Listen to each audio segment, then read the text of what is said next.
Guys, hello. Welcome to Valley Percussion Festival Summer Drum Camp 2022 Block 2, second block, afternoon session. Um, First session, first block in the morning, it was phenomenal, outstanding clinics by, let me refresh my mind here, guys. I'm too old. Okay, Jimmy Cantu, how to develop a successful middle school percussion studio. Adam Hopper, insights into effective snare drum and drum set performance with electronic accompaniment. Very insightful clinics on how to develop your middle school program to be successful, how to set it up for success, and also how to perform. New literature, the new medium, right, of percussion performance, electronic accompaniment, and he gives us the insight on how to go about and prepare for it. And we also learned some stick tricks from Chip Ritter and Brian Chavez Lowe, out of this world with that closing clinic on marching bass drum technique toolbox. Uh, detailed, guys. Make sure you go back and you see it. Make sure you go back and you sit down your bass line. As a matter of fact, sit your whole percussion section so that they can see it. The insight's gonna be phenomenal. Well, now, guys, we come to our block 2, our second block. For I'm trying to. There we go. I need to close this tab. Okay, so now we're coming into our second segment, or our second block, and we have quite a roster. How to develop our finger technique. And it's funny, when as percussionists, this is the one part of our technique that takes us the longest to develop, or it's the most difficult. Sometimes we don't know what to do. Sometimes we might feel like that's as fast as I'm ever going to be able to get. He demystifies, or gives you insight into how to do it properly and take it to the next level. Timpani playing. Oh my gosh, this Timpani Clinic, guys, you have to sit down and take a look at this. Tony Edwards will be presenting this. Then Brian Zator with a leadership clinic, which I think is so great for the moment that we're in right now, post-pandemic, where we find a lot of our students are struggling with having that passion again for the art craft. But I think this leadership clinic focus on the past, present, and future leader, you. I think it's going to help a lot. Brian Zator will be presenting this. Then underrated quick marimba pro tips by Thomas Burritt. Dr. Thomas Burritt gives you some quick fire tips, guys, that will enhance your playing. Very insightful. And then the godmother of drumming, Dorothea Jose Taylor. She has taken the social media by storm. She has viral videos, and you're going to find out that she is extremely knowledgeable, not only as a player, but also as an educator. With all this said, my first guest clinician today, guys, is one that I hold very dear and close to my heart. We call each other brothers from another mother. And a lot of my peers sometimes ask me, how'd you get your kid to play that, or how did you get your kid to do that, or how'd you get your kid to do this? And I'm gonna let you in on a big secret. It all comes from this gentleman right here. A lot of the stuff that I use, it comes directly from him. Without further ado, Dr. Jim Rennier. Good afternoon, sir. Hello. Thank you for the kind words. It's good to be with you. Good to be with Valley Percussion Festival. Hope that your viewers learned something today. Hope this will be, as your promo starts, a mind-blowing experience. I pride. Well, we at Valley Percussion Festival pride in in uh, in having world class percussion education. And guys, anything that you see on any of our clinics, you can literally bank on that. Sometimes concepts contradict what we may believe and we may practice, but trust me on this. Learn it, and if you're not going to use it now, learn it, develop it, put it in your toolbox, because I promise you, down the line, you will find use for it, and it's all sound educational bits that you're going to find, and we always have uh, fine educators like you, sir, which is it's just an honor. It's an honor to have you here today. Thank you. Thank you. How shall we start? Golly. Well, if we may, sir, I'm sorry to interrupt. If you can give us a little bit about yourself, Sure. so that people can get to know you and see why I'm very fond of your education that you put and your knowledge. I am a brother from another mother from another state. I grew up in Northwest Indiana. I became a drummer before I became a percussionist, like many of us. My school system started young players in seventh grade, but I missed that opportunity because my parents, when the band director called and talked to my parents about me entering seventh grade and playing an instrument, they didn't know what to do, so I ended up taking a foreign language. My eighth grade year, I went to a new middle school because our community had grown. They built another campus. So it's the first time I'm at the next campus, and I'm an eighth grader, big man on campus. First time we ever had computerized scheduling. Whoopee.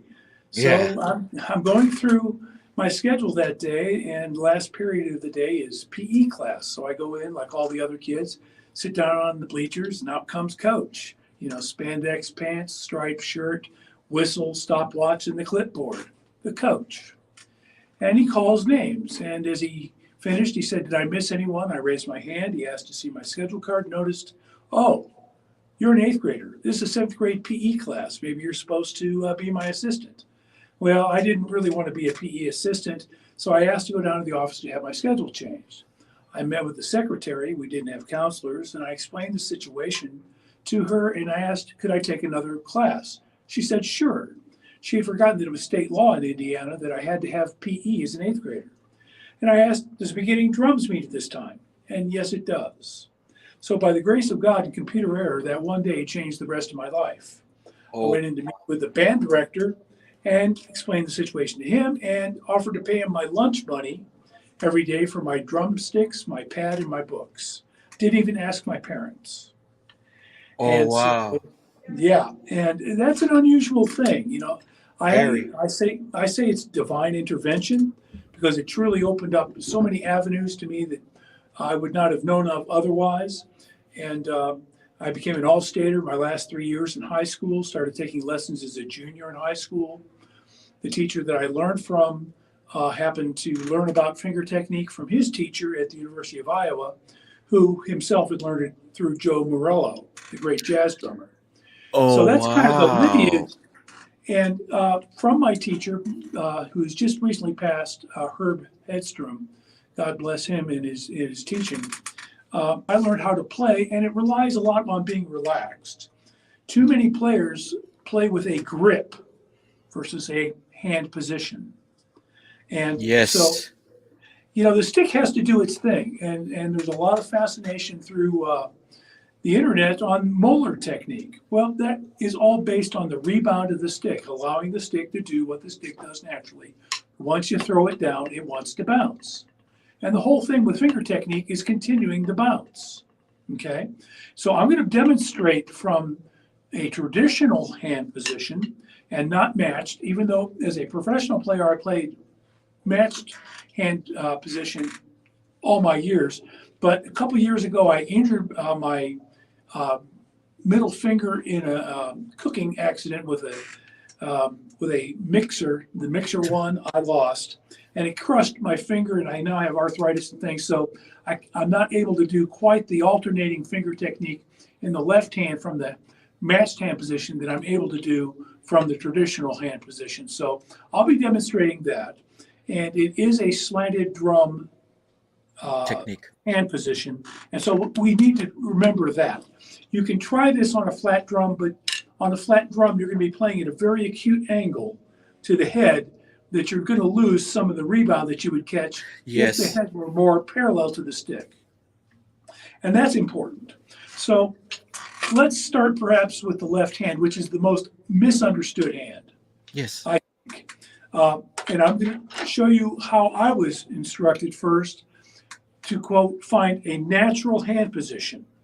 Now, if your hand is completely relaxed, and Mr. Garcia is going to help us with this, perhaps. He may do some of these same things. But if your hand is completely relaxed and you turn it so the knuckles are vertical, you'll notice that the wrist is somewhat bent towards the body. It's not bent backwards. And a lot of times people who play with the palm up end up bending the wrist back, particularly to play on a flat drum. Yes. That changes how the body moves, and it negates the ability to use the fingers. It's only when the hand is in a vertical position, whether the wrist be somewhat straight, even somewhat bent back, or somewhat bent forward. It's only when the thumb is on top, if you will, and the knuckles are straight up and down, that you're able to put the first finger on the stick. So the hand position goes from relaxed, palm vertical, and you'll notice the fingers are curled, and I rest it on the base of the third fingernail. Then I bend across at the second knuckle across the stick, and the thumb comes down alongside the stick. Some people have longer thumbs than I have. Some people just have longer fingers than I have. I have very short fingers. They're all the same length, it seems like. But the hand position is more or less like this, and you want the pad to be as much as possible along the same angle and pointing downward in the same angle as the stick is pointing. Now, you can use a turning wrist motion, but it's essential that you get back to the thumb on top, the finger on top, and the knuckles somewhat vertical. And you can see from this angle, and particularly into the camera, what a wrist stroke would look like. It's more vertical, like you're shaking your finger at somebody. Shame on you. Which puts the first finger on top of the stick. Now, to learn how to use that finger, just like anything else, we have to develop sensitivity. So using my right hand, I'm going to rest my finger on the stick lightly, lightly, lightly, and the finger is as relaxed as I can make it. I'm not pressing. I'm not controlling the stroke. Think of just like taking a basketball and you're following it down till it loses its bounce. That's all I'm doing. And eventually, you learn to control a few of those bounces with the finger in contact all the way through the stroke. You do not want the finger to slap. Once you start slapping at the stick, you take away some of that energy of that first stroke and its rebound. So you just try to get used to what that feels like, allowing the stick to bounce. Eventually, you'll be able to play some repeated strokes. And as you play repeated strokes, then you want to curl the finger over the stick so that you're actually playing from inside of the finger. You're going to be playing from this portion of the finger inside like a trigger, like you're pulling a trigger. Okay? You're not moving just from the second joint. You'll also be moving from the large joint near the hand. So you've done this. You've learned to control it. You do this. You learn to control it. And lastly, you turn the palm vertical. Lastly, you put your fingers underneath, and there's your single finger technique. How fast you're able to do it, how fast I'm able to do it, really depends on your individual physical makeup and athleticism. I'm 67 years old, and if I could play like I did when I was half my age, it'd be marvelous. But I'm thankful to be able to play. But because I've learned to play from a relaxed hand position all these years, I'm able to sustain what I'm doing. Now, the right hand is not very different from what everybody else does. If I'm just going to play snare drum in order to get a good sound, I really think that it's important to realize that how the stick contacts the head, how long it's in contact with the head, how much pressure and flesh is on the stick changes the tone. You can hear it a lot in timpani, and perhaps when Mr. Edwards follows it with his Timpani Clinic, he'll talk about playing staccato, and he may talk about holding the stick more firmly, okay? Well, here we want to, again, allow the stick to do its thing and bounce. So for me, in my pair of hands, I hold in the very last knuckle and the fleshy part of the thumb, opposite one another, 1/3 of the distance from the butt, where our fulcrum balance point needs to be. The other two fingers that I use is the second and third finger lining up so that the fingernail is underneath the stick. Again, this comes from a relaxed hand position.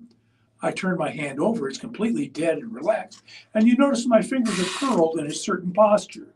When I add the stick to that, take it down to the balance point, you'll see that those fingernails are lined up under the stick, just like I demonstrated. My pinky is off the stick. Now, playing marching percussion where you have much more force, larger sticks, Kevlar head, a whole different host of things, you may want to incorporate the pinky. You may want to use more of the first finger. I understand that. This is a nuance, meaning it's a slight shade of difference in how I approach snare drum. But for me, this gets a great tone. And like before, I want the stick to be able to bounce as much as possible. And like before, I want to use those fingers, all three as a unit, to bounce the stick. So this was what I learned as a junior in high school, how to play finger technique with 3 fingers in the right, first finger in the left. Well, I was fortunate enough to get to go to college after arguing with my mother for 4.5 months. But I got to go to college, and I got to go to Indiana University, which has some wonderful students. People like Peter Erskine, Kenny Aronoff. I mean, big names and lots of talent. We had 50 percussion majors, 3 percussion teachers, people from all around the planet. And I'm just this hick kid from Northwest Indiana. So I'm seeing all these marvelous players in pairs of hands, but I was one of the few that did this. I'm trying to keep up with all those kids. I am not athletic. I do not have fast hands, naturally. I do not have strong hands, okay? But I do have a pretty good brain, and I figured if I could do it with one finger, why not teach the second finger to do the same thing? And then lastly, why not teach that to alternate? And again, if you look at the hand is absolutely relaxed, and I'm dribbling the stick.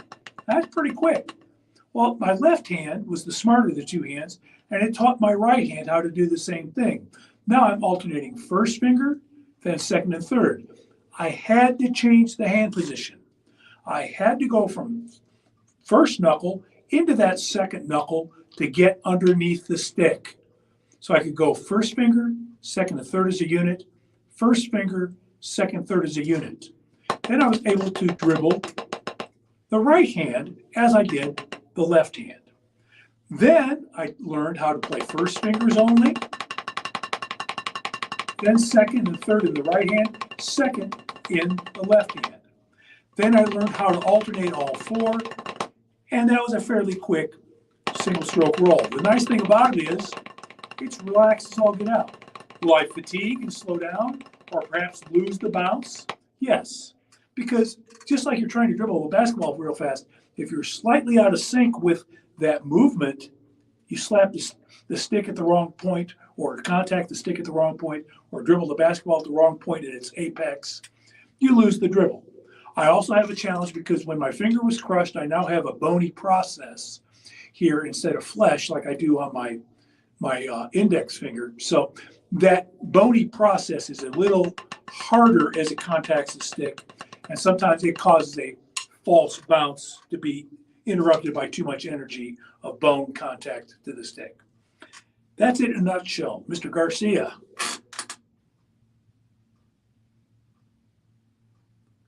Can't hear you. Yeah, I sometimes exit the screen so that people can have a better view of what you're doing. Good. Yes. We have some videos prepared that you sent beforehand that show this. The first one that I have is left hand isolating fingers. You actually demonstrate what you're what you're doing, right?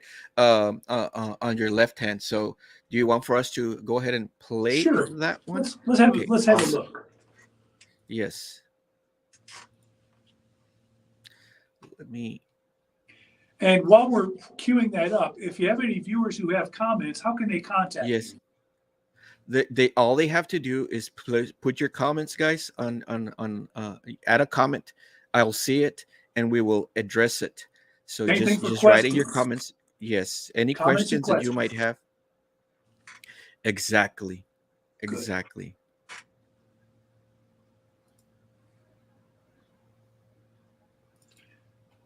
And that's when we And go get popcorn, right? yes, yes, because it's gonna get pretty interesting.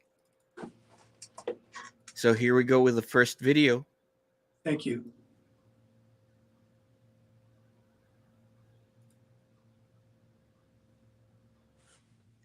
First finger only. Second finger only. Going back and forth. Then alternating.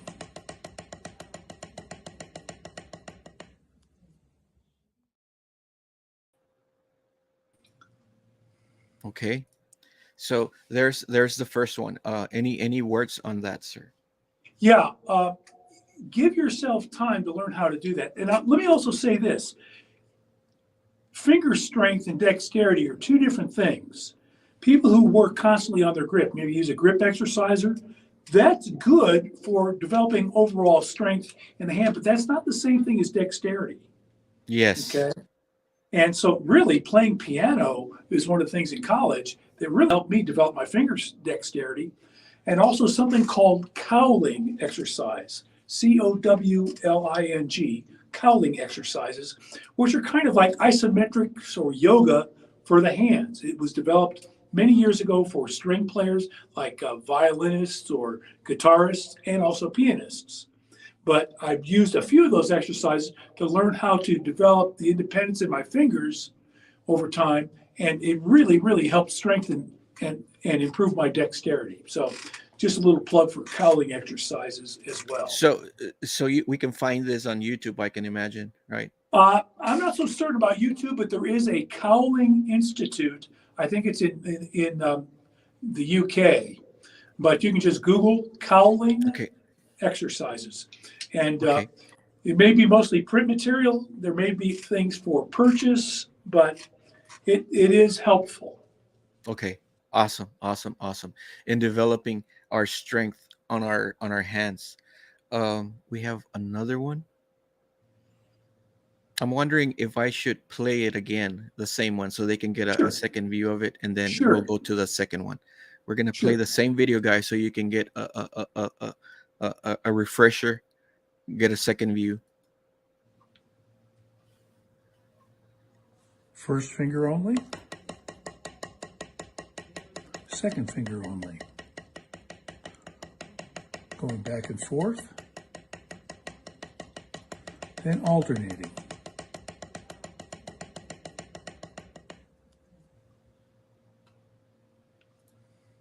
Good.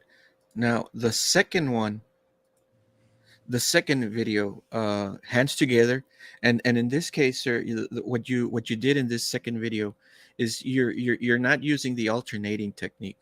You're using first finger on the left, and then you're using the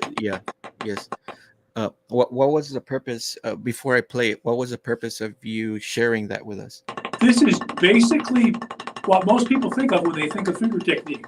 You'll find this by many players. Been around for a long time. What I've been doing for 50 years. You know, that's a long time. And now you'll find some young whizzes who may have also found this.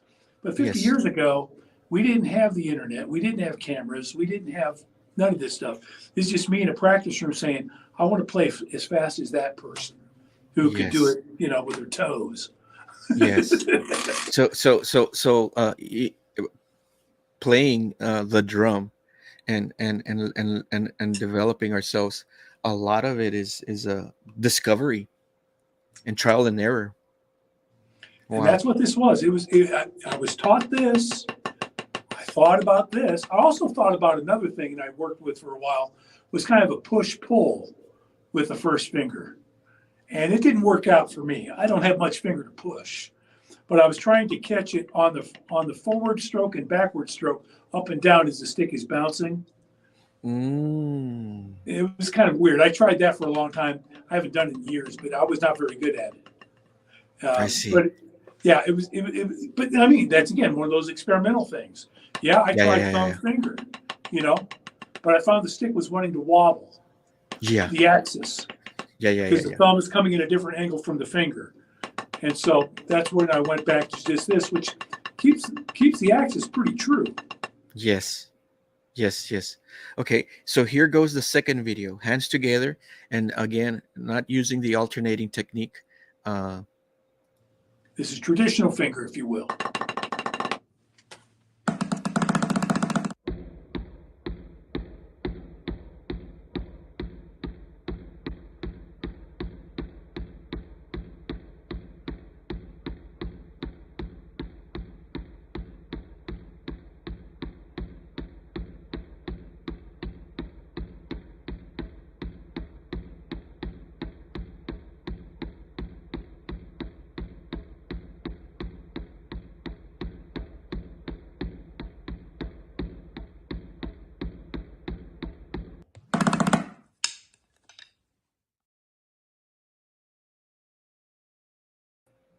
Going to play it one more time.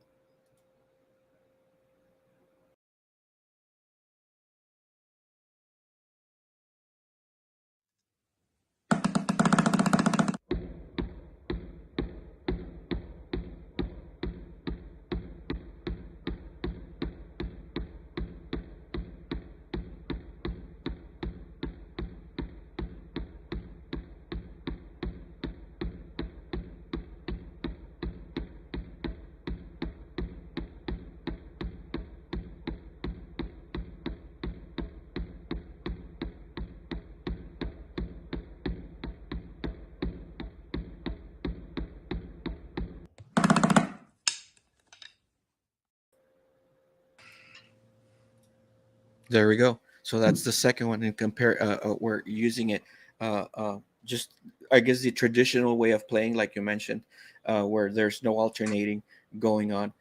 If I recall correctly, I think Vinny Colaiuta uses some of that on his left hand, and then he would do a whip on it. And I guess that would be a way of him adding an accent, playing a role, and then adding an accent with, I guess, combining the finger alternation with a molar.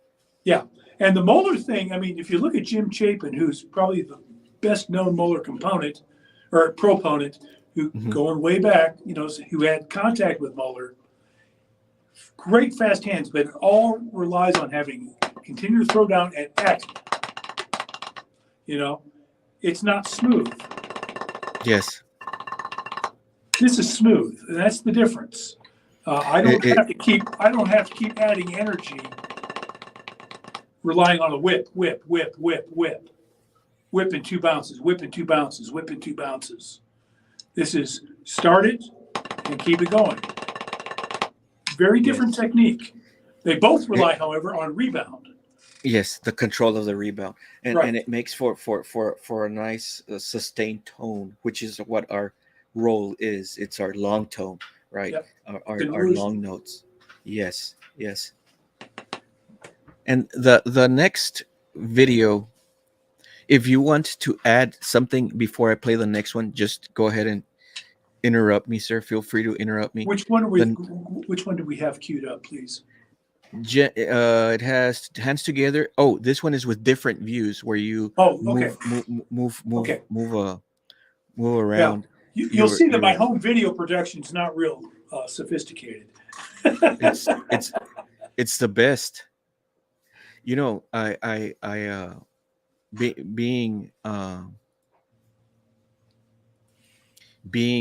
doing this with streaming and sharing content, I've come across it's just weird how some videos with literally no production value behind it are going viral. I'm like, what? How? Okay. Sure. Hands together, different views. Excellent. First finger only, second finger and third finger as a unit, first, second, and third, then alternating. Alternating all four.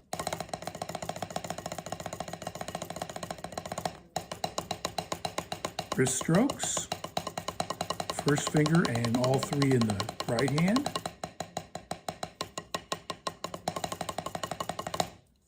Different view.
First finger only, second finger and third finger as a unit, first, second, and third, then alternating. Alternating all four.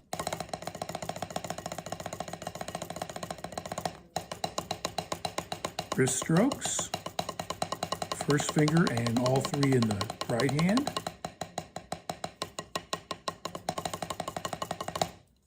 Different view.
I notice sometimes you do wrist strokes in between. Is that like an exercise you've come up with?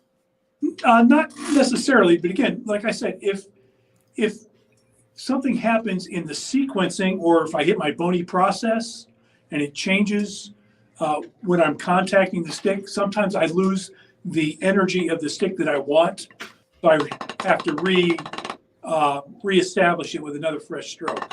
Oh, okay, I got you. Okay, and it's just, I'm 67. Duh. You have some pair of hands. I wish I had your hands right now. Well, they're available for rent. For Hey, let me say one other thing, though. I think this is kind of the essential thing to talk about. Sticks. You'll notice that I changed sticks in this last video. I went yes, from one pair of sticks to a darker pair of sticks. yes, And what I went to, I don't have a very big crotch in the left hand, okay? So like a big 3S or some marching sticks really fill up the saddle very quickly. And so I'm playing with some Cooperman, a number 6 Mike Rosen.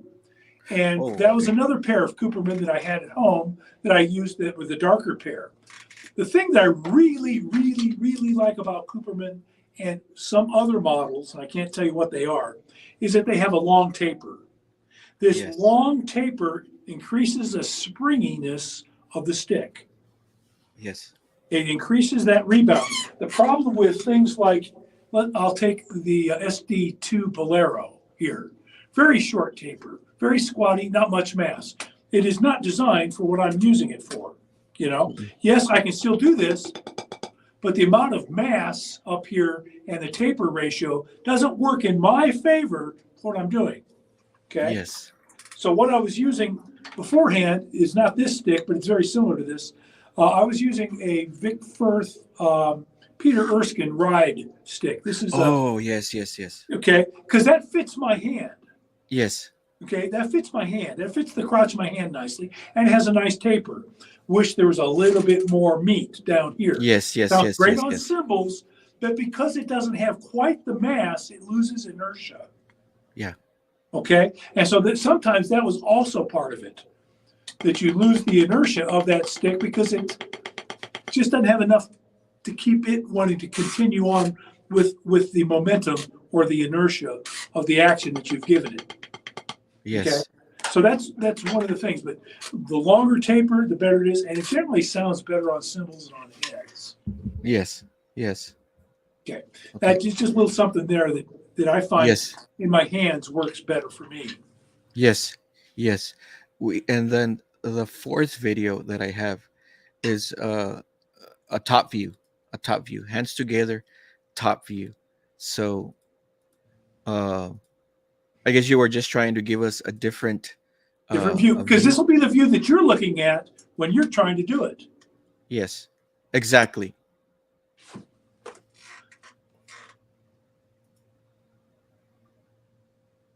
My bad. I'm sorry. Here it is. All right, one more time.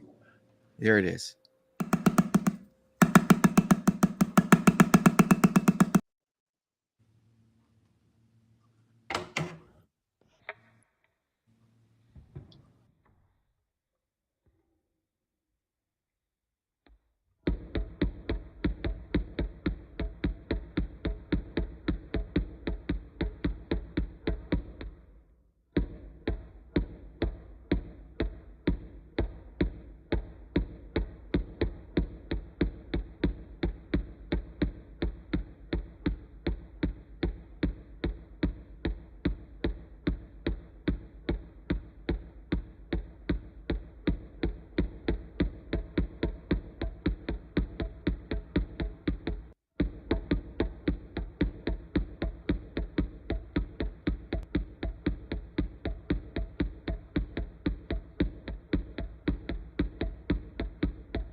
I noticed you went into alternating flams at the end of that. What was the purpose of that? I was just noodling.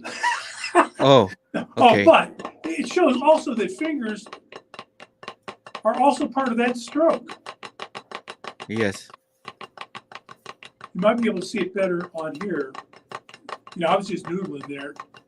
I didn't know if you were going to edit that out or not, but yeah. Oh. But the fingers are not just used for single stroke roll. Yes. They're used with rhythms, like a gallop.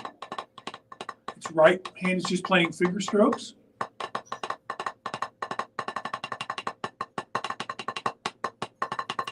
And I don't know how well this microphone is picking up, but you might hear a little ringing of the stick. Okay, because I'm holding so lightly. Yes. Okay, if I were to hold more firmly, it goes away. At least in this sound space, I can hear it. You hear Here's it. lightly held, which allows for the fingers. Same speed with wrist. Holding it firmly, it just kills it. Yes. And so, yes. It reinforces the need for relaxation. And I'll say one more thing. Because we're holding so lightly and so relaxed, requiring that stick to kind of sit in the saddle of the left hand or sit in the grip with the right hand, I find that a little bit of beeswax to make it somewhat tacky is a good thing. Oh, okay. Beeswax, because not all sticks are very, sometimes the lacquer is too much or sometimes there's no lacquer. Mm-hmm. And it really depends if you have moisture in your hands or not. As I've gotten older, my hands are less moist. And so a little bit of beeswax rubbed on the shaft of the stick allows it to sit in the saddle of the thumb and the first finger. Oh, wow. And then I don't have to worry about gripping at all. Yes. It allows you to be even more relaxed as opposed to like trying to, okay, I don't want to lose the balance point and you're squeezing and interfering with what you want to do. Yes. Wow. And what exercises would you recommend? Any simple basic exercises that Let's students try can with practice? You. Let's try it with you. I'm sorry I Left asked hand. that. Nice guy that I am. Let's try this one first. Well, first finger riding the stick down. You're picking up with the right hand and just dropping it. And you want to keep the other fingers away from underneath the stick. Just ride it down, feel how that feels. Now let's try and control a few strokes. Still the hand is basically flat. Good. And you have excellent hands. Now the challenge here is to keep it pretty much like this and not to exaggerate the angle of this knuckle, okay? That's going to be a natural thing. Some people are going to raise up and actually change the angle to the head. Yes. Okay. So you want to keep that finger somewhat parallel. There you go. That's excellent. You start losing it when you increase that angle. Right. This is just to get control, and you're going to stay in contact with the stick all the way up and down. Excellent. Now curl your finger. And lastly, after you curl your finger, turn your hand to a playing position, keeping the finger going, and put your fingers underneath, and bingo. There you have it. That's left hand first finger. This is the traditional way that first finger is used and finger control is used in the left hand. Excellent. Now let's do the same thing with the second finger. Going back, getting a feel for it. And if you have a good enough feel already, you have experienced hands, see if you can keep that going. Not quite as natural. No. Because the angle of the finger goes across the stick.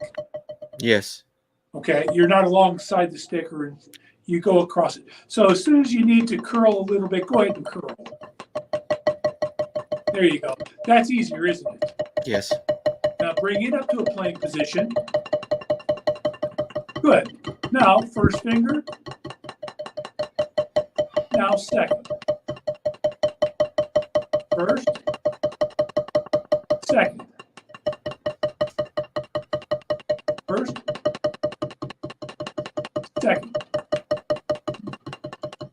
4 each. 1, 2, 3, 4. 1, 2, 3, 4. First finger, second finger. 1, 2, 3, 4. I'm trying to give them a view at the same time, and it's kind of Yeah, it's challenging. Excellent. I'll try alternate. Oh wow. Yeah. You may have to go a little quicker to keep them. Yes, but when you do the what I did notice is as you do 4, then going into 2, at least for a minute, I feel for a couple of strokes, I feel somewhat of control. I lose it quickly, but I can see where the exercise would develop that and help me, you know, carry it forward. I find maybe 4 or 3 is easier than 2. There, yes. And then try and alternate. You may have to go a little quicker when you alternate. Wow. You have a great pair of hands. Well, thank you. Yeah, I can see where the 4 and on each finger kind of prepares you. And initially, my first attempts, I could go maybe a couple on each, but afterwards, I felt like I could keep going. Mm-hmm. Wow. Cool. Howling are the exercises that you mentioned for strengthening the hands. Yeah, and again, they're like isometrics. Isometrics are postures, kind of like yoga for the hand. Yes. Okay, and the first one is just hold the hand absolutely straight for a count of 10.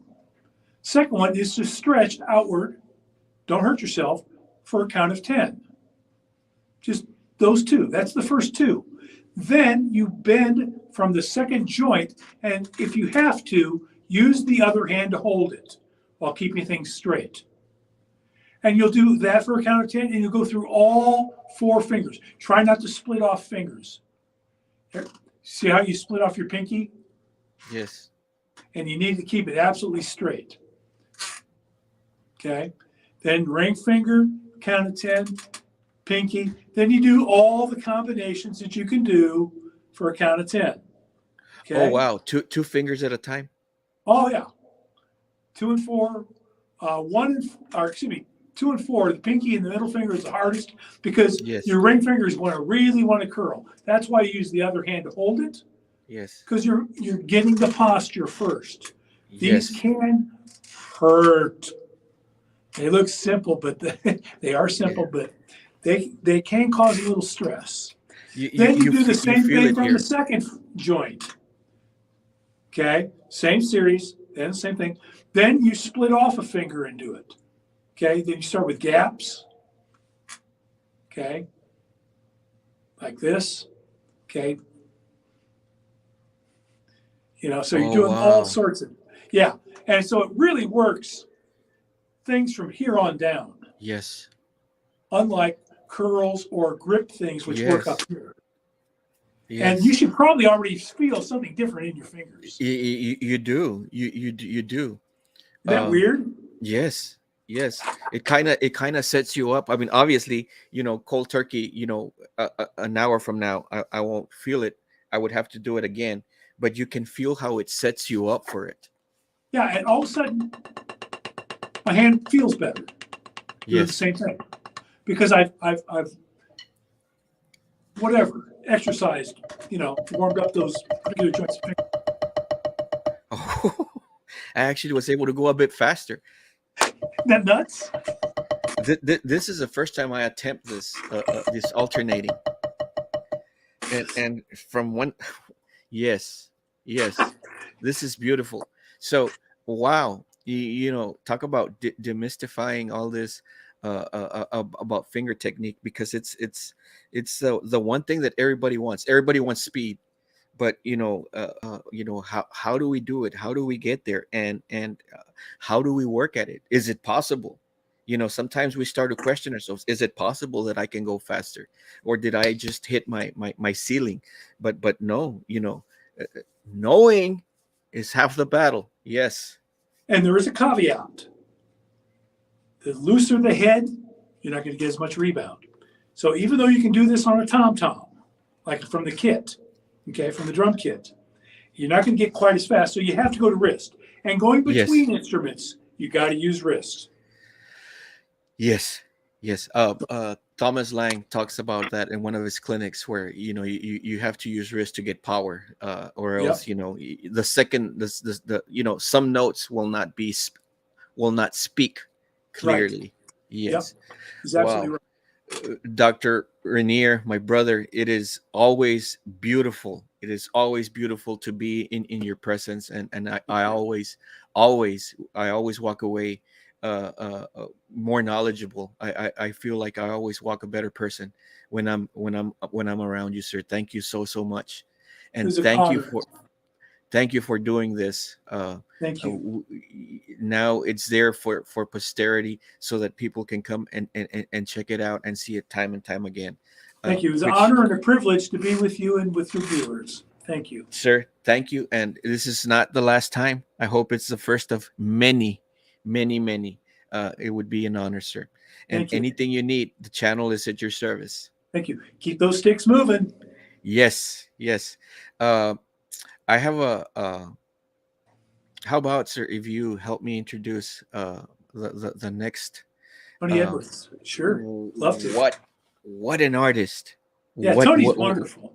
Oh, yes. I met Tony. I had just finished up my master's program at the University of Texas, and Tony came into the program following me to work with Mr. George Frock. And Tony, marvelous player, even as a master's student. And I was very fortunate to get to know him in Austin. And then Tony went on to study with the great and late Alan Abel, and returned to Austin. That's right. and joined the orchestra. I had left the Austin Symphony. Tony came into the Austin Symphony after my departure, and found his way once George Frock retired from the timpani position. That Tony now enjoys holding a post of one of the better orchestras in Texas, and Yes. it's a vibrant music scene. Tony's a great player, great teacher, good colleague. I'm sure his clinic today will be informative. He will bring things to your viewers that come out of his experience, his teacher's experience, and I think it's going to be a very rich and enjoyable experience for everyone. Yes, absolutely. The Hey, man, Tony. the myth, the legend. We can't hear you, sir. I think your microphone is muted, Tony. You've never sounded Sorry better. about that. There you go. I was just saying, Jim, the check's in the mail. Hey, baby. Make sure there's lots of zeros in front of the decimal point. Nice to see you, Jim. Good to see you. And friends, you're going to have an enjoyable clinic with Tony Edwards. He's a marvelous player and teacher and a good human being. So go get him, buddy. Thanks, man. Peace out. Awesome. Thank you all.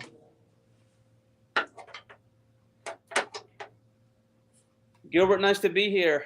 Brother, the honor is all mine. All mine. You're kind. Having educators of your caliber, sir, it's a beautiful thing. It's a beautiful thing, and we are composed. It is said that we're composed of the people that we surround ourselves, and that's one of the concepts that I try to live by wholeheartedly. And I've had the honor and the opportunity to pick your brain at times. Sometimes when we're going through all state music, I'll text you at times or call you, and you'll graciously share your knowledge, and it's always been on point and helpful, sir. Thank you. Yeah, Tony, tell us a little bit about yourself, sir, before we go into this amazing clinic. I took a sneak peek into it, and boy, it has some juicy nuggets in there. But before we go into that, tell us a little bit about yourself. Where does all this come from? All your instruction? What's your background? Well, as Jim said, so I went to University of Texas. That's where I met Jim Rennier. We played together quite a bit. Austin Symphony, San Antonio Symphony. midnight. So I won a job with Austin. As Jim was leaving, I won a percussion job in Austin.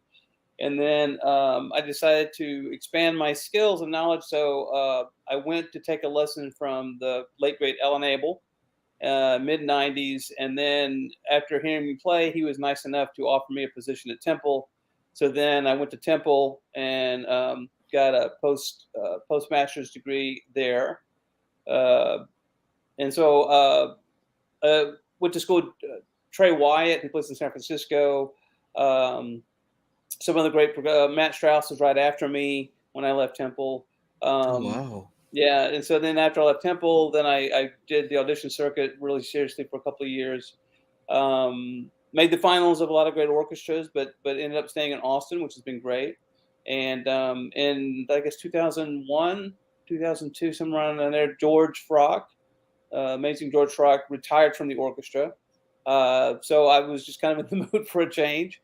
So I took that audition and then became the principal timpanist. And so I've been playing timpani ever since then. I still play percussion a lot. Playing the opera company here. There's an orchestra in Oregon that I play with in the summers as a summer festival, and then teach a lot. When I was at Philly, I had the chance to study with Don Liuzzi, who's the principal timpanist of the Philadelphia Orchestra. So that's where I learned a lot of my timpani skills and stuff.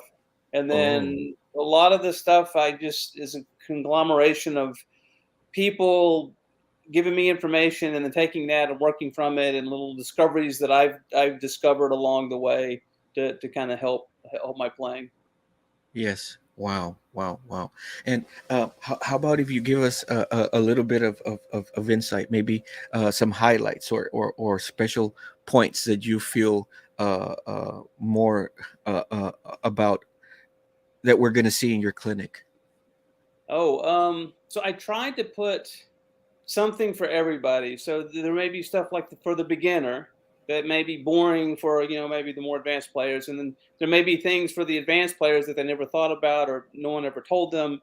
And then stuff for the band directors from a pedagogical standpoint, because, timpani it's kind of an overlooked instrument, Yes. Highly. You start in that sixth grade. Of course, snare drum right out the gate. That's what most people do because you got to get your hands in shape. You got to understand basic technique, and then you pretty much immediately go to mallets, and then timpani is just kind of either glossed over, forgotten, or they don't get hit with it until junior high, maybe high school, and then most people just kind of learn it by mistake. Yes. With mistakes. From the band director, and they have to kind of figure it out on their own. And so almost every student that, you get to the university level, they kind of don't know what they're doing because no one's ever told them before. Yes. Yes. So, and then of course you have, basic playing, basic tone, and then tuning's always a nightmare for everybody. It's the most frightening thing. And something I do like to talk a lot about with students because it's the thing that, I'm so intimidated by tuning and like, hey, so is everybody else. But there's things you can do to make it better. I talk about that in the video. And then of course roles, playing in an ensemble. One thing about timpani I find is like there's one thing. So timpani's not really a solo instrument. Marimba is, most of the things you see on marimba, it's going to be a solo playing. Snare drum, it can be. It can go either way. It can be like a solo kind of instrument, or it can be with an ensemble. I mean, if I can be honest, I'm a timpani player, and quite frankly, the last thing on earth I want to hear is a timpani solo.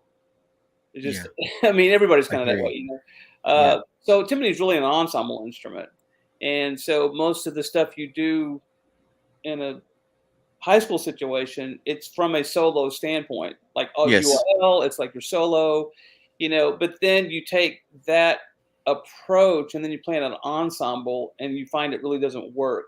So there's like this mystery, like why do I not sound well when I'm playing in an ensemble? Yes.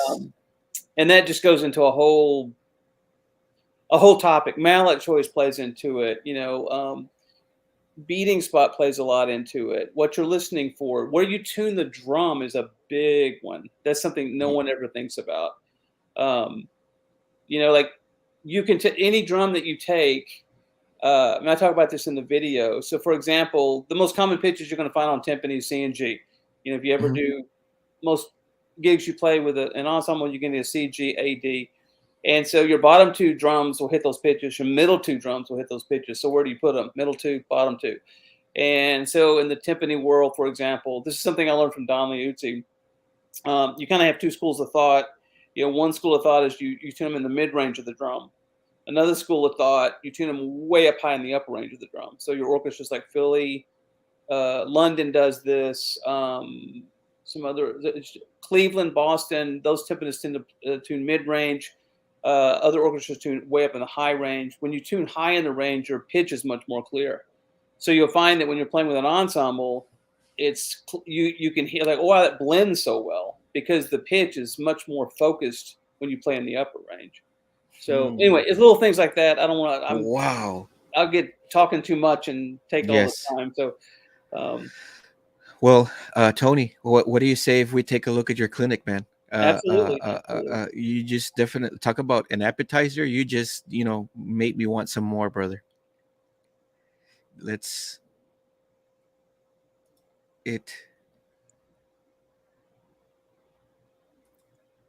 jumped out.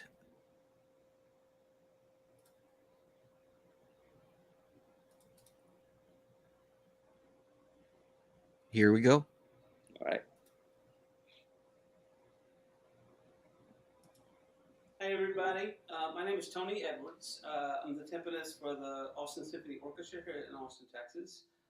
Also play with the opera company here as well as a bunch of other groups.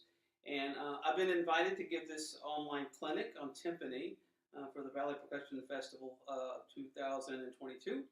I put together something I hope everybody will enjoy, and I put something in there I hope is for everybody, everywhere from the beginning percussionists who's never played timpani in their life to even the high school student all the way up to the percussion professional.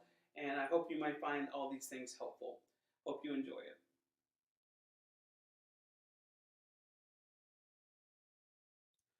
This topic, I'm going to talk about setup. The drums, how to set up the drums, grip, that sort of thing. Things that most people don't think about but are very important before you even hit the drum. You want to kind of have this stuff kind of thought out. So timpani usually consists of 4 drums. So I have the bottom drum is a 32, 29, 26, 23. And this is going to be important in another topic I want to talk about later. Oftentimes you'll have a 5th drum called a piccolo drum, which would be a 20-inch drum. Now, the sizes, those are generally the sizes. That's important to know if you ever have to order heads. You want to know the size of the drums. But they're not always those sizes. Your higher-end drums, more expensive drums, are going to be a smaller diameter. It tends to be a 30, 20, a 25, 23. So, but generally the drums that you'll be dealing with in most high school situations, even universities, are going to be those sizes. All right, so the first thing every teacher teaches a student about playing timpani is beating spot. Where do you hit the drum? If you're a beginner, and usually you'll be coming from playing snare drum, and then you'll maybe get into mallets, and the last thing we'll get into will be timpani, and you're thinking like, oh, I play it like a snare drum. Well, no, you don't. Generally speaking, snare drum you play in the center, maybe slightly off center to get big full sound. Timpani you do not play there. Why? Because that's what's called the nodal point. A nodal point is a point at which the membrane or the head does not vibrate, so you get a very dead sound. That's the center of the drum. So we do not hit the center of the timpani. Not because it's going to damage it, because I've had students tell me like, well, my teacher told me I had hurt the drum. Like, no, you're not. You're not going to hurt it. You just get a horrible sound there. So, and you don't want to play on the very, very edge of the drum. You get a pingy sound. Okay, so where you want to play, generally speaking, is 2 inches from the edge. You don't want to play slightly off center. You don't want to play too far in. But a good rule of thumb is 2 inches. Now, that's generally speaking. Obviously, bigger diameter drums, my 32 over here, I'm going to play a little bit more into the edge. On my smaller drum, my 23, I'm going to play less, so maybe 2.5 inches on the 32, maybe 1.5 inches on my 23. But if you could just maintain 2 inches, you're in great shape. Now, along with beating spot, setup or where the drums go is very, very important. One of the most common mistakes I see with young players is they want the drums in tight, so they'll pull them in so that then they're thinking the distance I have between my body and my two middle drums, I want to keep the same distance between my outside drums. So like right now, I'm about that far, so I'm looking further out. So if I were a beginner, I want to have the temptation of pulling these in. This is a big no-no. Why? Because when you're playing in the moment, if my timpani sticks are here, and I am about 2 inches, I've got a good beating spot, and I'm going to be looking at the music, right? So when I go to my outside drums, my temptation is just to go like that. Well, I don't know if you can see where my mallets are, but they're pretty much, especially my outside drum, I'm in the center of the drum right now. My 32, it's a big diameter, but I'm not in a good beating spot there either. So when I move around the drums, you think you're in a good beating spot, but when you go to the outside drums, you're not. You're playing center. And I see this mistake all the time with young players. You can hear it in recordings, you can hear it, you can see it. The outside drums, if you put them in the right place, they're almost in a straight line. So the way to figure this out is if I take my mallet and I move it over, where does the drum have to be in order for me to have a good beating spot? This drum's there. Okay, this drum is going to be there. Now, you can't see it from the angle, but my drums are almost in a straight line. And usually that's a good setup. That's what you want, is that my outside drums are just slightly in past a straight line. And the key is, as I'm moving around, I'm hitting a good beating spot. That's where you want your setup to be. Okay, so next thing we'll talk about is grip. If you've ever watched videos, watched people play, you're going to see everything all over the sun. You're going to hear all different opinions about how to play. I mean, when it comes to timpani, the main thing, most important thing, is just to get a good sound. However you do it, that's kind of up to you. And I'm not going to cater to, like, this is the way you should play, this is the grip that you should use, because everybody's different. But in the world of timpani, grip falls into two basic kinds. You have what's called German grip, which is literally just match grip on a snare drum. That's all German grip is. And then you have what's called French grip. French grip is if I turn my hands in and put them in a straight line, that's French grip. Okay, so we have French, we have German. French, German. Okay, so if you Google these and you talk to a timpanist, what you will hear is German grip gives you a darker, bigger sound. French grip gives you a lighter sound. And yes, that is true. There's no denying that. But there's a better reason why you should choose those grips. Okay, so one of them is maneuverability, getting around the drums. Now, I want you to do this while you're sitting down. If you can, hold a stick, or just pretend you're holding a stick, and pretend you're playing a drum right in front of you. Now, I want you to keep your body in a straight position and move as though you're playing an outside drum like that. Just move and keep your hand flat as you move. Now, you're going to feel a lot of tension right here in your back as you do that. As you move over like this, it feels awkward, especially if I move both arms like that. This is kind of painful. All right, so if I put my hands in French grip like this and try this at home, now move. You notice you don't feel any tension in your back.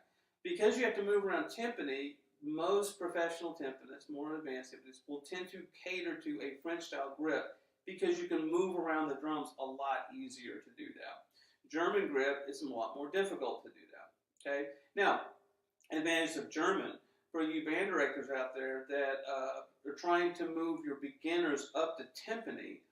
You know, they have enough to worry about with a timpani than learning a new grip on top of it. So from a pedagogical standpoint, German really does make a lot of sense because you just want to get them to play in tune, get a good sound, and we'll get to grip later. So I would just stick with German grip as they go to timpani. Nothing wrong with it. If anybody tells you like, oh, you shouldn't have your students do that, I would disagree with that. Now, I tend to play French, but that's because I've been playing for a long time. And like I said, I can just move around the drums a lot easier with French. So those are our grips. It's up to you what you want to do. We'll have another topic where we'll get into sound, and we'll talk about how to get a good sound no matter what grip that you're using. And the last and final thing that I just want to bring up, believe it or not, is to sit or not to sit. If you've watched videos or watched timpani players play, you'll see some people sit, some people don't sit. And the thing that most people think, like, well, it's comfortable. Not necessarily. I want to get into the topic of sitting a little bit. Now, if you're an advanced player, college level, professional, I strongly advise you to sit. Why? You're going to be playing with an ensemble. I mean, there are timpani solos for timpani, but generally speaking, timpani is an ensemble instrument. It's played primarily in an ensemble, a wind ensemble, even a marching band or an orchestra. That's where you tend to play timpani. And part of playing timpani is intonation, being in tune, right? So if I have any advanced players out there, there are no ensembles that stay in tune. Pitch tends to move a little bit. So you have to have that ability or that flexibility to move. So as you're playing, like, I'm a little sharp. Oh, the horns must have gone sharp. Well, you want to be able to make that slight adjustment while you're playing. Well, when I play, I keep my feet on the pedals all the time. Before I play, I put my feet on the drum that I'm going to be playing in anticipation. If I have to change the pitch just slightly, I can do it. My foot's right there, I can do it. If I'm standing, on the other hand, my feet are on the ground. So if I'm a little bit out of tune, I really can't move my foot. I mean, I can, but by the time I get my foot over to the drum, that moment probably has already passed. So that's why I advocate sitting. Now, on the flip side of that, if you're in a high school program, most of the time you're going to be playing timpanis like in a UIL competition or a timpani solo. The advantage of standing is moving around the drum. So if I have to play a riff around the drums, to sit is a little bit more comfortable because I have to move my body around. And it's much more easier to do that as I'm standing. I can kind of move back and forth. Solo, stand. I would advise standing. If you're playing an ensemble, sit. You want to sit. And then there's, of course, the opinion of just being lazy and being comfortable. I like to sit because it's comfortable. Primarily, I sit because I want to have the ability to change the pitch as I'm playing. All right, so we'll talk about the next topic.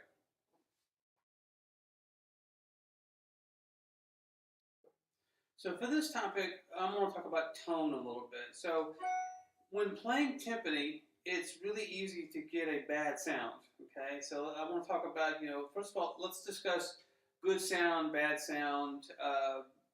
You might have had an experience where you play in a competition and a judge or a teacher or instructor will say, I don't like your sound. And you might be thinking, what's wrong with my sound? So I want to get into that a little bit because it can get into a little bit of a tricky discussion. So I'm going to take, as an example, I do a lot in clinics, I'm going to take my 26-inch drum, I'm going to hit it two different ways. And normally in a room full of people, I would ask people to raise their hand, like which one do you like, which one do you not like. So for this, it's virtual. I'm just going to kind of ask you which one do you like, which one do you not like. So here is example A. Here we go. Okay, here's example B. Okay, so which one did you like, A or B? I'm hoping everybody said B, and everybody was grossed out by A. All right, so for obvious reasons, I was really exaggerating that, but I wanted to prove a point. So let's get into what is a bad sound. Now, what was bad about A? I'll go back and do it again. Okay, now if you just listen to the sound, right? So ideally, a good sound, if I could just like verbalize it, would be ba, that's a good sound. If I went that's a bad sound, right? We kind of all agree on that. So if you listen to a bad sound on timpani, you have two parts to the sound. You have the attack of the sound and you have the sustain as it dies away, right?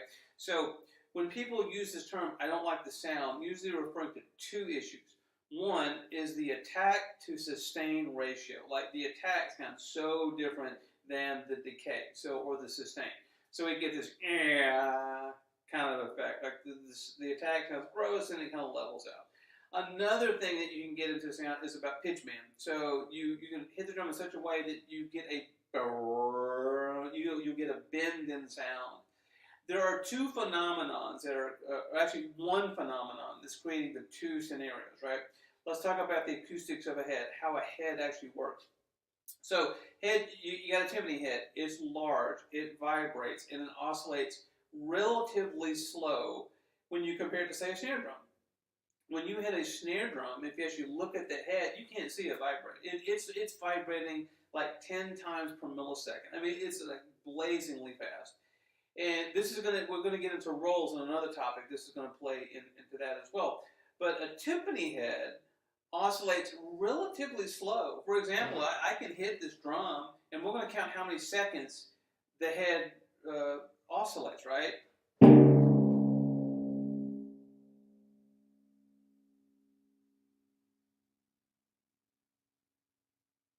It's 7 seconds tends to be the norm. Like you hit a drum and you just count seconds, it tends to resonate for 7 seconds. Now compare that to a snare drum.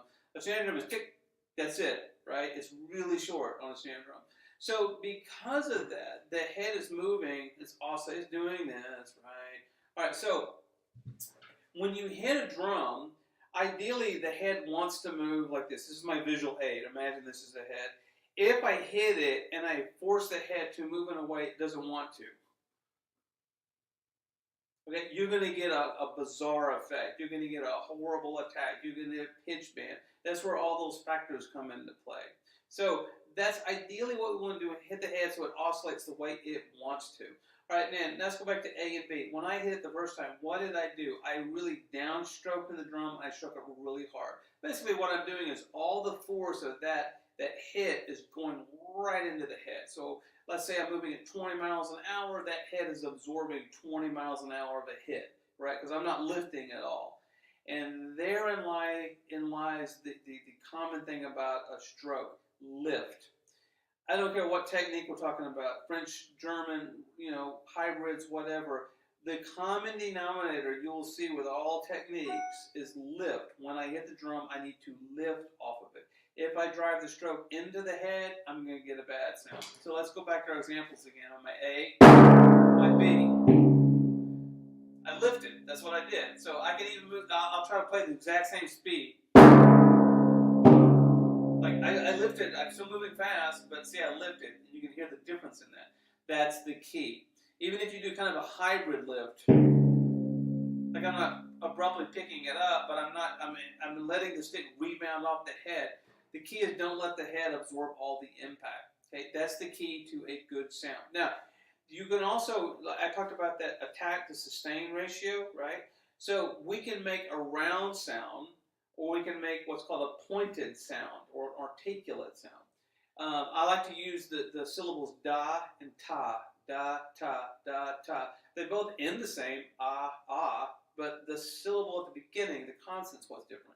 So with using this idea of speed, I can kind of change attack. So if I use a slow speed as opposed to a fast speed, okay,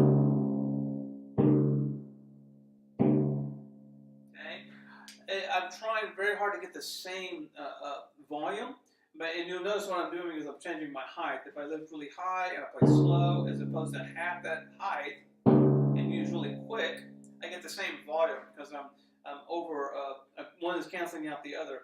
But if I change this, you can hear in that one of them has a da sound, one of them has a ta. Here's my da, here's my ta, here's my da, here's my ta, here's my da. So you can hear the difference in those. So by using stroke speed, I can change articulation of the sound of the drum. And we'll get into this later. I'm going to play some examples where I talk about this and use this. Okay, so that's tone. Now let's talk about another thing that kind of interlaces with tone, and that's a lot of things people do not think about when playing drums. Where do I put the pitch, right? All right, so first of all, let's talk about ranges of drums. So we have 32, 29, 26, 25. So the general range of a drum, if you Google it, it'll tell you it's a fifth, or if you read orchestral books about ranges of instruments, generally they'll say timpani or fifth. That is not true. I have been playing for 30 years. I've never played on a set of drums ever that had the interval of a fifth.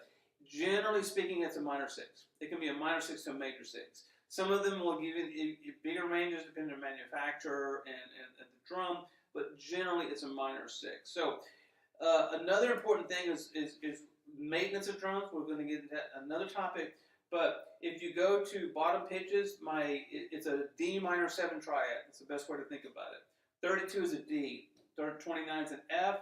My AM at 26. and then a C on my 23. Now, if you read manuals, the manufacturers of timpani, general manufacturers, tend to be Ludwig.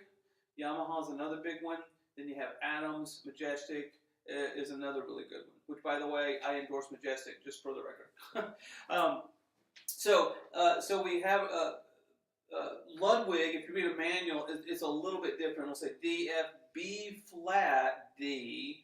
Yamaha manuals tend to be D, F, A, and a C. Adams tend to be the same thing, and also Majestic. So as long as you're within about a half step, you're fine. But it's very important to get those bottom pitches tuned correctly on the timpani. All right, so I said a minor 6. That's going to put D to about a B on my 32. My 29 is going to be an F to a D. And my half pitch is going to be a D here. This drum on my 26 is going to be an A to an F. And then on my 23, I'm going to get a C. I can usually get about an A, B flat, maybe, depending on the drum. All right, so those are our ranges. Now, a common pitch that you might play is a C and a G. So if you think about it, where do I put those pitches? Because the ranges I just gave you, so if I got a G on my bottom pitch, hey, my 32 hits a G. Remember, the range is D to B. My 29 will hit a G. Remember, my range is F to D. These two drums will get a G. That's it. Now, where do I put my C? Well, my 29 will hit a C. It's within the range. Also, my 26 will hit a C. Most people will put it in the middle if they got a C and a G. And it's for convenience. But I would recommend putting it on the bottom two drums. Here's why. We're going to do a little experiment. I am going to take, let's see. It's close to an A.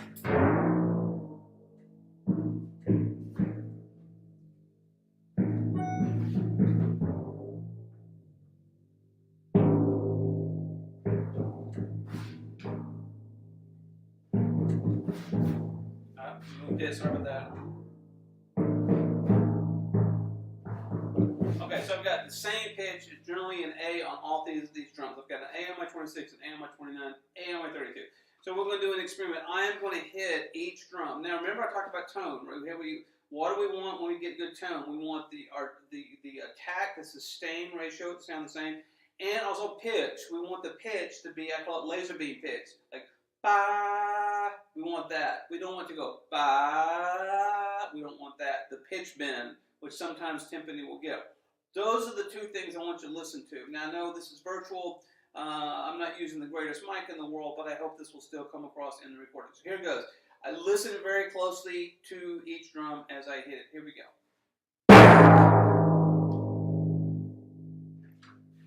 That's my 26. That's my 29. That's my 32. And on purpose, to even exaggerate, I'm putting a little downstroke in each one of these. I'm going to do it one more time.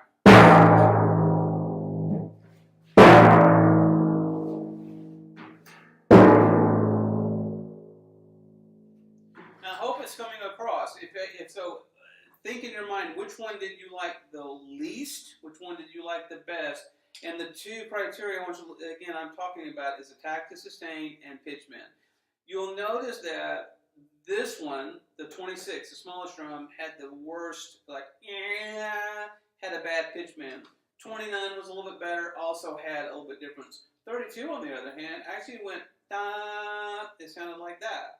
So the key to this is that the higher in the range I go up in the drum's tessitura, the higher I go up in the more I stretch the head, the more secure the pitch will be. That's a really good thing to remember. So if a drum will hit a pitch and it's high up, I would recommend tuning it there. So back to the C and G.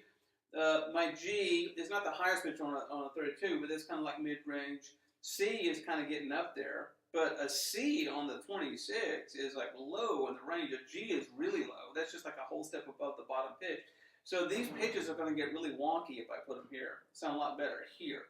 So it's very important to think about where I'm going to put the tunings based on the range of the drum. One last thing I want to talk about in accordance to tone and speed of stroke, sticking. That's another thing you want to think about timpani. I like to use the example that the way you play a snare drum and a timpani are opposite from one another. Your choices you would make on a snare drum are going to be reversed when you play on timpani, and I'm going to discuss that in different topics. But sticking on one, generally speaking, when you play snare drum, if you want a really nice even sound, we tend to play what's called right hand lead. So the primary beats are going to be on the right hand. So I'm playing 1 and the 2 and the 1 and the 2. Right hand lead, right, right, left, right, right, left, right, right, left, right, is going to give me more even sound because the majority of notes are on my right hand, right? And the downbeats keep coming back to the right hand. Therefore, I get a better sound. On timpani, that's actually, it's backwards, which is surprising. And I'm going to prove it. So I'm going to take my 29 here, kind of tune it up in the range. And I'm going to play, this is Beethoven's 7th Symphony. In the beginning, the opening figure that the timpani player plays is this rhythm goes bum, ba-dum, bum, ba-dum, bum, ba-dum, bum, ba-dum, bum, which is on timpani, which is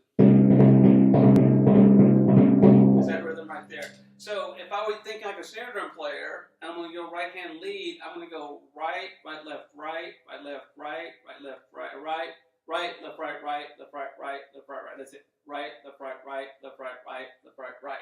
That's the way I play it on the snare drum. Now, but listen to, I'm going to play that sticking on timpani first. I'm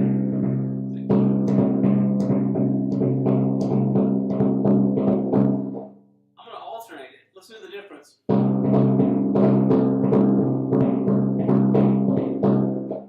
going to go back and forth.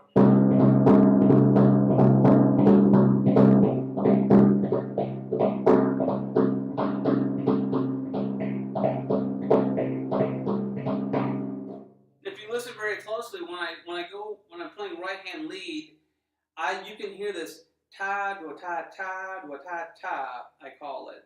So when what's happening is, if going back to my syllable example, ta ta ta da da da. So if I take my right hand, this is what I'm playing. Left hand is playing this. So my left hand is playing one note as opposed to my right hand is playing like 3 notes every time. So the speed of my right hand is like 3 times faster than the speed of my left hand. Going by that, ta da ta ta da ta ta da ta ta is what comes out. If, on the other hand, I alternate it, think about it. So if my right hand is playing this, left hand is playing this, they're playing the exact same rhythm. They're just mirror images of it. So because they're playing the same rhythm, they're going to have the same articulation. Ta-ta-ta, ta-ta-ta, ta-ta-ta, ta-ta-ta. You're going to get that effect. So when you're choosing or sticking on timpani, alternating is the best way to go. Okay, so you want to alternate as much as you possibly can when you're playing on timpani, whatever rhythm you're playing. The 2 most common rhythms you're going to hit on timpani, especially like your classical style music, is the rhythm 1 and a 2 and the 1 and a 2, and da ba da da ba da da ba da da da with the most common rhythm. So if I was playing 1 and a 2 on snare drum, I'd go right hand lead. But on timpani, I would want to alternate. It'll be a much more even sound that way. So alternate on timpani. Doubles. A big no-no on timpani is try to avoid doubling as much as you can. Why? Because remember I talked about the head oscillating and oscillating so slow? You can't get a really good second note because there's no much of a rebound on timpani. So let's say I'm playing dun da ga dun da ga dun da ga dun back and forth. Well, if I alternate,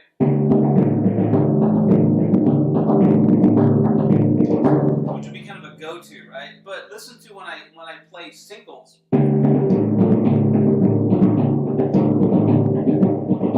Going back and forth. You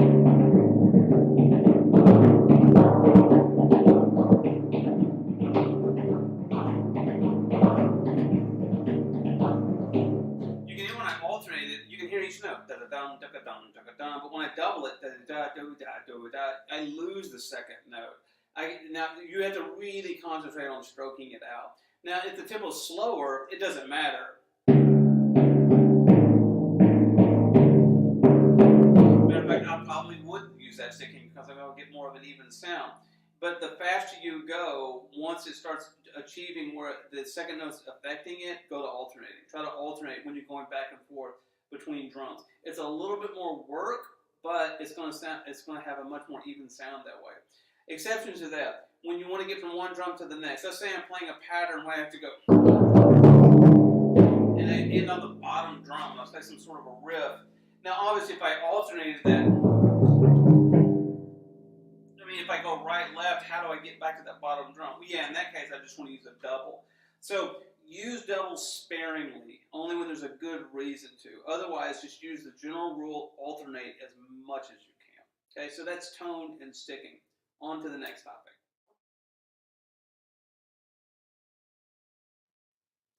So in this topic, we're going to talk about rolls on timpani. Okay, so for those of you who may be beginners out there, if you haven't been told yet, when you roll on a timpani, you single stroke, you don't bounce. And we're going to talk about that. Also, I'm going to give you some little helpful hints when playing rolls on timpani. So first of all, let's talk about why we do that, right? So first of all, why roll on anything in a percussion instrument? A roll is an artificial way for percussionists to add sustain. Any other instrument, a brass instrument, a string instrument, I can make that note ring as long as I can like push air through it. If I'm a wind instrument, as long as I can bow on the bow, it's going to ring. So that instrument can create sustain. Percussion instrument, on the other hand, timpani rings for a long time, but I'm still at the mercy of this drum. I mean, once it stops ringing, I'm done. I can't do anything. So the only way I can make it ring longer is to keep hitting it, right? So remember in another video I talked about oscillation. So a snare drum head oscillates very quick. It's like about 3 to 5 times like a millisecond. It's done. Timpani head will oscillate for about 7 seconds. Okay, so if I'm bouncing, even if I'm buzz bouncing on a snare drum, by the time that second bounce hits the drum, that head's already stopped oscillating. It's very hard for a player to play faster than the head will oscillate. Timpani, on the other hand, is completely opposite of that, right? So it's 7 seconds, so it's easy for me to hit the head again, before it stops ringing. And because of that, if I buzz or a roll of a bounce on the timpani, there's 2 things that are a problem. One, because the head doesn't allow bouncing very well, not like a snare drum, the next note's not going to be as loud as the note after that. So my bounces, it's going to be really hard for me to make each note sound the same. Secondly, I'll start choking the drum. Okay, so to give you an example, if I just take my 29 here, I'm just going to play a regular snare drum buzz roll. Right? There's my single stroke. Now, one of them, it sounds kind of choked, like, and I'm starting to kind of choke out the head. The louder I get, the worse it's going to get. I really start choking the head. But with a loud single stroke roll, it really starts to open up. So that's why we single stroke on a timpani. All right, so first of all, single, not bounce. We want to establish that. Next thing, the key to playing a roll on timpani is that you want to play at a speed that the roll is going to sound good. Now, go back to our snare drum example. Snare drum, a lot of teachers will come up with a formula, like meter this roll in 16th notes, meter this roll in a 6th couplet. It doesn't matter what snare drum I go to, generally speaking, as long as I play that rhythm on that piece, that roll's going to sound good. Timpani is a little different because you've got different drums, and also you can tune them in different places. So a roll on, say, a 32 is going to sound different than a roll, say, on a 23. And so you have to find the right speed. There's not a really good formula to play a single stroke roll. You just kind of use your ears, okay? So, and also the lower in the range that you go, the slower the speed because the head rings more. The higher in the range, you got to play faster because the head stretches tighter. That's another thing to keep in context. So, if I take a 29, tuning on about A here, so I'm going to play something slow, and I'm going to go as fast as I can, and just listen to what happens. So I'm going to play really slow. And at the speed, you can hear the rhythm, okay? This is a rhythm. This is a roll. Now I'm going to speed up. Now it's starting to sound like a roll. Keep going. Come back down again. So what happened, I hope you can hear this, or I hope it's coming across in the recording. Slow, I can hear the rhythm. At some point, it kind of just starts blending. And then if I go faster, it starts getting really bright. You hear it go bright, and also the pitch will kind of start to get sharp, and also you'll start hearing the rhythm again. So one of the common mistakes people will make is they just play as fast as they possibly can on a timpani. That's not necessarily a good thing. You'll actually sound worse. So you got to find that sweet spot of playing roll speed. Okay, so that's about the speed of a roll. Now let me show you some little tricks. So if I play, generally speaking, on lower drums, your roll speed's very easy to play. That's a good speed to play on a roll. The higher the drum and the higher the pitch, I really have to play faster, and sometimes my hands won't go that fast. So there's a technique called finger technique, and I would advise you to try to kind of learn it. So for me, you know, just playing wrist.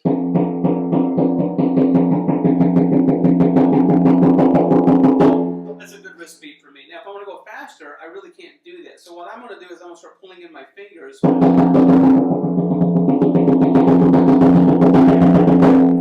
I can play a little bit faster. So if I'm playing a situation where I just can't get the roll fast enough, I'll break into fingers like this. Here's wrist. That was fingers.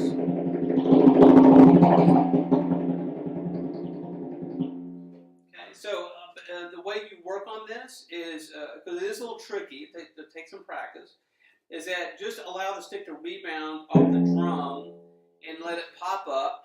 Do it this way. And then let it pop up and then pull it down with your fingers. You just kind of get the technique down fat first and then start speeding up.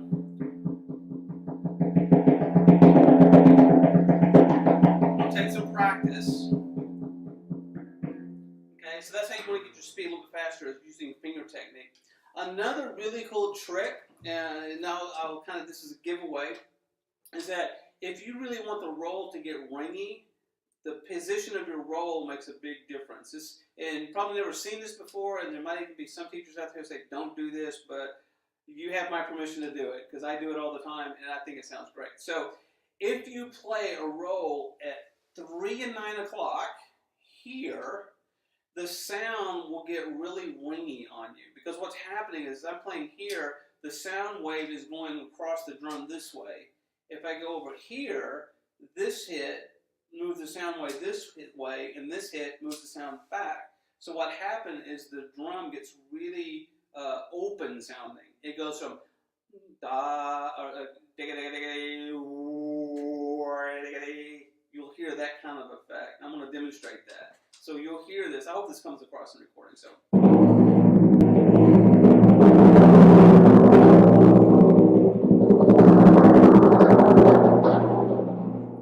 So you can hear where it just opens up as I go to 3 and 9 o'clock. So, and you can try that on your own timpani at your school. Just kind of try that little experiment, and I think you'll notice a huge difference.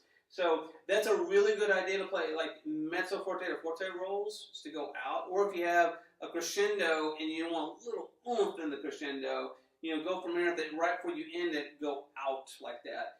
Not a good idea to play soft rolls, though. I would not do that to play like a mezzo piano roll. I would play right here. Okay, another good trick about rolls is the fade out roll, I call it. Sometimes you have a piece of music and the roll just kind of nientes or fades out to nothing. A really good trick on that is just play off the drum. So if, let's say I'm playing a roll and I'm going to play soft, but I'm going to keep playing. I mean, you still can hear it, right? Check this out. I'm just going to play off the drum.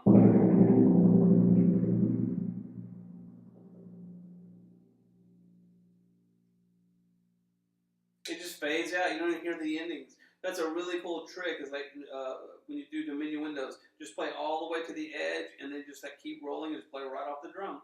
Sound just vanishes. Okay, so that's the topic on rolls. On to the next topic.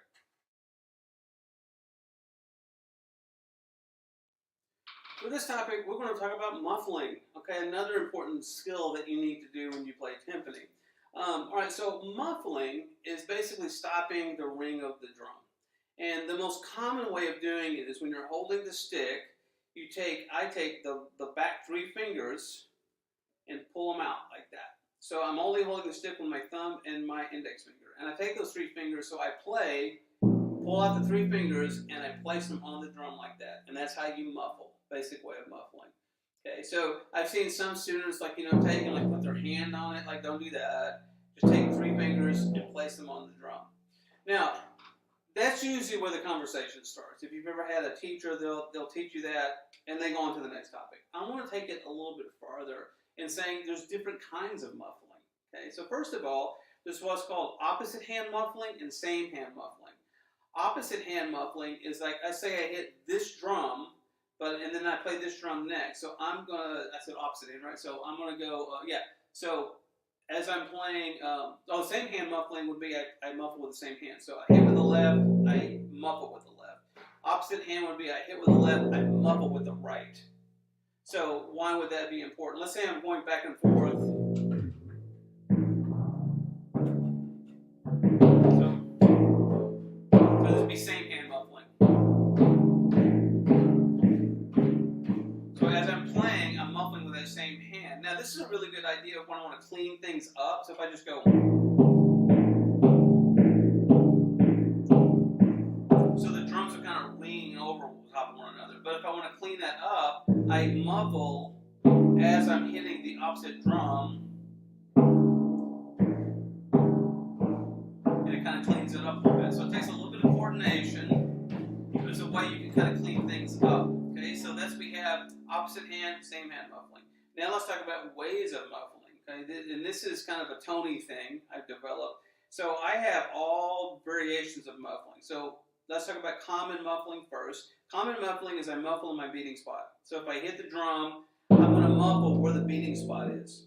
That works sort of like 90% of muffling. But now let's say I don't want to necessarily muffle like you hear the sound that goes ba and it stops. Listen very closely. Hear that after ring, that bang? There's like this little after ring hanging on up there.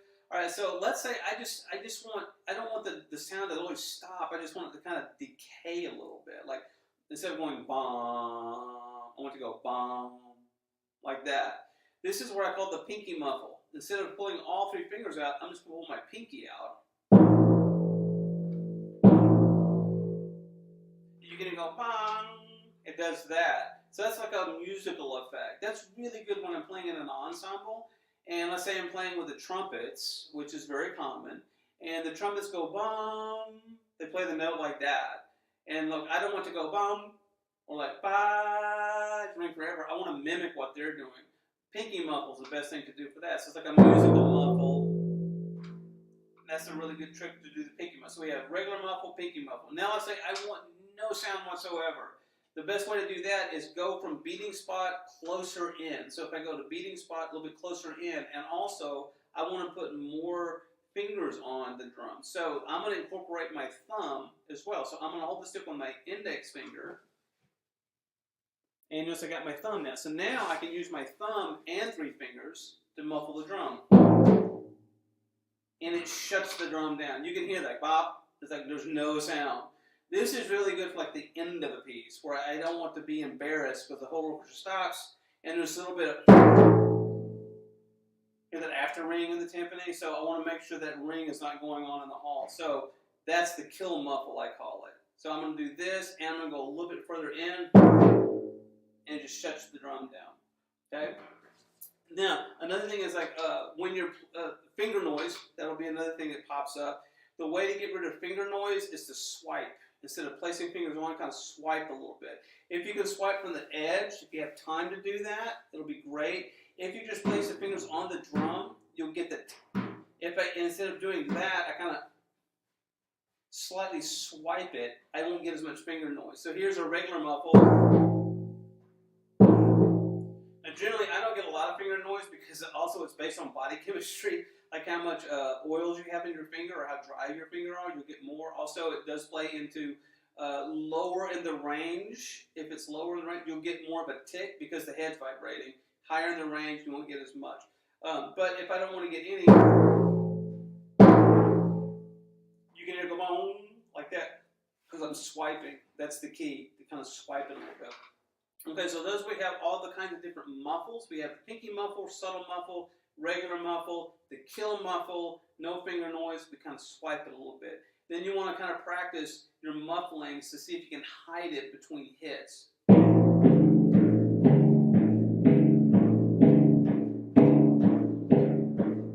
Okay, so those are our muffling techniques. On to the next topic. So in this topic, I want to talk about what is probably the most scariest thing for anybody playing timpani, tuning. It's the thing that I find, I know when I was a student, it was the most intimidating. I find this pretty much the most intimidating for everybody is tuning. And I want to offer some advice, some helpful hints, some strong opinions I have about this subject, because tuning is a very important thing. And yes, it is difficult to play on timpani. Now, first of all, let's talk about why it is so tricky to do this on timpani. First of all, any instrument in a band program, you start talking about tuning the very first day, right? Like whether you're a flute, trumpet, trombone, whatever, you're already talking about tuning the second you put the instrument to the person's mouth, because they have to play a note. In percussion world, what do we start on? We start on snare drum, we start with mallets. So, I mean, well, we can't control tuning. The instrument does it for us, right? It's not until we get to timpani that we can actually control the tuning of the instrument, because we have a pedal. That's what controls the tuning. So because of this, most percussionists don't get into this idea of tuning until at minimum a year, probably longer than that, once they've been playing the instrument. So we really haven't developed good ears right yet, whereas other instruments, you develop that from the very beginning. The other problem is timpani. Let's face it, they don't have a really good fundamental sound. They have all these weird overtones going on, and it's really hard, if you've ever tuned timpani, to tune your bottom drums. If you don't have a lot of experience, you have a hard time hearing the pitch, and it's very confusing. Okay, so higher in the tessitura, we talked about that in another video, a little bit easier, but once I get in the mid-range low, it's harder to hear the pitch. So you put those two things together, and it's kind of intimidating, kind of daunting. All right, so first thing I want to offer is, I call it the scoop up. I know this sounds weird, but just bear with me here. And this goes for band directors if you're listening, also students. So what I want you to do, and I usually do this in a big room full of people, but we're on virtual, is if you could go over to any instrument in your band program and hit a piano or hit a vibe or a marimba, whatever, and let's say hit an A. Then I want you to see if you can just sing the A. And you can do this by yourself, you're not embarrassing yourself. So, kind of close to an A. So my timpani here, like, there's my A right there, that's an A. Now, most people, if you've never done that before, you're going to have a really hard time doing that. I would say it's about 50-50. Some people can do it kind of easy, some people will struggle with it. Now, so see if you can do that. Now, what I want you to do is I want to ask you to scoop down to the note. Okay, so you're going to hit it and just go, just hit a note, doesn't matter, and then go, And I can't even sing that well, so you can see how silly it sounds. See if you can scoop down to the note. Okay, do that. You will find that's almost impossible. It's really tricky to find the note. Now the third one, scoop up. So just pick any note down low and go. For those of you who ever heard like the THX things in movies, like it's that effect. Like you scoop up to the note. So hit the drum. See if you can match the pitch. I would bet money that most of you out there are like, hey, that's pretty easy. There's something about scooping up to a note that's really easy to do. Matching a pitch, tricky. Scooping down, virtually impossible. Scooping up, not too bad. So the first thing you do is you have to be able to hear the pitch before you can tune it. That's it. I mean, you can't guess. You got to know what you're trying to hit. So you got to sing the note first. So practice singing. If you have a hard time matching pitch, scoop up to the note. Okay. Then see if you can scoop up and sing it, and then try it on the drum. Now, I know a lot of you are saying, like, yeah, but Tony, I don't know if I'm doing the right pitch or not. So in this day and age, we got digital tuners. Okay, so it's pretty easy. So I would practice first with a digital tuner. See if you can go to a piano, hit it, scoop up, and like, I wonder if I'm on the right note. Take the digital tuner out, scoop up. It'll tell you whether you're right or wrong. Okay, and then see if you can do that. Now, once you can do that, you go to the drum, right? So you always want to start when tuning a drum at the lowest pitch. This goes, I don't care if you're in 6th grade or if you've been playing in a symphony orchestra for 30, 40 years. Everybody does this, okay? Especially on timpani. Always scoop up to the note when you're trying to hit it. So my A, so I'm gonna scoop up to that note. There we go. So I scooped up to it. And I apologize. These heads need to be replaced. They're pretty old, so they may have probably a bad sound to them. But I scooped up to it. Okay, so you want to see if you can do that. So scoop up to the note, digital tuner, practice doing that. Again, always scoop up to it, very important. Okay, once you can do that, a really good exercise to do is see if you can tune in fourths. Why fourths? First of all, fourths is the overtone series in a timpani. Okay, so it's the 4th or the 5th, however you want to think about it. So it's the natural sound that you're going to hear in a timpani. Secondly, 90%, 95% of intervals you can play in timpani are fourths. That's the most common interval you're going to encounter. So 2 good reasons to do that. So, a fourth. Now we can talk about doing solfege, you can do all tricks. The one I like to have students do is the wedding march. Bum bum ba-dum, bum bum ba-dum. You can also do the Eyes of Texas, bum bum ba-dum ba-dum ba-dum. You do that one. Those 2 songs, the first 2 notes are a fourth. Bum bum ba-da ba-da-ba-da-da. Okay? Or bum bum ba-dum bum bum ba-dum. So pick a note. I'm going to pick an A. Okay, now I'm going to tune this drum to a fourth. So bum, I'm giving a note. Bum bum bum bum bum bum bum bum bum bum bum. There's my fourth, right there. Okay. So see if you can do a low note, a high note. Then see if you can play this crazy game. I love to do this with students. What we do is we play the circle of fourths. So the circle of fourth game works like this. You go over, you hit a piano. You play an A. Okay, so we're going to put an A on a 29. And then what's a fourth above an A? A D. So then I'm going to play a D, and I'll tune to my D. So I go A, and I go, I get my D. Then I think, what's a fourth above that? A G. Then I'm going to play a G. Now I can put a G on my 23. I can also put a G on my 32. So at some point you have to go down, down. So you keep doing this little game where you keep going down, back around, down, back around. So then I put a G. I go 32 G. What's a fourth above that C? What's a fourth above that F? What's a fourth above that B flat? What's a fourth above that E flat? And I just keep going. And eventually you're going to come back around to A. So you play this game, you go all the way around, see if you can do it without any help, and then you tune in A. Then go over to the piano, play the piano, and see if you're back on an A again. It's a really good game to play as far as a tuning exercise. Difficult, I'm not going to lie, but it's a really good exercise to do.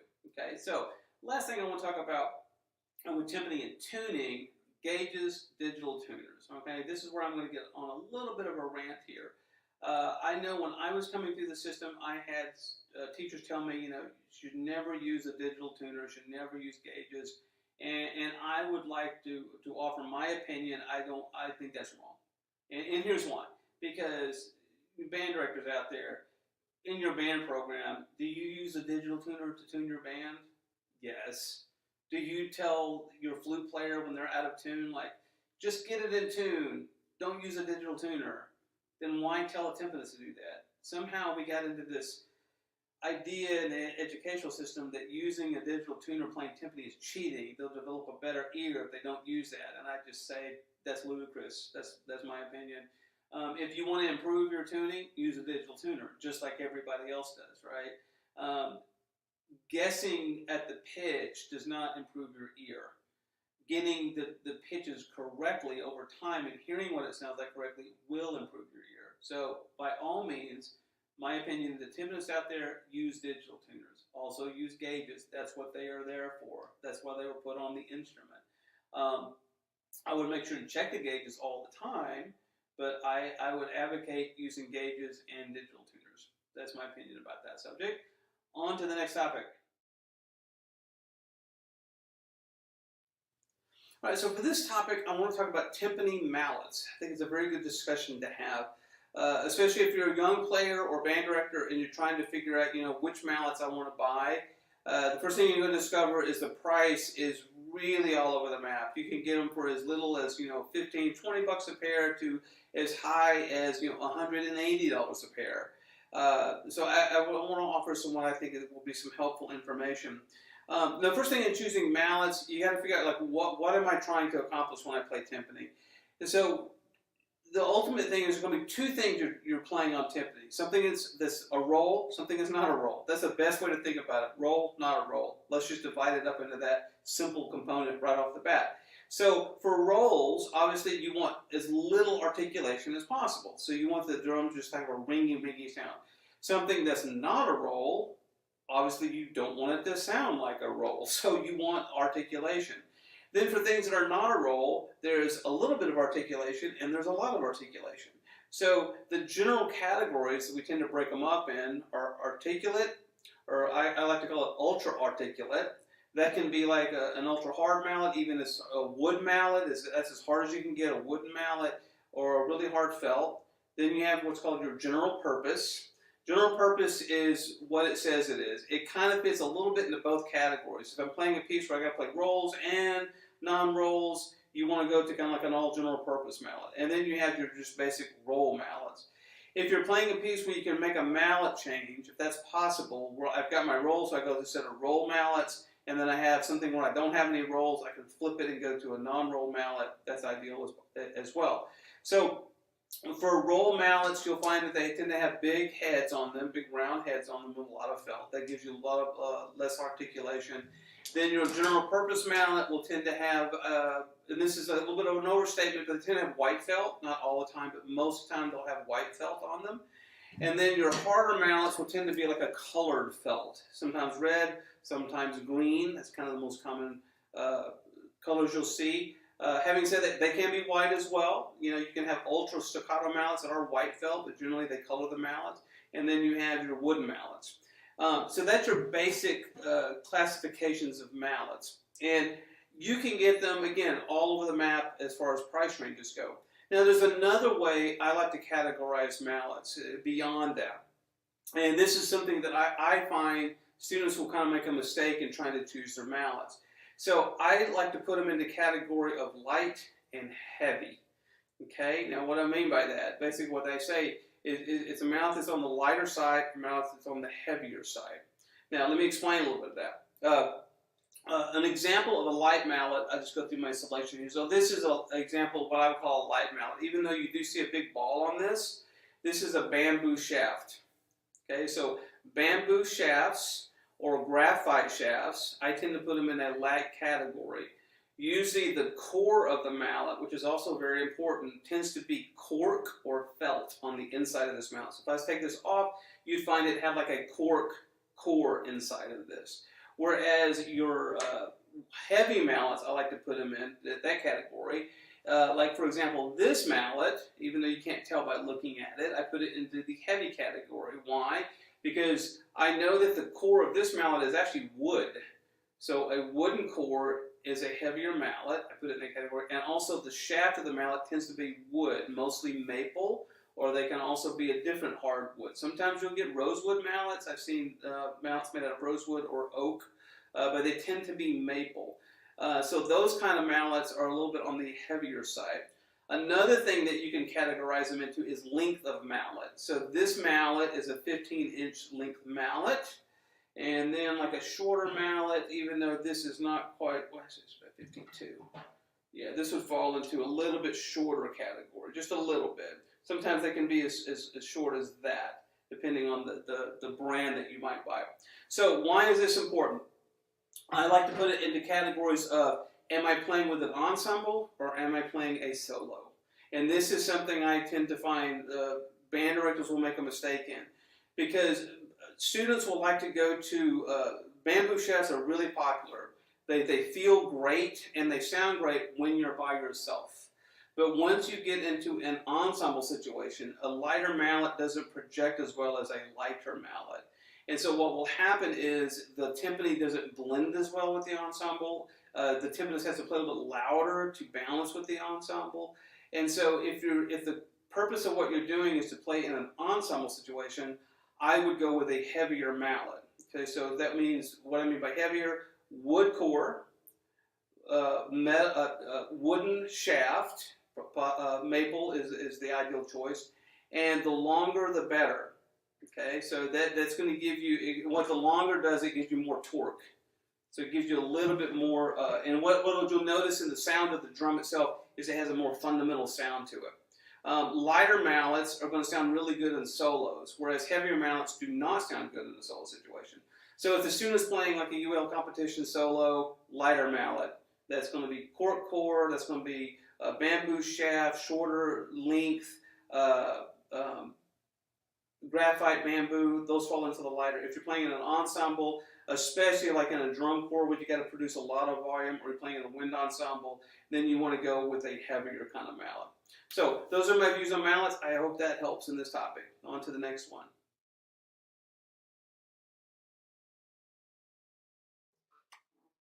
So now that we've talked about all these topics, I want to put this into a real application. So I'm going to take a little piece. This is a big Timpani excerpt. It's Tchaikovsky's Fourth Symphony, First Movement, letter T. Every timpanist knows this piece. And I'm going to apply some of the things that we talked about. So first, let me just kind of run through this spot so you kind of get an idea of what it sounds like. Starts out with a roll.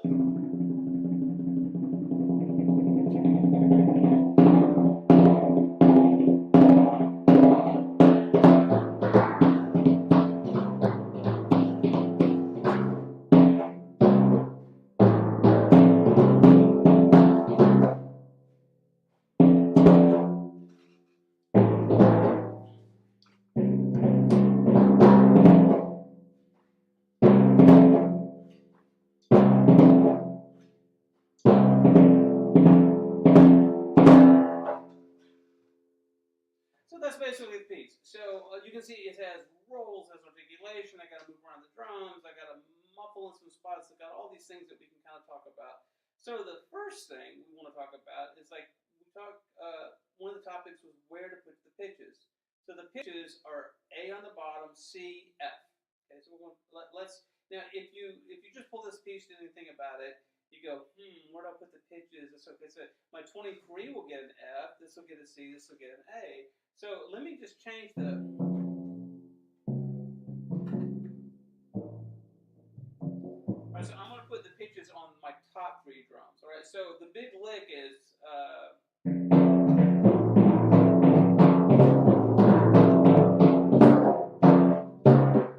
All right, so that's my top three drums. Now, if you notice, my F sounds like this. C sounds like this. A sounds like this. Not bad, not bad. But listen to what if I put them on my bottom drum. So I'm going to take my F, put it here, put my C here, put my A here. So now I went from sounding like this to sound like this. So it's got a little more clear, focused pitch to it. And then C is there, A is here. So.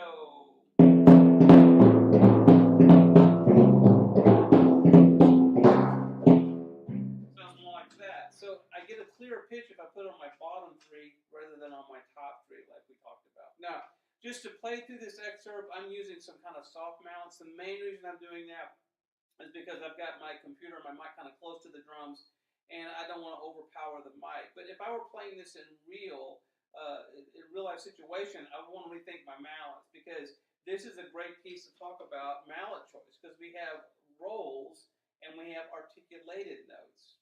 So what I want to use is a mallet that I can get a little bit of best of both. Now this mallet, because I'm by myself, and we talked about this in another video, and because I've got if somebody was listening to me, they'd be kind of close up. I would want to go with something more like this. But like in a hall, if I was playing with an orchestra, as I'm playing in a big hall and the audience is kind of far away, I'd want to go something with a little bit more general purpose, that I can get articulation as well as a roll. So I'd probably want to use these mallets. It's not going to sound as good on the roll, but it's going to sound better on the articulation sections. Okay, so the piece starts out with a roll, and I would want to use more of a mallet like this. Now remember I talked about a little cheating way of playing a roll? So this this long F roll, I was playing with these, but you can kind of hear the notes. But remember listen to this. As opposed to this. Opens the roll up, right? So I can start my roll here. And then as I get closer to my next section, I'm going to slowly bring my mallets in. And I'm ready to go. And I can go to that section. So we get through that section, and then we got this section we got to play around the drums, all right? So one of the things, if I just play the lick,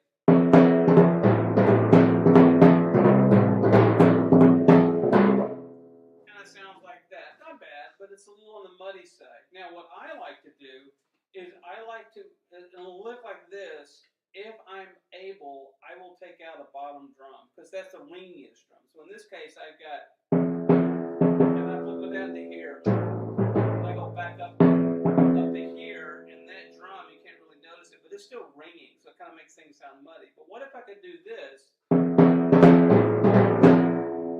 See my hand over there? I caught this drum as I went up to my F. So I'm going to play that lick again, and you're going to notice that I take out the bottom drum every time I go up to the top.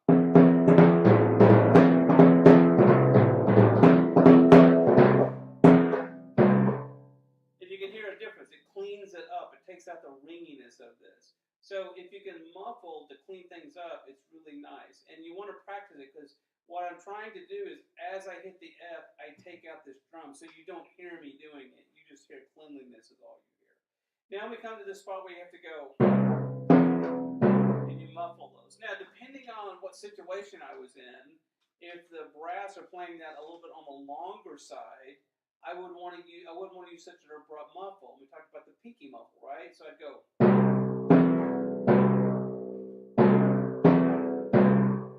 So it kind of does this to the note, but doesn't completely shut it out. So bomb, bomb, bomb. If I want to take it out a little bit more, then I would use my 3 fingers. If I really want to choke it, if the brass is just going bop, bop, bop, I'd do what the killer muffle I talked about, or the choke muffle, which is this. I'd go.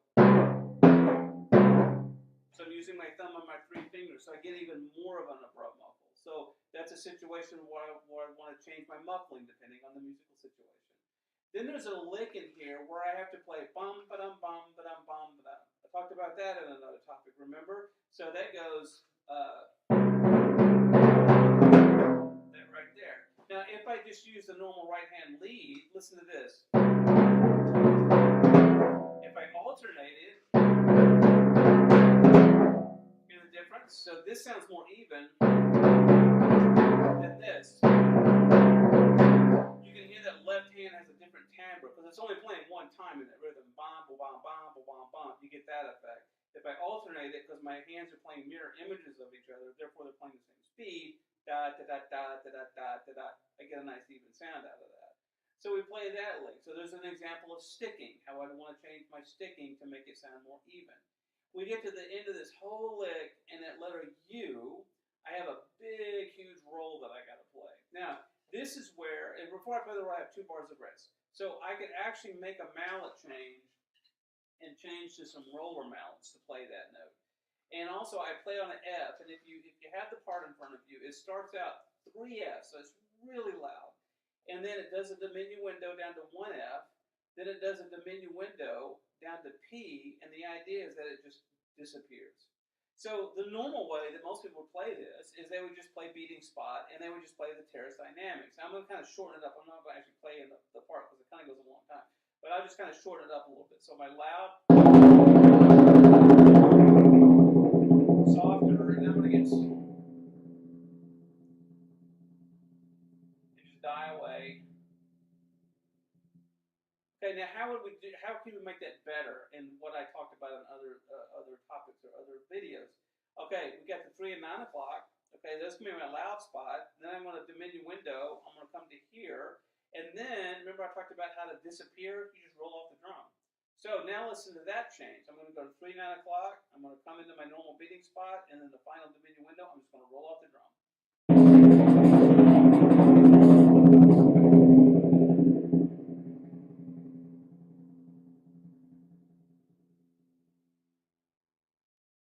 Now you just have this nice full loud roll and diminuendo's down and it just dies away.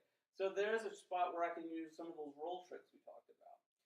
And one last thing I want to talk about, I didn't cover it at the beginning, but I do want to talk about this, is like if you're tuning the drums, and you always want to make sure your drums are in tune. And I said in another video, I highly recommend using gauges, but you always want to make sure your gauges are right. You always want to check them before a concert or before a rehearsal, because they will move. They're not going to stay in the same place, because weather affects them.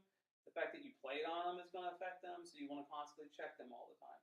And what I highly recommend when you tune them, other than a digital tuner, I talked about that also, but if you can get your hands on this little thing, it's called a tuning fork.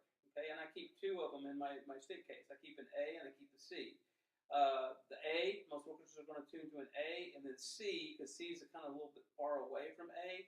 Usually you can grab most of your pictures from the A. So we talked about tuning in fourths, right? So a D is a fourth away from an A, and an E is also a fourth away from an A. So you can get either go to the bottom and get your A, or go to the top and get your D. And then from those pitches, you can get your G and your B. But then to get to C, you kind of go this kind of diluted way to get to it. But so I keep a C. But the thing I want to talk about is what I like about tuning forks is they're quiet. Like, can you hear that? You couldn't. You can't hear that. So you can hit your knee, you can hit your hand, you can hit the mallet. A lot of times, I have a mallet in my hand. I just hit the mallet and I get it activated. What I find that most people do is they don't know how to use this thing. So what you do when you hit it is you put it up to your ear, but you don't do this. What you do, I'll put this close into the camera, is this back part of the tuning fork, there's a bone right here in front of your ear. And you take the back of this tuning fork and you put it on the bone like that. And what it does is the vibration of the tuning fork goes into the bone of your skull and it vibrates it. And it's really, really loud.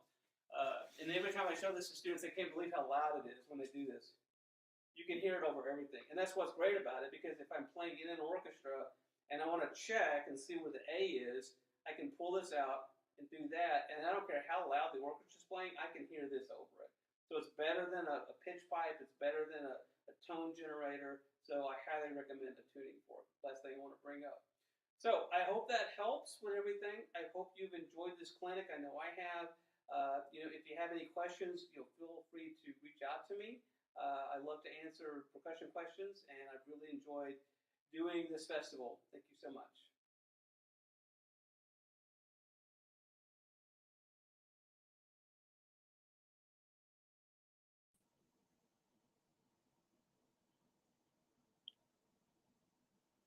I think you're muted there, Gilbert. Literally, thank you. Oh, yeah. Literally, a mouthful. Wow. Oh, you're kind. You literally are taking, especially those programs, Tony. There's small programs, especially in the ATSSB, part of the Texas education. They're so small. They sometimes don't have a percussion specialist in their staff, and wind players are forced to teach timpani. And in my mind, I was thinking, man, this clinic would definitely help an instructor in that situation. It's so in depth, man. It's a lot of juicy stuff, but you put it in a way that it's so easy to assimilate, man. That's beautiful. Oh, thanks, Gilbert. Yeah. That's beautiful. Uh, Tony, how long have you been playing timpani, sir? I mean, as with other percussionists, I started in high school and then played at college. But like seriously, I studied with Don Leoncini in Philly, and that's when okay, this is how you really play the instrument. He just really was a good educator and really just opened my eyes up to a new concept of playing. And then in 2001, I became the principal timpanist of ASO. And so my kind of career path, I guess you would say, even though I still play percussion, I'm playing a concert with Austin pretty much every other week. And so for about, seriously for 20 years, probably. Wow. And your strokes, man, they're pretty smooth. And I remember one time, and this was, I had brought Thomas Burritt. This was several years ago. I want to say 8, 9 years ago. And he was raving about your timpani playing. Oh, When we brought him down for the live event about 8 years ago, 9 years ago. He came along with Ivan Trevino that time, uh-huh. and he was raving about your timpani playing and how low your strokes were in comparison to other timpani players, but you would just get such a huge warm sound. And that's one thing I noticed. You were getting a very powerful sound, but your mallet height was not high. Yeah, that's how would you describe that stroke, Tony? So the that's a great question. Um, if you've ever, well, let's kind of open that up a little bit. I want to come around and answer your specific question, but with if you've ever YouTubed any timpanist, timpanists of LA, timpanists of Boston, Cleveland, you'll see kind of different techniques, and in America, the normal technique for the longest time was French grip. So Cloyd Duff played French, so every timpanist played French grip. And then the new trend is everybody's starting to play German. So this has become the thing. So most new timpanists coming out are tending to play a more German style of grip. German, automatically you get a bigger tone, bigger sound, mostly because the hand is like on the mallet. So the weight of your hand and the stroke is kind of going into the stroke. Whereas if you turn your hand over, it pretty much is pushing up the thumb, so that you get a lighter sound. I know I talked about that in a video.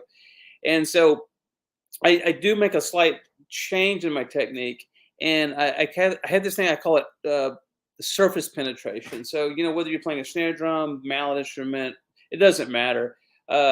You develop a sense of touch, and any experienced player knows what I'm talking about. So let's say here's the surface of the instrument. Say it's a snare drum, right?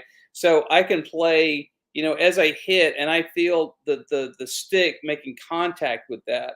I can immediately start reacting to it and pulling it off, or I can kind of play a little into the membrane and pull it off. Now there's this gray area. Now, if you go too far, especially with timpani, because the head is a little bit more flaccid than other instruments, you can immediately get a really bad sound. So over years and years of playing, I've just kind of developed this. I just kind of know how far I want to dig into the head before I actually keep going to not get a bad sound. And I'm doing it so much, I just kind of know where it is. So that's why I can play low, but I can still get a really big sound because I'm playing into the head just a little bit. And, along with that tone thing and bad sound thing, something I've discovered is, and I'm sure I could make like a math formula if I thought about this, but, and I talked about speed of stroke. If I play with a slow stroke, I'm going to get a more rounded sound to the attack. If I play with a quicker stroke, I get a little bit more attack. If you play with a high stroke, play with a quick, and you don't pull away and you play fast, if you put all those things into play, you are going to get a bad sound. I can almost guarantee it. The lower you start reducing your height, that ratio kind of starts going down. It takes a little bit more to get a bad sound. So, but if you play really low, really quick, dig into the head, you tend to get a really articulate, big sound, and the ratio or the chances of you getting a bad sound are reduced. So over the years, I've kind of came up with this. I don't think about it. I just do it when I play. But I tend to play low, but I tend to play quick. So I get a big sound, but my chances of getting a bad sound are reduced because I am playing low. That's probably more information you wanted, but that's Yeah, no. That's yes. That's one of the reasons why I searched out for you, because I know that you're, it's you remind me of like the internet. I hit one search and it's like, boom, here you go, all the information. So and we have a lot more understanding on the concept. So it's a more articulate stroke. So how would that work for a legato stroke? legato. So if I'm playing a legato stroke, I immediately change. I flip my concept. So then I do go really high but really slow. I just change. Oh, okay. I see. Talking about different tools in Yeah. the toolbox for the different situations. Yes. When I was studying, one of the things that Don Liucci did, so when you study with Don, when I studied with Don, he takes and has you play all the Beethoven symphonies. And he had this Oh saying is, wow. if you can play Beethoven 1 through 9, you can play anything. And Oh and, wow. and the reason he said that was because when you think about it, Beethoven, and I'm going to get a little orchestrally Yes. geeky for a second, but you have your Baroque. So in styles, you get Baroque, classical, romantic, and then romantic, and then they branch off and they go crazy. Neoclassical, impressionistic, modern, all that kind of stuff. So the difference between the way you would approach timpani Baroque style is totally backwards and different than when you would approach classical or romantic style. And there's so many reasons for that. The drums during the day were smaller. They tend to use wooden heads. We go to felt by the time you get into Berlioz. Drums got bigger. Orchestras got bigger. The way the composer composed the piece changed. So in your earlier styles of music, the timpani would always double trumpets. So if you're doubling trumpets, you have like a brighter kind of sound. And then with Beethoven, he slowly changed the orchestration. Timpani started doubling lower instruments. So your double basses, your lower brass. And then you get more into the 20th century. Now we start doubling tuba, lower brass. You very rarely double trumpets when you get more like in Copland, Stravinsky, that kind of stuff. Yeah. And so because of that, so anyway, that was the reasoning. Leeds, said if you do all Beethoven symphonies, because Beethoven's 1 starts out in a classical realm. By the time you get to 9, he's changed the style of Western music to romantic. So in 9 symphonies, you go from a classical style to romantic style. Plus, you get into tuning. I mean, all this other kind of stuff with Beethoven. So, but anyway, what Don would do is he had 5 sounds you had to play on timpani, and he would show you how to do them. So he called it the slow-mo stroke. So slow-mo stroke was a stroke that was almost a good foot off the drum or more, but as slow as you possibly could play. So you just like go like that, and you get this really warm sound. So you had to he had to just play eighth notes, and he would go to a 2, go to a 3, go to a 5, go to a 1. He would just spit off these numbers, and what those were stroke speeds and stroke heights, and you had to make 5 different sounds on the drums without getting a bad sound. So 1 would be a slow-mo, round as you could get sound. 5 would be the most articulate, pointed sound you could possibly play.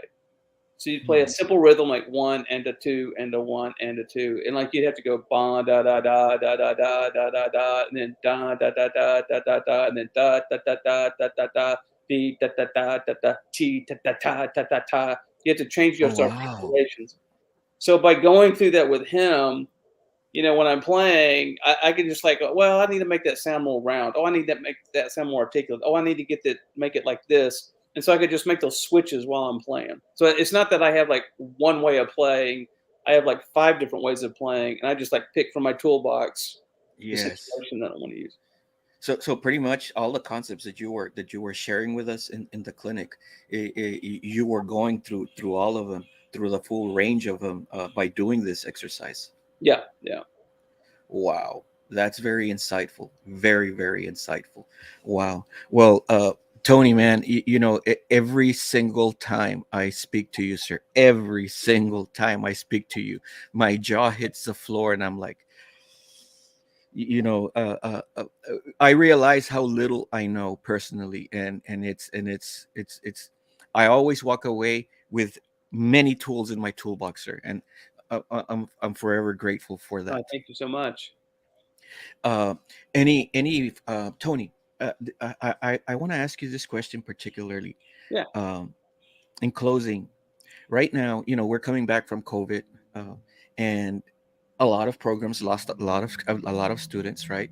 And then some of them, and I know I'm speaking for just about every single public school percussion studio, that's hearing this, mine included, and the kids that remained, their interest is so impacted. They lost that passion for the art form. Personally, my studio went from winning state championships in percussion competitions and all staters and to like, not wanting to rehearse. And I'm like, you gotta be kidding me. It's tough. So what would you say, one, to the educators, and two, to the students in helping, acquire that passion? Oh, I think, I mean, my honest opinion, I think it's going to take care of itself. I mean, how soon has it been since we've come back from this? Like a year? Yes. And remember, we saw each other in the hallway at the UIL state competition, just a couple Yes. weeks ago, Yes. right? Yes. And remember, that's the first competition that's happened live since the pandemic. That's the Mhm. first time we've all been back from this, right? And so I think it's just a prediction, but I think it'll come back in spades. Give it about a year or two. That's just me. Yeah. Because Yeah. what's going to happen is like it all. I mean, I have two kids. The programs that they did kind of died. I saw it happen in the schools, and then this year the competition was a little low. Not as many kids competed. But that fire is going to come back as more kids that have stayed in, they play. Younger kids coming up through the program, they see them play, they get that passion again. The competition start taking off.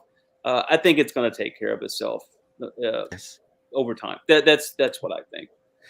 I was reading during the pandemic. I can't pinpoint. I don't know if it was a YouTube, a video on YouTube, uh, or something I read somewhere where every time that there has been something like a pandemic worldwide that has affected at this level where there's social distancing and the arts always come back, a lot stronger, a lot fuller, a lot more creative, a lot more powerful. And I think you hit it on the nail. It's going to happen. And uh what me personally, what I'm trying to do is I just don't want I don't want to lose kids. I want them to remain so that they can experience what's about to come. Yeah, yeah, Yeah. Well, Tony, thank you so much. We talked in private about bringing you down to South Texas and yeah, doing some clinics, possibly some all-state clinics. So absolutely. RGV band directors and students, make sure to hit us up if you would like to be included in this little tour that we might do. We might do one centralized in one location, have people come there, or maybe a tour. But that again, sir, is totally up to you. And so make sure you hit us up. Uh, Band directors, percussion directors, head directors, if you want Tony, I'm telling you, he is going to do a serious dent in the education of your studios. Once again, sir, Tony, thank you so much, brother. And Gilbert, this is an amazing thing you're doing. I really appreciate it. It's awesome. It's awesome. Thank you, Tony. And you know it's it's fun, sir. I see your passion when you're talking, and when you're teaching. It's evident, so thick you could cut it. And I can relate because I feel the same way when it comes to sharing this information to the masses. uh when we were coming up, we did not have access to this, and Yeah, much less education at such a high level. You know what I mean? Like the one that you just provided and the other clinicians. We if we wanted that, we had to leave our houses and go and study, hours and hours and miles away to get a hold of this. Now it's right here in your house, in your phone, yeah. wherever you're at. Yes. So thank you once again, Tony. I appreciate your kind words. This is your home. You're welcome here anytime. Anything that we can do for you, sir, I'm down. I'm down. Let's get in trouble together. Just tell me what we're gonna do, and we'll find a hiding place for the bodies. Absolutely, absolutely, Gilbert. Love to. Okay. Okay. Well, see you soon, brother. You got it, man. Guys, wow, that talk about saying a mouthful of information. That Clinic from A through Z, guys, what to do with timpani, and especially programs that don't have a percussion specialist, and even us, percussion specialists, whether we're new as educators or we've been years going at it. That was just so insightful. Definitely worth many times a replay, and please feel free to share with as many people as you feel see fit. Changing gears, leadership, and I think leadership in our times, from the student body, right? Even us, because we're educational leaders, but from the students themselves, what can we do to help our programs develop? One of those things is having section leaders, right? Or section captains. And even better is we can have a section captain or a section leader, but how can we get that mentality, that leadership mentality, to the rest of our group? Now you're talking about serious depth, quality in our studios, and flourishing, especially in these times.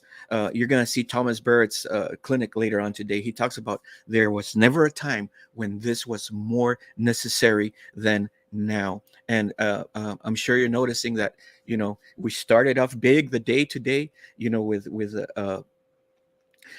Jimmy Cantu and then Adam Hopper, and instead of decrescendoing, it's crescendoing to the end. So check out this clinic, Brian Zator, and the topic: focus on the past, present, and future leader, you.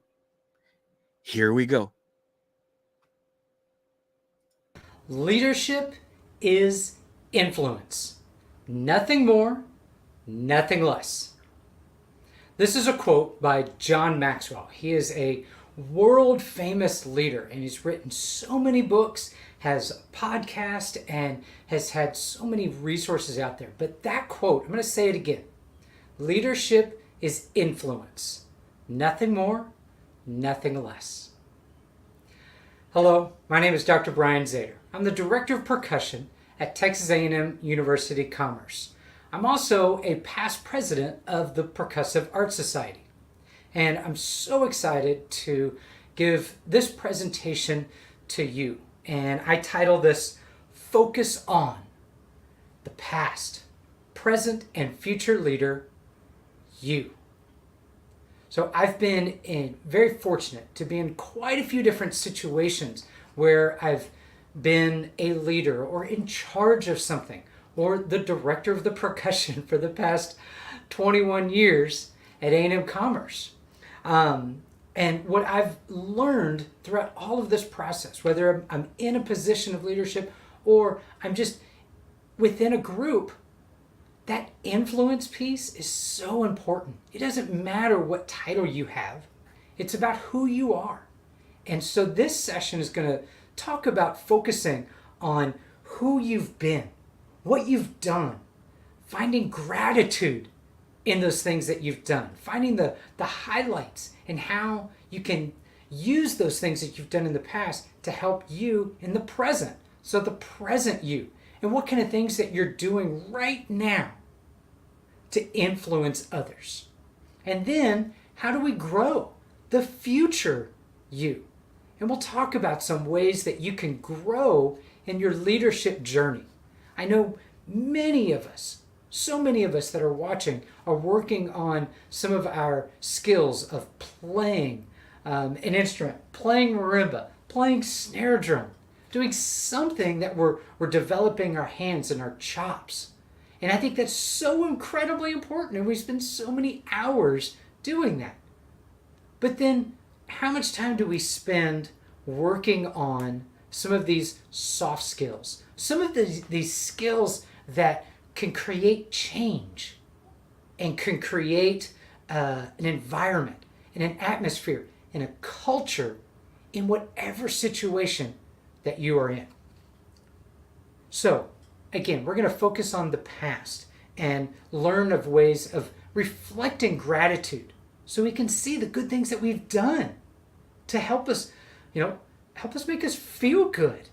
It's great to be gracious about things and finding those things. It's going to be a really great thing that we talk about. So focus on the present. We're going to discuss strategies on how to be more effective and productive in our lives, and then we'll focus on the future, ways to explore continuing to grow. And so overall, our time will be focus on. And I hope you can be motivated, inspired, and find some practical ways of how to be intentional about your personal leadership growth. So the first thing, focus on the past, reflection. So find gratitude, find small wins. So I've told this story but in the past. So I've read books and listened to podcasts, and one of the things was talking about just find any small win.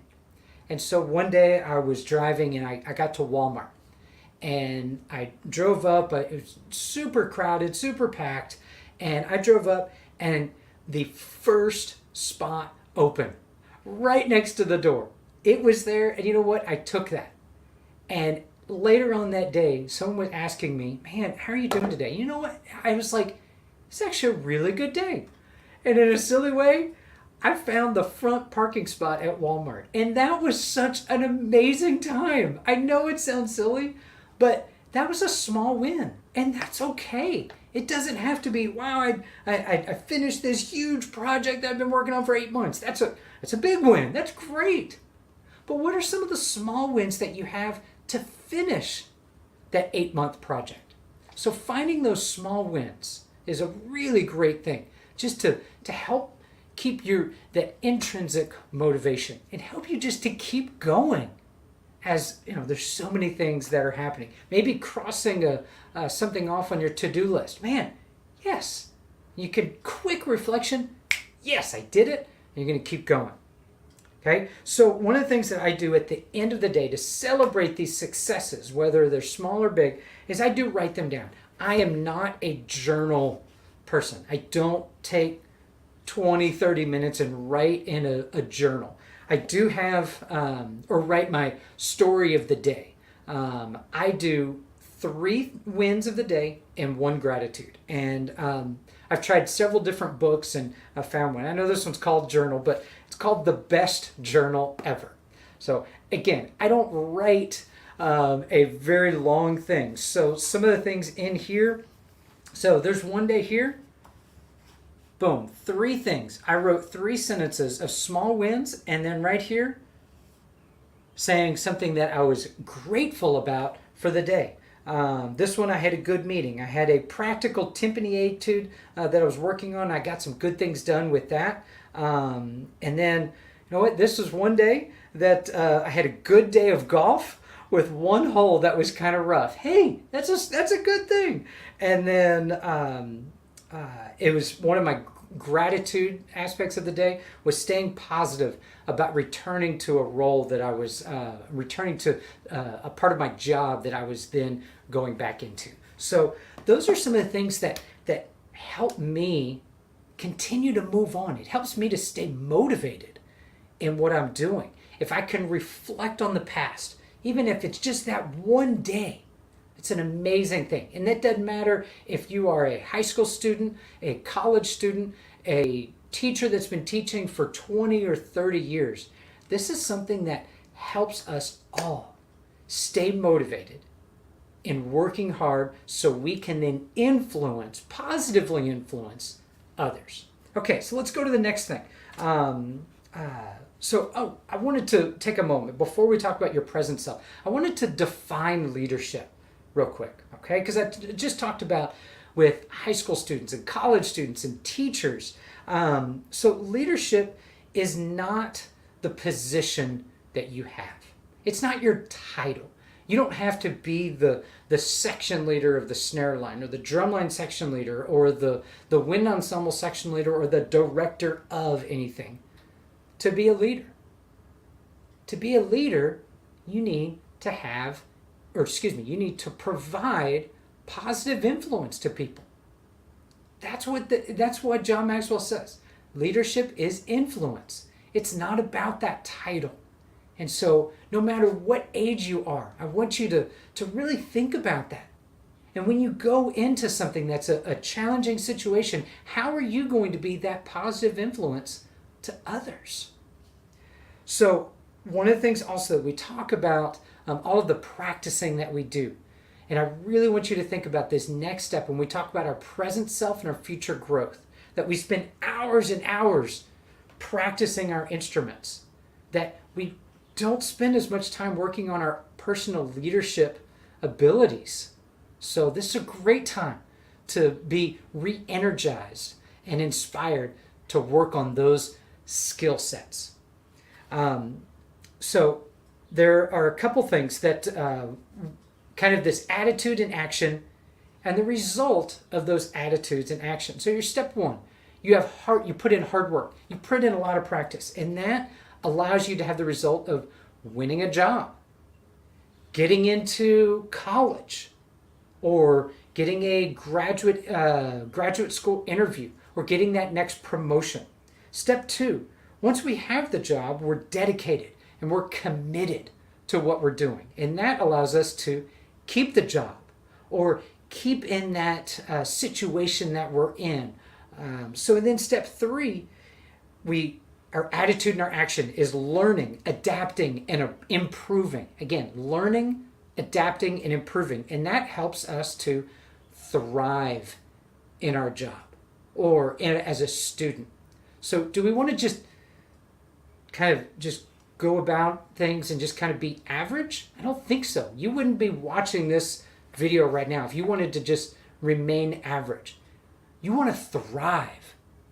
So think about learning, adapting, and improving what you do. You do that on marimba. I do that on marimba. I do that on snare drum, timpani, crash cymbals, whatever it is. We try to learn more, and that's going to help us thrive. So now focus on how you can learn, improve, and adapt in these leadership skills. So let's talk about our present self. And what do we do right now? And so one of the books that I read many years ago, so I was PAS president from 2017 to 2018. And this was a role I was, admittedly, I was very nervous about this role.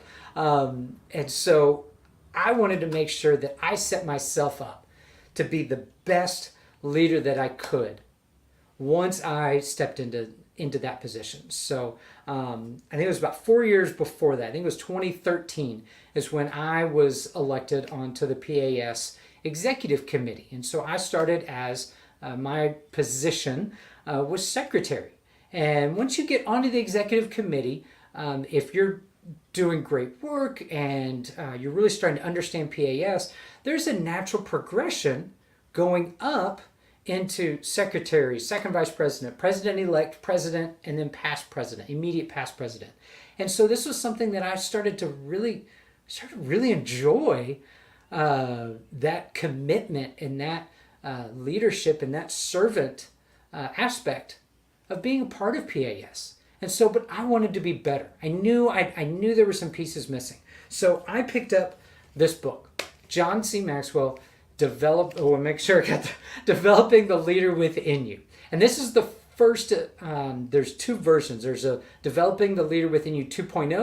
Well, this is the one prior. So I feel like this book is so incredibly practical.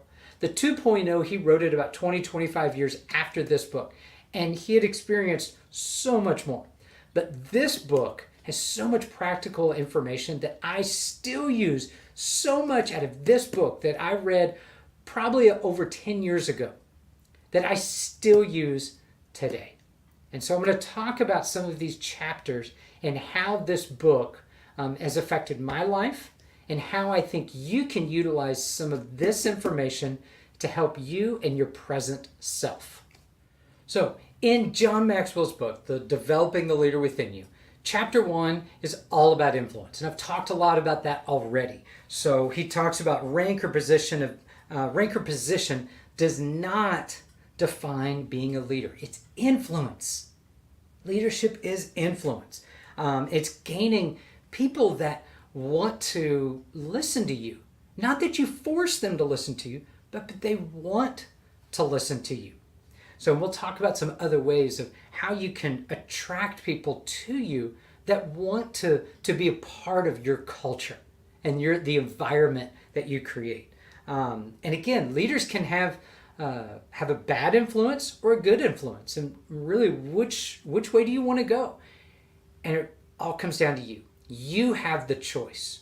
Do you want to be that person that provides a good influence, or are you going to be the person that people look at and be like, I don't want to teach like that, or I don't want to play like that, I don't want to act like that.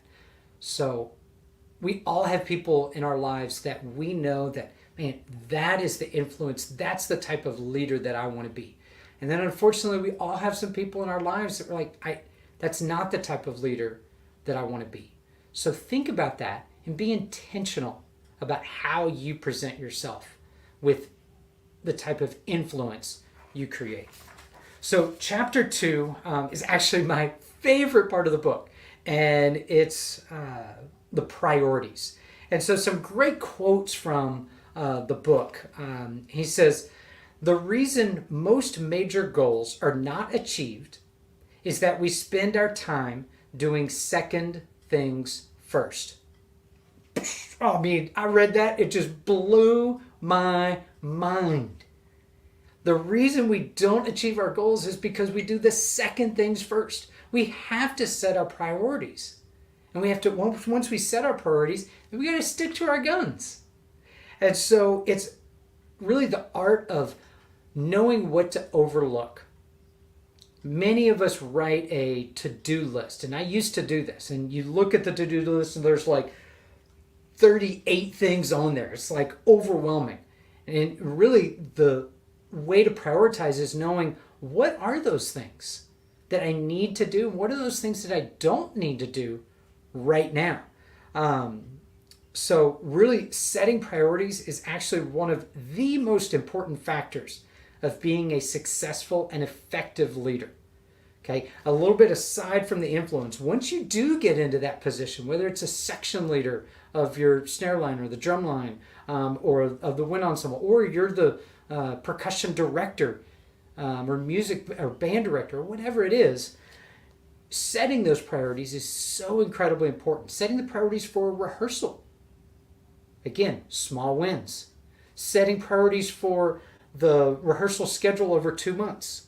And then finding those small wins there. But you have to set those priorities. And what do you need to overlook in a rehearsal? Are you going to pick apart all 20 things that might be going wrong in one of those first rehearsals? No. You're going to look at the big things first and overlook right now some of those secondary items that you can do at a later point. So we know that being busy can be kind of a badge of honor. You ask somebody, man, how are you doing? Oh, goodness gracious, I have so many things. I got 37 things on my to-do list, and I'm overworked, but man, I'll get it done. We've all done that. We've all said that. And having that badge of honor is not necessarily something that you want to brag about. So we need to set our priorities so we're getting the right stuff done at the right time. So then someone says, man, how you doing? And be like, man, I'm doing great. I found the first parking spot in front of Walmart. I found some small wins. Life is good. You know, you might feel overwhelmed, and we all feel overwhelmed. But then when you start setting those priorities, that overwhelming feeling can be taken care of, and you can handle it because you have things set in that priority order. So I have one of the best things out of this book. Like I said, chapter 2 of the priorities is one of my favorite chapters. So it's a coordinate chart of priority and urgency that I create. And I created once every 2 weeks or so. And so I'm going to put a thing in the video here. So to look at the high priority, high urgency, or excuse me, the priority and the urgency aspects. So in the top left quadrant is the high priority, high urgency quadrant. And what I do is I make my list, and then I start to organize what is the most important thing. And then what's secondary. So then I know what I'm supposed to attack right now. So the most important to-do items go in that top left quadrant, that HPHU. These are the things that must be done above all other things. This is priority number one. Then you go to the top right. This is high priority, low urgency. These are important, but their deadlines are not immediately. You can work these into some time pockets into your schedule. And then the low priority, high urgency. These are items that you need to work on quick, efficient methods of completion. Or you can delegate some of those to someone else. So these are ones that maybe it takes 10 or 15 minutes just to do. You don't need much mental energy to do them. But you know what? They got to get done right now because they're high urgency. And then the low priority, low urgency. Those are on the bottom left, or the bottom right quadrant. So this is part of the quadrants that you put these are maybe some projects that down the road you would love to do. And let me tell you, I have some things on there that have been on there for 2 or 3 years, but that's okay. It is totally okay. I look at that and I'm like, you know what? I wanted to do that. There's a project actually I'm doing right now that had been on that part, been in that quadrant for about 2.5 years. And I decided about 2 months ago, I was like, you know what? I'm going to be able to do that over the next 2-3 months. And it feels great to be able to do that. But I didn't feel guilty for not doing that over the past couple of years. That's the key. You put it on there, and then you put it in that low priority, low urgency quadrant. It's there. And so when you finally find that long period of time to say, you know what? It's time to do that. Then you can jump into it. But when you look at it, you're like, you know what? I want to do that, but now is not the right time. That is so important because you're overlooking something that you can do later. So these are some of the things that I think are so important, man. And when I do this, when I put these in these quadrants, it frees me. It's such a refreshing feeling to know that I can go to that top left, boom, that's the most important thing I need to do right now. You know what? Okay. Oh man, I'm a little worn out, but I still, you know what? I got about another 30 minutes in me until I'm just done for the day. I'm going to go to that bottom left quadrant. What are some things I can just knock out? I don't need a lot of mental energy, but I can just do it, get it done, cross it off, boom, go on to the next thing. One of the things I do also when I write down my list, if maybe it's that bottom left quadrant, and I need to send an email or send a message to somebody, and I need to hear a response to know if I can move on, I put parentheses around it. That means I've done my part. And then at some point, if I haven't heard from that person, I'm going to follow up in a week or so. So that keeps me accountable for those things that I need to do. So again, I can't tell you how important this quadrant list has been for me. I've taught many of my students, some people that I've mentored, I've shown them this quadrant priority list with priority and urgency, and they come back to me maybe a month or 2 years later and say, Brian, Dr. Zator, that changed my life. And that has helped me to stay focused on what is most important and allowed me to free up my to-do list that looks so overwhelming. Man, we all get overwhelmed. But if we can organize it, then we can be focused and we can tackle first things first. Okay, so let's go on to the next chapter. So I'm not going to go through every chapter of the book, but I want to talk about just some of the ones I think are most pertinent to this session here. So chapter 3, the next one, is integrity. This is all about building trust with others. And if you have that integrity and you show that and you build that trust, that has an incredibly high influence value. And this, once you get into that leadership position, you do actually have more responsibility. And you have kind of less rights, but more responsibility. So it's so important to be thinking about that you can't just do whatever you want to do. People are now looking at you. because you have that title as section leader or the caption head or the director of something, you do have more responsibility. So knowing that and building that integrity is going to build that trust from those people that follow you. It helps you as the leader become credible, not just clever, but credible. And really, if you mess up, then you admit that mistake. Trust me, I've messed up so many times. I could tell you about, I still remember it. I think it was PASIC 20, I don't remember which PASIC exactly. It was 2017 or 2018. And I put my foot in my mouth. At 2 times. 2 times I did that. And I after I said it, I was like, that was wrong. And I went back and I apologized to those people because I was wrong. I was PAS president at that time, and I just screwed up. And so I needed to make sure that I made it right with those people. And that's just something that you do as a leader. And that builds that integrity and trust with everybody. So as you're the leader, if you're in that position, or even somebody that's just not in a leadership position, it's just someone that's part of an ensemble or part of a group, there's 4 things that anybody that's looking to someone else that is that leader or that person that has those leadership qualities, there's 4 traits that followers expect from their leader. 1, honesty. 2 is competence in that area. 3, there's vision. Where are we going? And then 4, inspiration. Are those followers excited about the culture that you as the leader are creating? Are you inspiring them to work hard, to achieve something that they never thought possible? Those are the 4 things: honesty, competence, vision, and inspiration that followers are expecting of their leaders. Chapter 5, problem solving. Everyone will encounter problems. Everyone. It's how leaders handle these problems that make them a wise leader and somebody that people are going to trust. And you solve problems with people, not for them.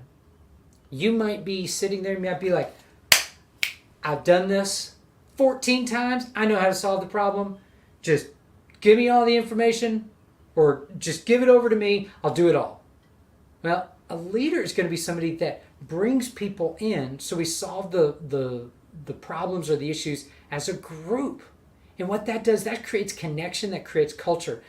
Ask questions. Oh my gosh, ask questions. There's an amazing book by Michael Bungay Stanier called The Coaching Habit that changed my world about 3 years ago when I read this, and talking about asking questions, because now we can solve problems together, because we don't have all the answers. And so when you bring other people in, they can help you as the leader to problem solve and to solve some of those issues that, there might be something that somebody else comes up with that you're like, wow, I never would have come up with that. But we as a group were able to come up with a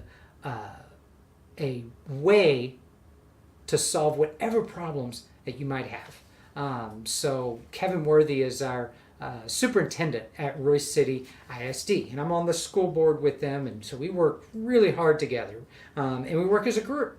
And one of the things that he says is the smartest person in the room is the room. It's the cumulative effort of everybody trying to solve those problems. So going on to, great quote, problems isn't a bad word. I love that. That problems are going to happen. They're inevitable, and they give meaning to our lives. And when we're positive and when we can create a plan to solve those problems, oh my gosh, it's an amazing, amazing feeling. So another chapter, attitude. To be successful, you need to be willing to fail. And I love the term fail forward. You're going to mess up. We're all going to mess up. We got to learn from those issues or learn from those screw-ups and have a positive attitude about it. Have that mindset of be good and get better.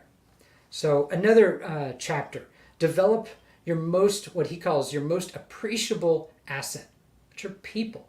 It's all about relationships and connecting with others.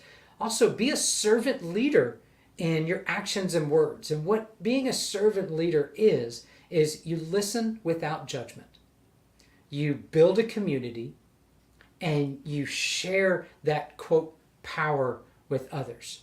Jump in there and do some of the work, but then also listen to other people.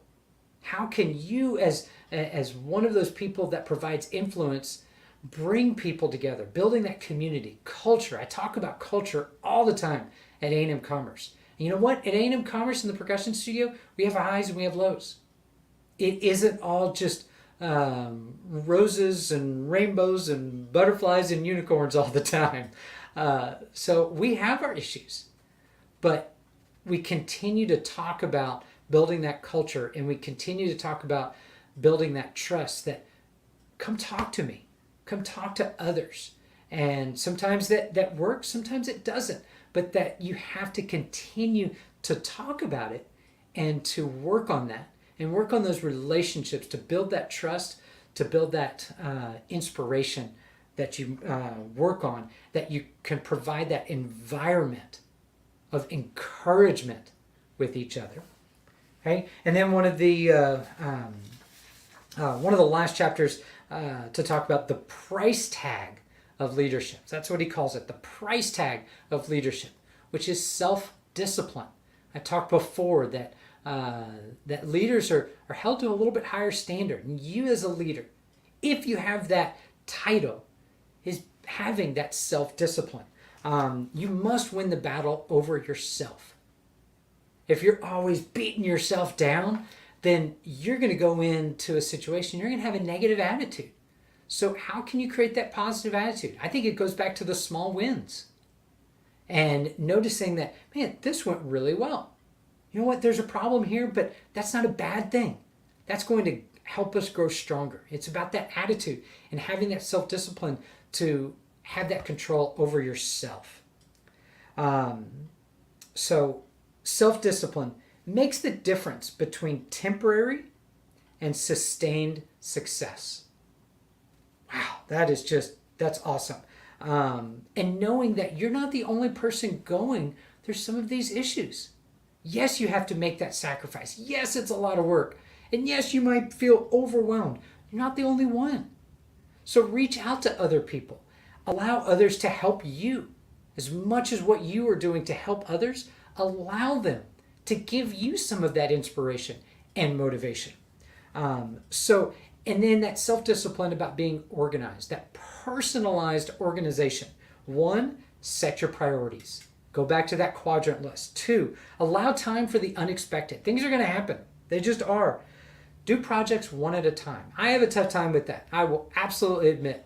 Over this week, I've had a lot of things that I've had to do, and I'm going from this and then to this and then to this. And at the end of some of the days, it's like, did I accomplish anything?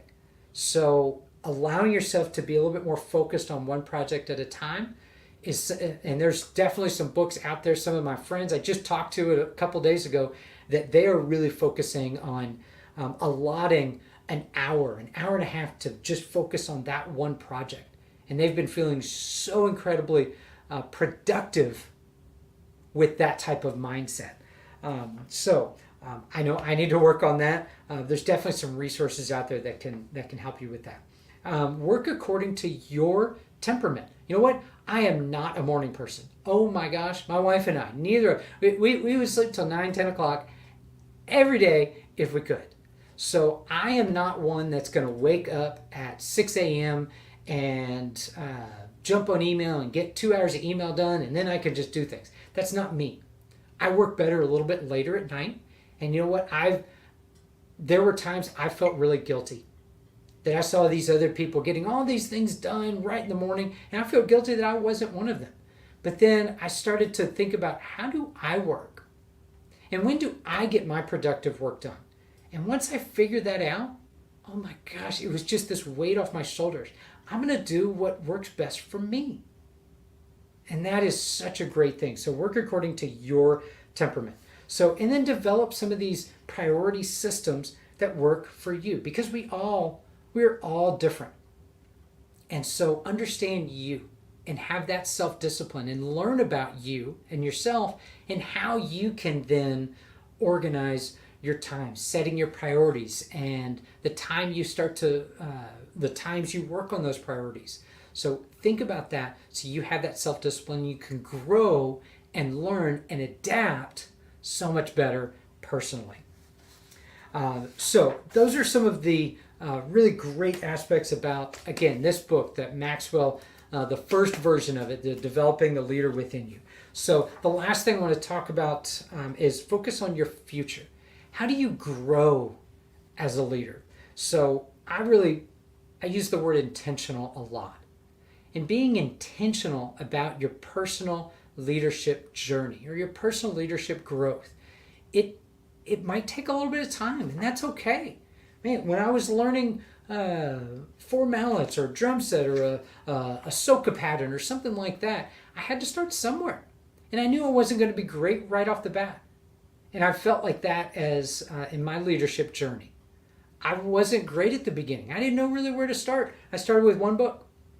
And then I went from there. And I've started to really broaden my my sense of what authors do I like? What podcasts do I like? And so I've broadened, I've widened out my reach of things, and I've really kind of found some books and some authors that I connect with. There are some that I didn't connect with, and I read part of their books or listened to some of their podcasts, and I was like, that's not exactly I'm not clicking with that. And that's okay. I'm trying to figure out what works best for me. And I want you to find some of the things that work well for you. So I'm going to give you some recommendations. Check them out.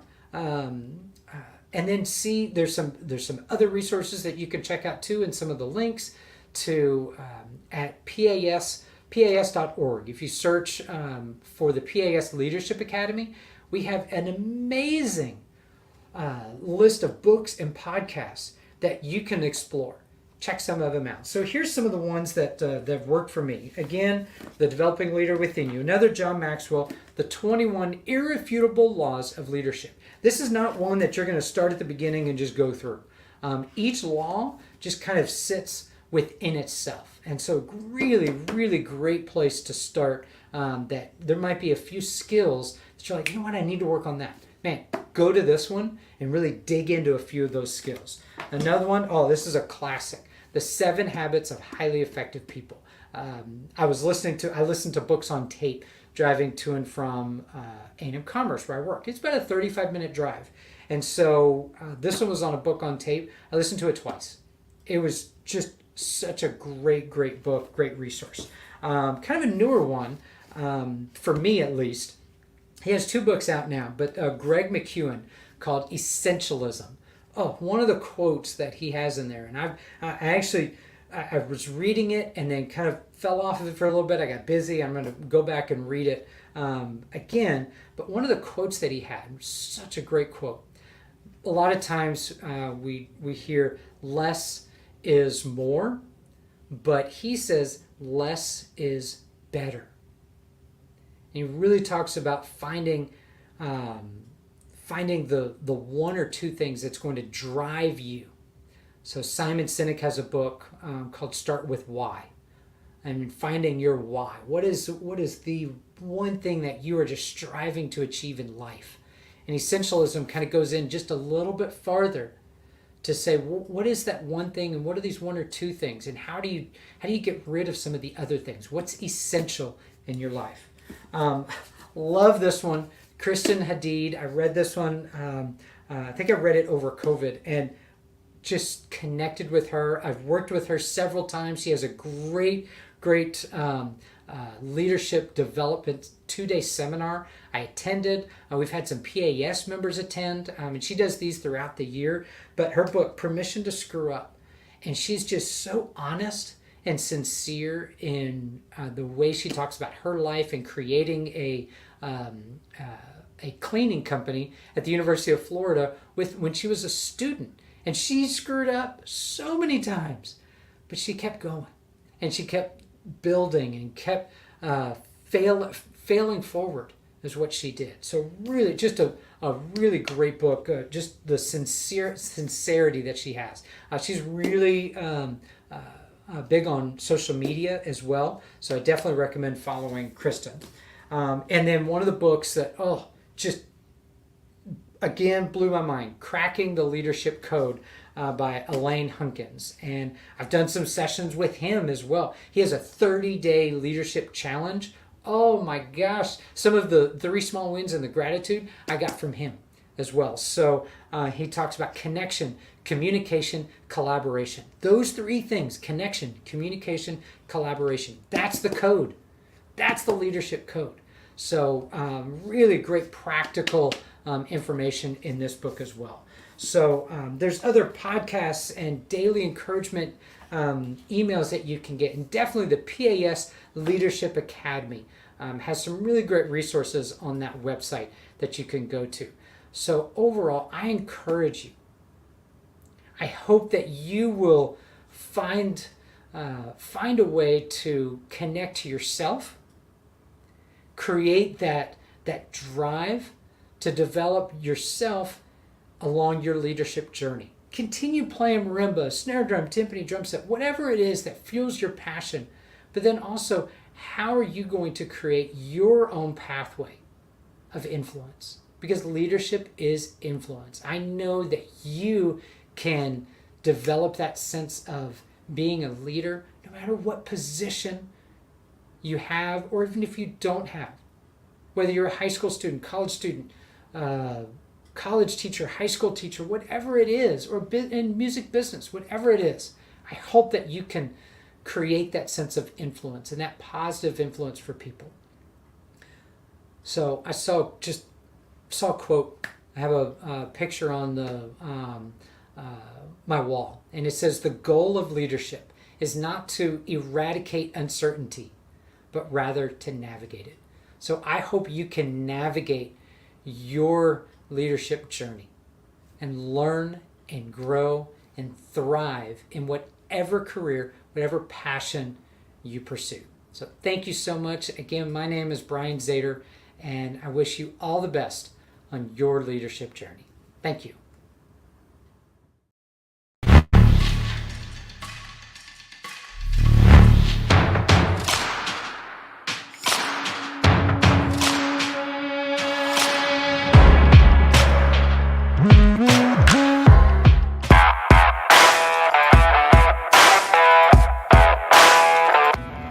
Hello everybody, Thomas Burritt here. You probably know me as Director of Percussion Studies at the University of Texas at Austin.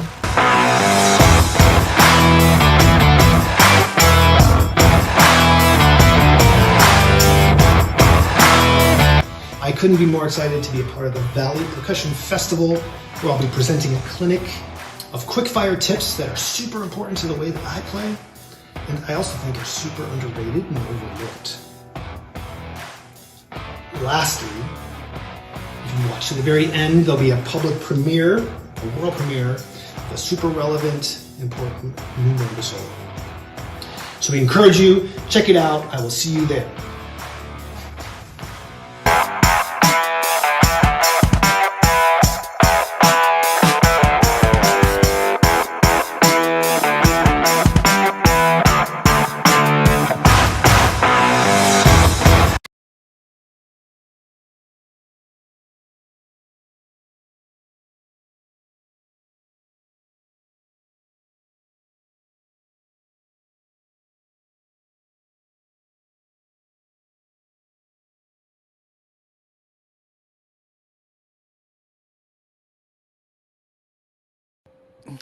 I apologize for that, guys. What a clinic! What a clinic by Brian Zator. Those points, on point. All the different concepts that he was sharing with us. If that doesn't put some fire under our feet, I don't know what will. So very, very emotive, right? And very well delivered. Well, we just saw a promo on the next clinic, and ladies and gentlemen, it is my true honor to be able to call this gentleman my friend, monster educator, performer, a lot of knowledge, a lot of talent under his belt. And well, without any further ado, let's talk some marimba with Dr. Thomas Burritt. How are you doing, sir? Hey, thanks for that amazing introduction. It is so great to be here. And that was awesome. I caught all of Brian's leadership talk. That was very, very good. Yes, Excellent stuff It was. from my friend, Yes, Brian. exactly. He's always full of gold nuggets himself. Yes. And so are you, sir. Oh, Right now I hope you're so. in a right now you're in a you're taking a break because you're actually in a not a contest but a camp. I understand. Yeah, I'm in Oklahoma at this really great, it's called the Oklahoma Arts Summer Institute. And I'm coaching percussion in the orchestra for the section and doing some chamber repertoire rehearsals. But it's not just an orchestra festival. There's like choirs, photography, there's dance, text, all the tech stuff. So it's like this very cool for talented high school students in Oklahoma. So I just started. I'm going to meet the students for the first time in a few hours, so that's very exciting. Oh wow. And it's a beautiful place too. Like it's kind of mountainous. If you can imagine that in Oklahoma, it's true. So anyway, it's great to be here. Hopefully the Wi-Fi sticks. It's a little bit weird, and the lighting obviously isn't very good. But I'm happy I could do this. So thanks for having me. So far it's smooth, and we're excited Great. to have you. Awesome. Once I released your promo video for your segment, I got my phone blew up. Like, is he gonna be there? He's gonna be there? Are you serious? Yeah. Yes, Awesome. he is. He's gracing us with his presence and his knowledge. I'm happy to be here. I don't know if I don't think a lot of people know this, but your introduction to percussion, because we know you as mainly as a marimba player or a marimba performer, right? But that was not your introduction or what brought you into percussion playing. Yeah, it's a kind of an interesting story, I guess. I actually, some of my earliest musical experiences were non-percussionists. Didn't involve percussion. So the earliest thing I did was take piano lessons from my mother.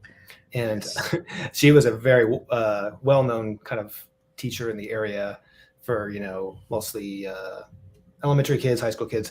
And I hated it. Oh my gosh, I hated it so much. I was not a very good student. And because it's just very interesting method. It was really almost entirely about music theory. So I just wanted to play, because I had a pretty good ear and figure stuff out and play like, Van Halen Jump and REO Speedwagon, Can't Fight This Feeling, and she's like throwing all this theory at me, and I'm like, stop, I don't want to do this. But I would be thankful later for sure for all of that theory knowledge when I was a kid. And then I did some singing actually with a men and boys choir in downtown Buffalo as a treble before my voice changed, and was actually the lead in a Carl Menotti opera when I was a boy.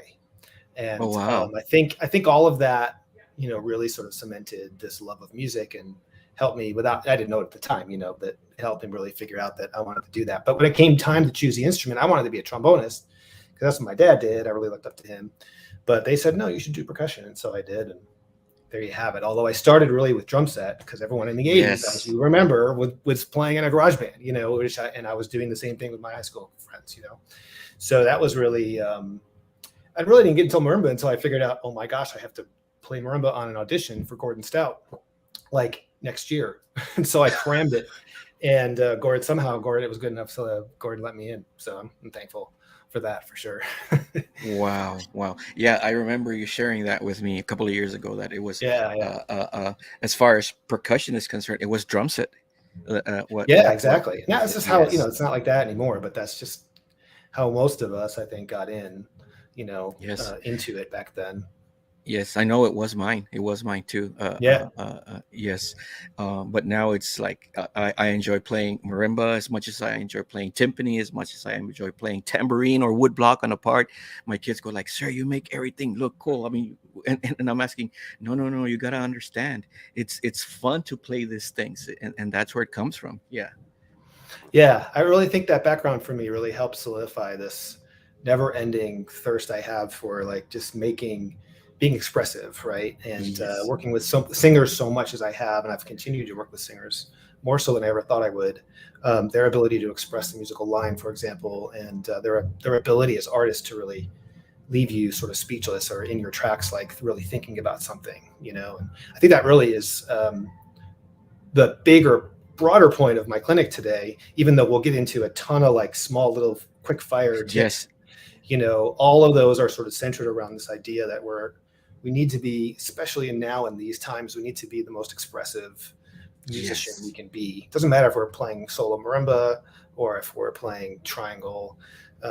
You know, we have the power as artists to make people really think about their lives, right? To help them to really Yes. remember what it means to be human, what it means to be kind, what it means to be generous, what it means, you know, all these things that we are so desperately in need of these days. We've always been in need of that. I mean, it's always been the role of the artist to help us remember these things, you know? Yes. And so it just seems like such a pressing time. And that's really what I'm about. I've sort of always been about that, but now it just feels so In much place. more urgent. Yeah, it just feels so much more urgent, you know? Yes, exactly. So we can have fun. We can, you know, and I think I have a lot of fun with this video. I look like a total fool in a few of these shots just to kind of keep things like hopefully interesting to the audience, you know?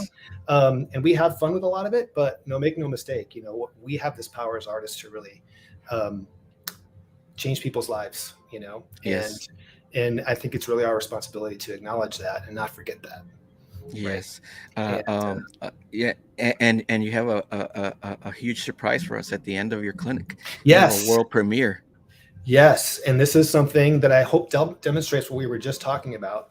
I guess I won't tell you anything more other than it's a piece by Gordon Stout. Yes.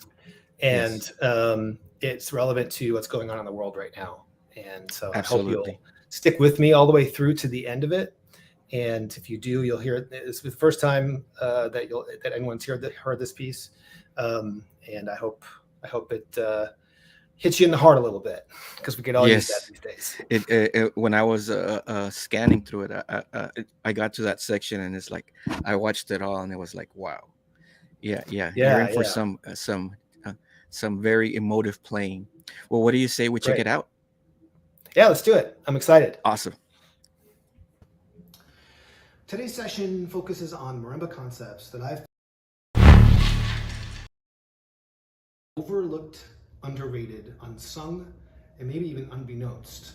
Funny word, I just did the search and thought it was helpful to my point here. But I think these things are definitely completely forgotten about by many players. These tomfooleries, there's another one, are super important to the way that I play marimba, and I really hope that you find them to be key in your playing as well, but I suppose that part's up to you. Now, I know, I get it, you want to play fast, blah, blah, blah, you don't want to play any of that easy stuff, right? That slower, more creative, more expressive, easy stuff, because that's not as impressive, right? And nobody will watch your videos anyway, so I get it. I feel that pressure too, and of course, there's nothing wrong though with playing fast. Virtuosity is an important part, but there's so much more that goes along with it. This all leads to a great question. What is the point of playing in the first place? Is there something more? More, you say? What is this more you're implying? Is there something to be rediscovered, or even better, re-remembered? Because the role of the performer has always been about something much larger, something magical, leaving audiences wowed, impressed, and even changed.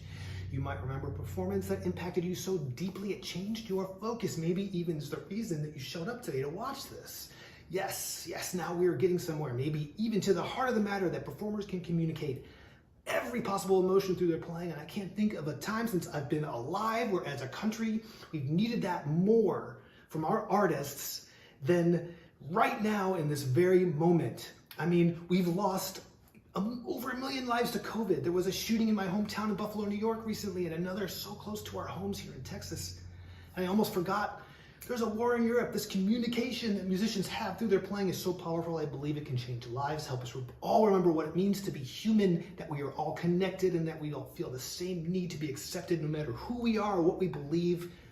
But how does all this come together? What conjuring through tomfooleries are important to communicate emotion through playing? We'll explore as many of these as possible in my clinic I call Underrated Quick Marimba Pro Tips.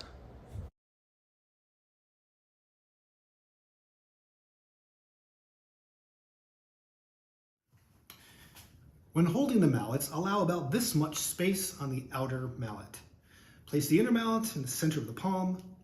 Lay the sticks on the keyboard, relax your grip, rotate the wrist to find perpendicular to the floor or parallel to the wall for your stroke angle.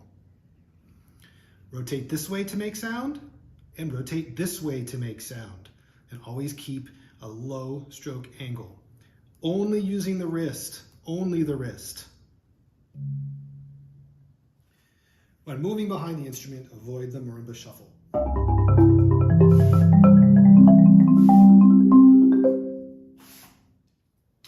To avoid the marimba shuffle, stay in the center of the instrument as much as possible. I try within any piece I'm playing to stay within this range if at all possible. For example, if I'm playing a D major arpeggio with a range from here to here, and I start down here at the bottom, I have no choice but to shuffle my way up. Instead, I will lunge from here by staying in the center. I will lean on my left foot, lunge to the right at the right time, and back and forth, maintaining myself in the center. Next thing is no chicken dance. Do not dance the chicken dance. Sorry. Avoid this. I see this playing all the time as people are playing marimba, right? Elbows are flying everywhere. Keep the elbows in close to the body. Your power of your sound comes from the center of your body. Instead, push into that F sharp. Pull away from that F sharp, like this.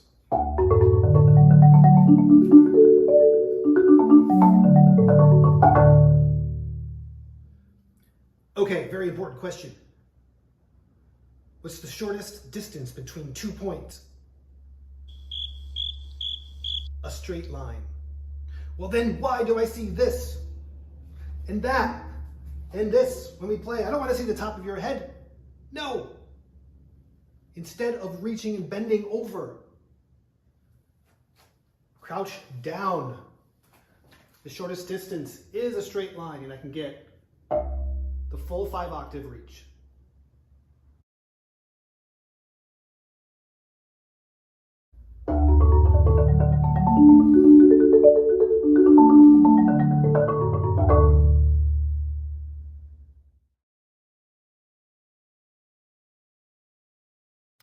And here we have the subject in his natural environment, drawing the left L.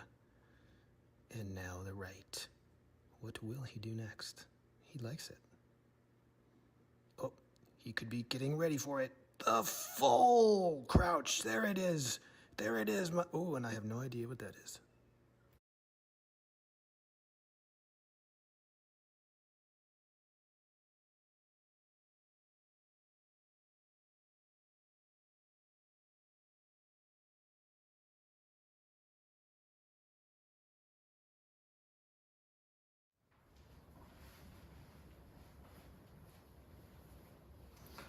Oh, hello.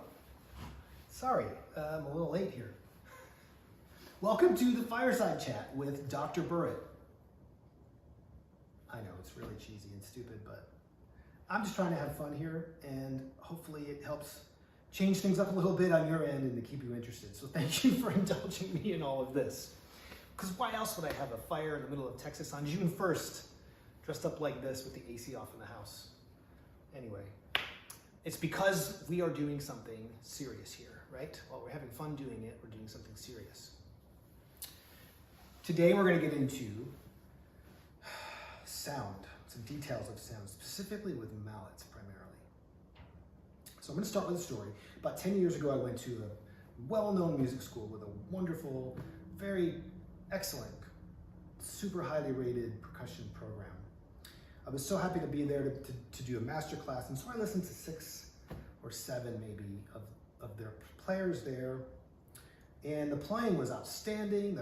Some of the hardest repertoire that we have, and the one common thing with literally every performance was they all used one signature line of mallets.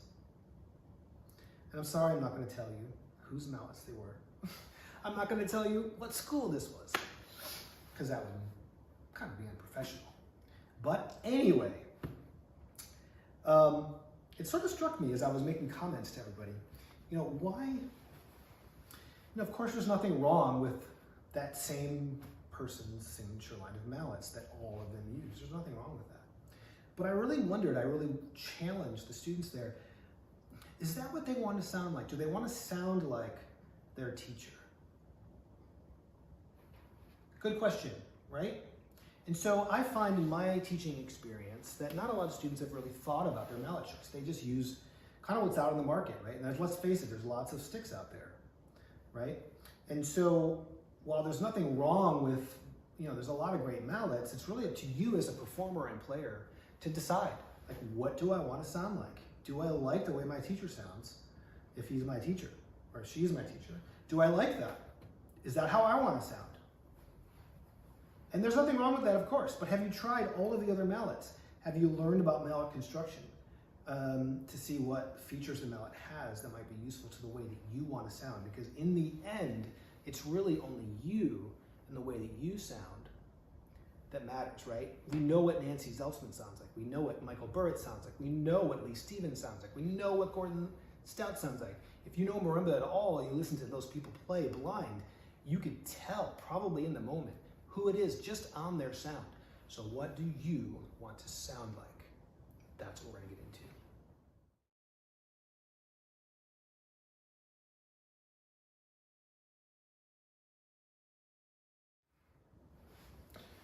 All right, let's see here. Where are we? Yes. What's at the core? Most modern marimba mallets these days have a rubber core inside or an acrylic plastic core. It's very important to understand the differences here. A rubber core is going to give you really just one fundamental sound, sort of a darker sound, but it doesn't really change color. The more you hit it, really the only thing you get is more slap from the stick. The acrylic core, however, what we would call a multi-tonal mallet, has the ability to change color as you either increase your grip pressure and or increase the stick velocity, right? So as I play louder, the stick brightens. That's because that harder core, that acrylic core, bites a little bit through whatever rubber and yarn has to be around it. We have two very good examples of both of these mallets here. They just happen to be up in my hearth here, look at that. The rubber, more darker fundamental sound is the Innovative Percussion IP 275 is what we have here. This is the most popular mallet I think that IP sells. It's incredible how many mallets they sell of this line. But it's a great example of a harder rubber core underneath some more tightly wound yarn. So with this sound, you're going to get kind of just one color of sound no matter how hard you play with it. And look at that, you've got the Thomas Burritt line of mallets sitting up here too. Look at that, I wonder how that happened. These are the Thomas Burritt TB5s. This is the hardest of the mallets that I have worked on with Innovative Percussion. All of my mallets have an acrylic core in them. And what this allows me to do, and you heard it earlier in the session, actually you'll hear that later in the session, is what this allows my sound to do is to brighten a little bit, because that core, as I dig in a little bit with my grip pressure and I increase my grip and my stroke speed, that sound brightens. And I really attribute this to how most other musicians on this planet will make more than one color of sound, right? A string player digs into the string to get a little bit harsher sound, right? A wind player might use an alternate fingering, or might change the color of their sound with their embouchure, or with the openings in the mouth cavity, and so on and so forth, just to create a different color of sound. And this is so important, I think, when it comes to being expressive in communication through performance. So, which do you prefer? And have you thought this through? Do it.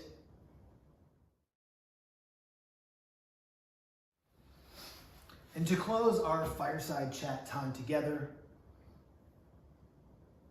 we're going to talk just a little bit about connecting to the instrument.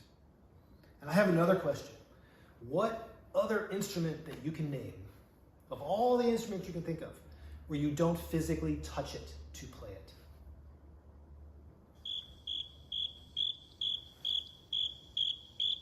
That's right, there are none.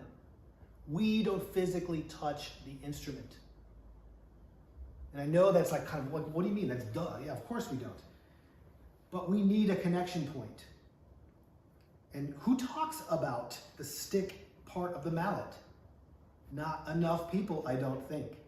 So that is your connection point to the marimba as you're playing, right? Your connection point is the stick, the actual wood in this case that's connecting you to the instrument. So open up your minds about that and try to sense what the instrument's communicating through that stick as you're making that sound. It's such an important part of the way I play, and I hope it helps you too. You know, there's a side little note here too about all this wrapping of shafts, and I understand why people do it, because it helps get the tick out of cross grip playing. But just consider a little bit about what you're doing when you do that. You're actually creating one more barrier to the instrument when you wrap your sticks in rubber. Just something to think about.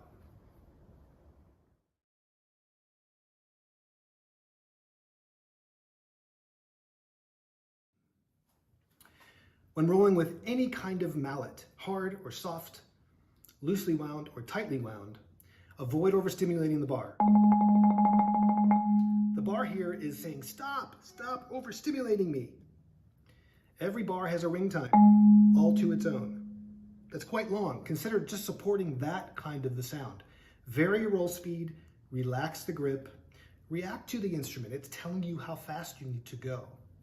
And keep hammers low. There it is, keep hammers low, like this.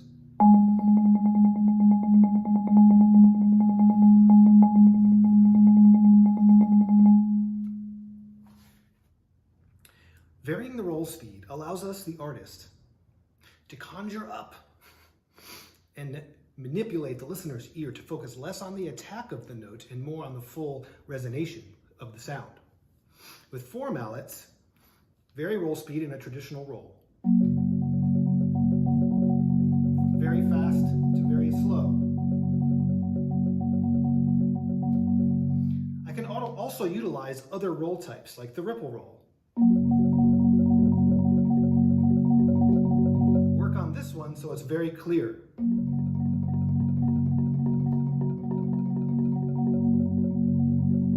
And then of course we can use a hybrid roll, which is a mix of the last 2 rolls. Practice each of these individually and then work on going from one to the other seamlessly.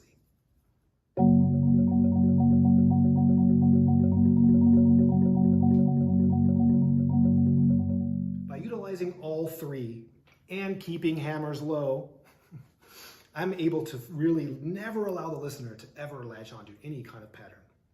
And this is going to be important with the world premiere video that comes later.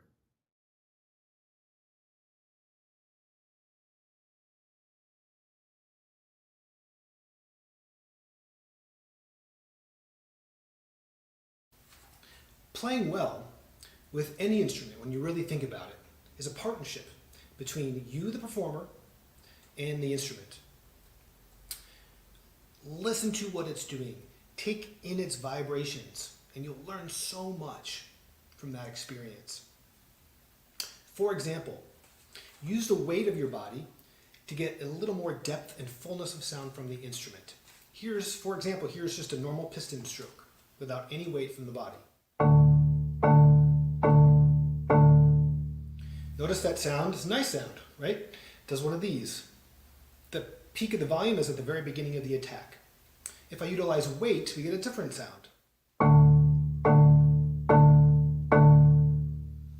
That sound actually increases in volume after the attack. So we've separated with that stroke the attack from the sustain. I'll put these back to back so you can hear the difference better.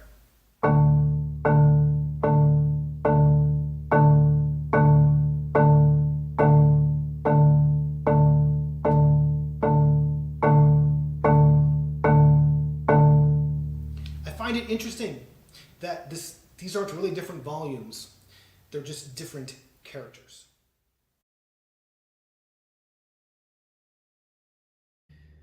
if we're going to be intentional performers, communicative performers, we need as many different sounds possible so we can be expressive. This weight stroke allows me, for example, to control timbre, which is the color of the sound, whether it's bright or dark, and the volume. We have this, you see, we have this very fundamental problem in percussion playing, that when we crescendo, the sound also brightens, like this. You can really hear that sound get nice and bright at the very top of that crescendo, right? So we've got volume going up, and we've got timbre going up in brightness, okay? Now, there's nothing wrong with this sound, okay? But those two things are married, right? Timbre and volume are married in that instance. What if I want to separate them? Would that be useful? I think it would. What if I want to keep the sound dark, but also crescendo? Well, that's what this weight stroke allows me to do. So I practice this. I want to keep my sound as dark as I can through that crescendo, because that's usually actually more, I want that more of the time than the first one, where they both get really loud and bright. So here's an example. So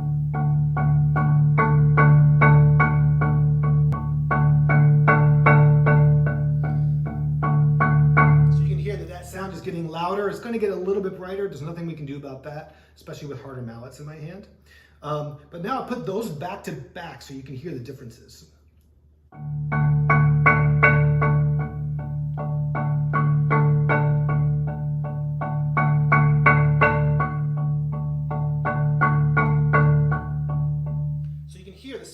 Each of those examples does get louder, but it doesn't get so bright. Now I've disconnected those two from being reliable to each other, or being relied on each other, from a volume that goes up and a timbre that goes up. Lastly, you saw the fireside chat earlier, right? You need a stick that will respond to these subtle things we're doing in our grip pressure, right? And utilizing our weight. And so a good multitonal mallet will do a lot better for you in this instance.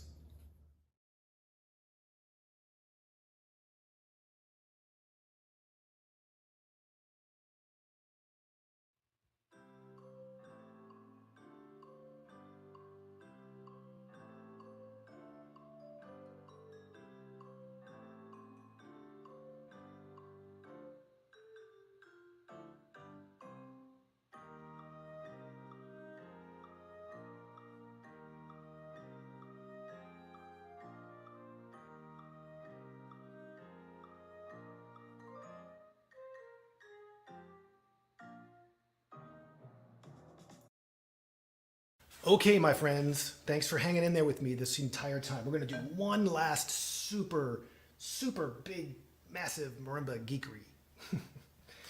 I will never understand why this idea of tunable resonators never seems to catch on. As we can see from the question I asked you just a second ago, that the importance between the bar and the resonator is the same. If one's crap, the other's crap. Okay, so we've got an F sharp here. We're going to strike it, and I want you to listen to the ring time. Wow, it just like shuts down, right? It's like kind of loud, and then ba. Huh. That's weird. What do I do? I wasn't doing that earlier today. Well, that's because it's 500 million degrees in here because I've been recording for you guys all day in the middle of Texas. So what can I do? Well, luckily I have this beautiful, majestic reflection, wink, wink, instrument here where I can actually control that. But if I don't have that, if I don't have an instrument with tunable resonators, there's nothing I can do because that cap is welded in there like crazy. So, but this instrument has these beautiful caps. You can see a nice shiny end, which is nice to have on the bottom of the resonator going up. And then this rubber here, multiple levels here that will help seal the air as this goes up and down. It's kind of like a suction cup. So I'm going to put this back in and we're going to tune up this bar. And all I have to do is just blow into it. So that's not enough sharp. I'm going to keep going up here. Now we're close. It's still shutting down too soon, so I'm going to pull down just a little bit more on the cap. There we go. Got a much longer pitch to hold on to there.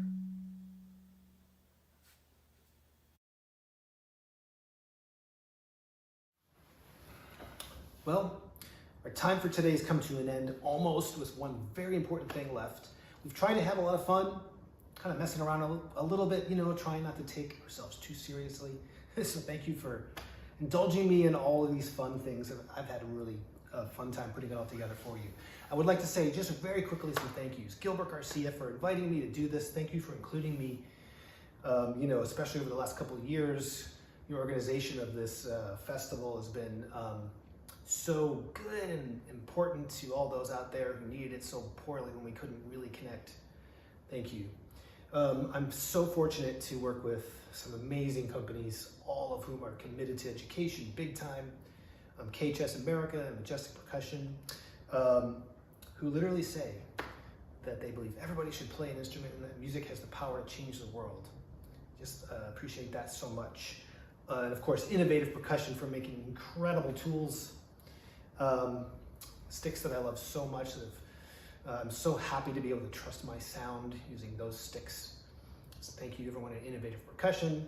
Sabian Cymbals as well for their dedication to education and their relationship, and just in general some great people to work with. So thank you so much for that. Now we're turning it over to the big premiere, this piece called A Prayer for Ukraine, written by the one and only PAS Hall of Fame member, Fifth. Did you get that? PAS Hall of Fame member Gordon Stout. I ran across this piece on Facebook and purchased it right away. The proceeds went to a great cause regarding the war. And it felt, this was way back in March, by the way, just felt like a great opportunity to support things, and then hopefully finding the right opportunity back then in March to learn the piece and premiere it. And I think I found it. So hopefully this sums up what we talked about today. Enjoy the premiere of A Prayer for Ukraine by Gordon Stout.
Can you hear me okay?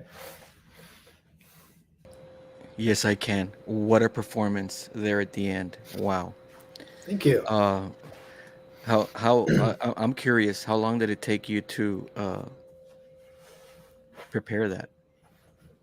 Um, you know, it's really that middle section that I needed to memorize a few phrases of. You know, usually I Yeah. memorize everything that I do. I didn't quite memorize all of the chorales in this, but really, just as long as it took me kind of get that in my head in the middle part, you know. Yeah. So I mean, I sort of, when I first got it, I sort of dug into it a little bit, and then just with everything else going on, I had to put it away. And then I was just, when I got back, when school finished, and I had a little time in May, like I sometimes do, I had that need to practice again, and I put it together. Yes.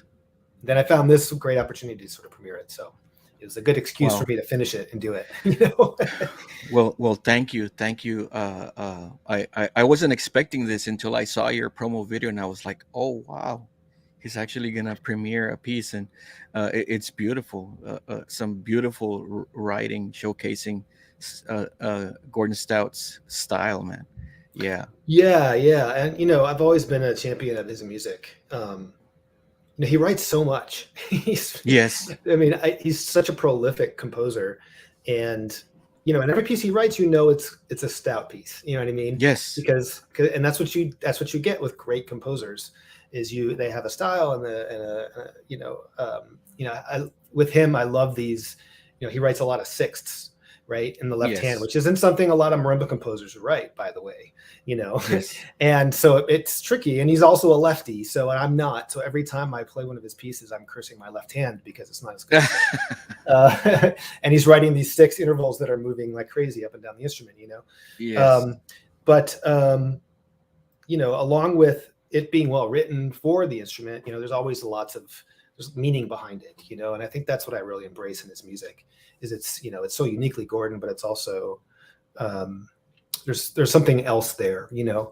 There's there's just a lot more meaning behind it than I find at some other pieces, and it connects with me and kind of where I am right now. So Yeah, and he gets his idea across. You always hear his footprint, right? His style, Yeah. but he also gets the idea across, like, you know, the melancholy. It was genuine in those chorale Right. sections. I was like, oh wow, it just Yeah. pulls out the emotion out of you. Yeah, and it's really, you know, I think that those are the pieces that I like sort of gravitate to, you know, where I can sense that. And you know, a student I listen to, well, you know, I have a lot of students that are playing for me all the time, and sometimes it's how I really want to get into a piece. Is they'll bring something in that I'm not familiar with, and then they'll play it for me, and I'm like, oh man, that's really hitting me like right here, you know. Yes. Yeah, so that's I hope it really sort of summed up, you know, a lot of what we talked about in the clinic video, you know, just the importance of connecting, you know, all this technique work, all this stuff we do, all this chop building, all this, you know, all these things we do, like any one of those things I mentioned in there, you know, is kind of useless, but when they are all combined together with the movement, right? We talked about in the first part of it, just the simplicity that actually is Stephen's grip, even though it really has this sort of persona of being difficult. Trying to break that down in the simplest way possible, controlling our movement, the way we look behind the instrument, because that can be distracting, right? I mean, what's more distracting than standing behind an 8 feet wide instrument where you're, you know, no chicken dancing and you're controlling your movements? Because I hate comments after concerts where, man, you move so well behind the instrument, or you must be good with chopsticks or whatever, you know, because that means they're not listening to the music. You know what I mean? Because if they're noticing those things, they're not listening. What about the music? You know, what about that? Like, Yes. Right. And so my approach, I think, is really honed in more and more over the years in my teaching, especially too, is how do we make everybody look like they know what they're doing enough that everybody can focus just on what you're saying through your playing, you know, so it's not this big distracting experience, right? It's funny that you say that, because every time I see a clinic or a clinician in the event, then once it's time for them to perform it, I'm like, okay, let me see how he or she's using the fundamentals. And when you started to play, I wasn't thinking in those terms. I was enjoying the music, and it comes across in your playing. It's funny that you say that, because that's literally what I was thinking. Yeah, well, that's the point of good technique, is to get out of it. it gets out of the way, right? It serves the music. Yes. And not only that, but it lets you say what you want to say as an artist, right? Exactly. And that's why we have to work so much on it. But it can be very distracting to just worry about that, and that's it. And not thinking about the more macro level things, that how we move, controlling our elbows, making sure we're not showing the top of our heads or leaning over, all those things. Yes. So yeah, I'm glad you got that video. A lot of useful information, from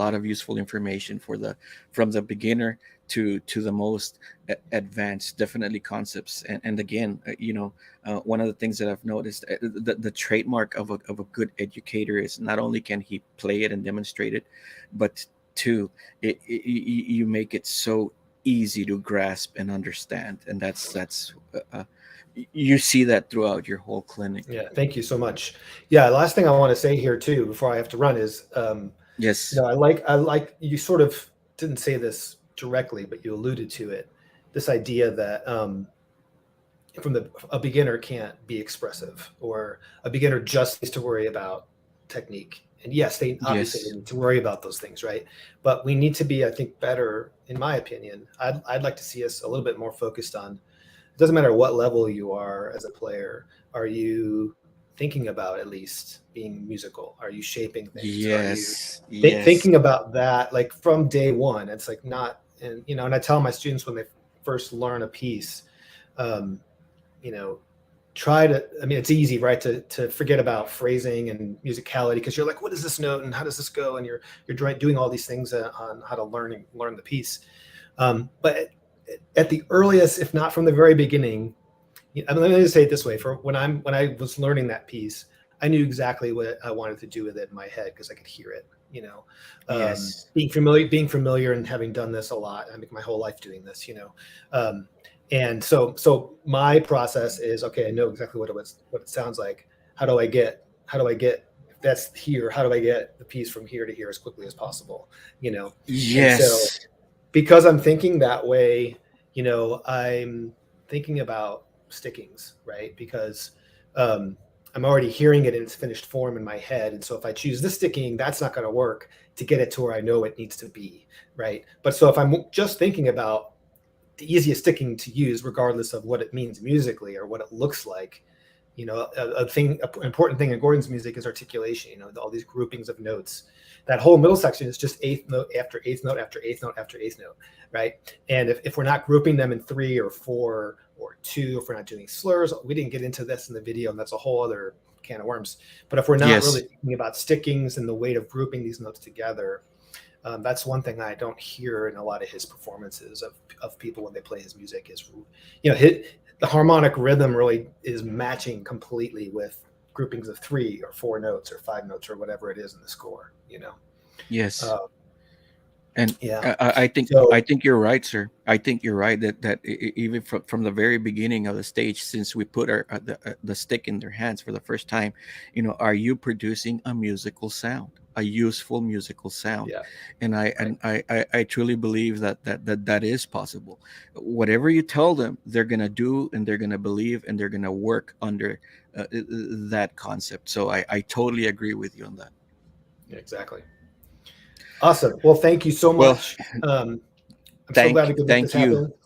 Yes. And I hope everyone found that useful. I'm sure everybody did, sir. Thank you so much. I know you have some things to go and attend. We will see you in the next one, sir. All right. Thank you.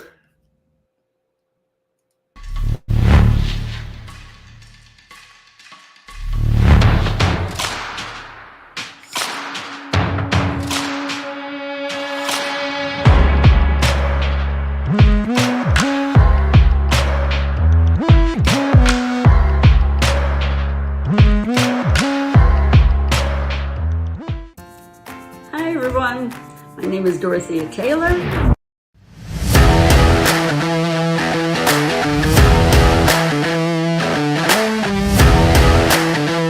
And you probably know me from social media.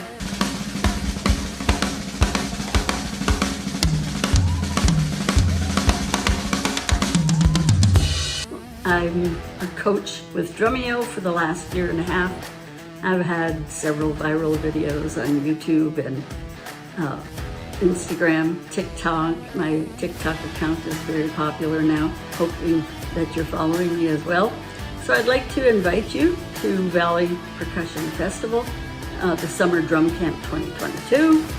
I'll be talking about the importance of just fundamentals of drumming and why it's important to use correct technique and to learn the drum rudiments so that we can learn how to apply them to the drum kit. So hopefully I will see you there. All right, see you, bye-bye.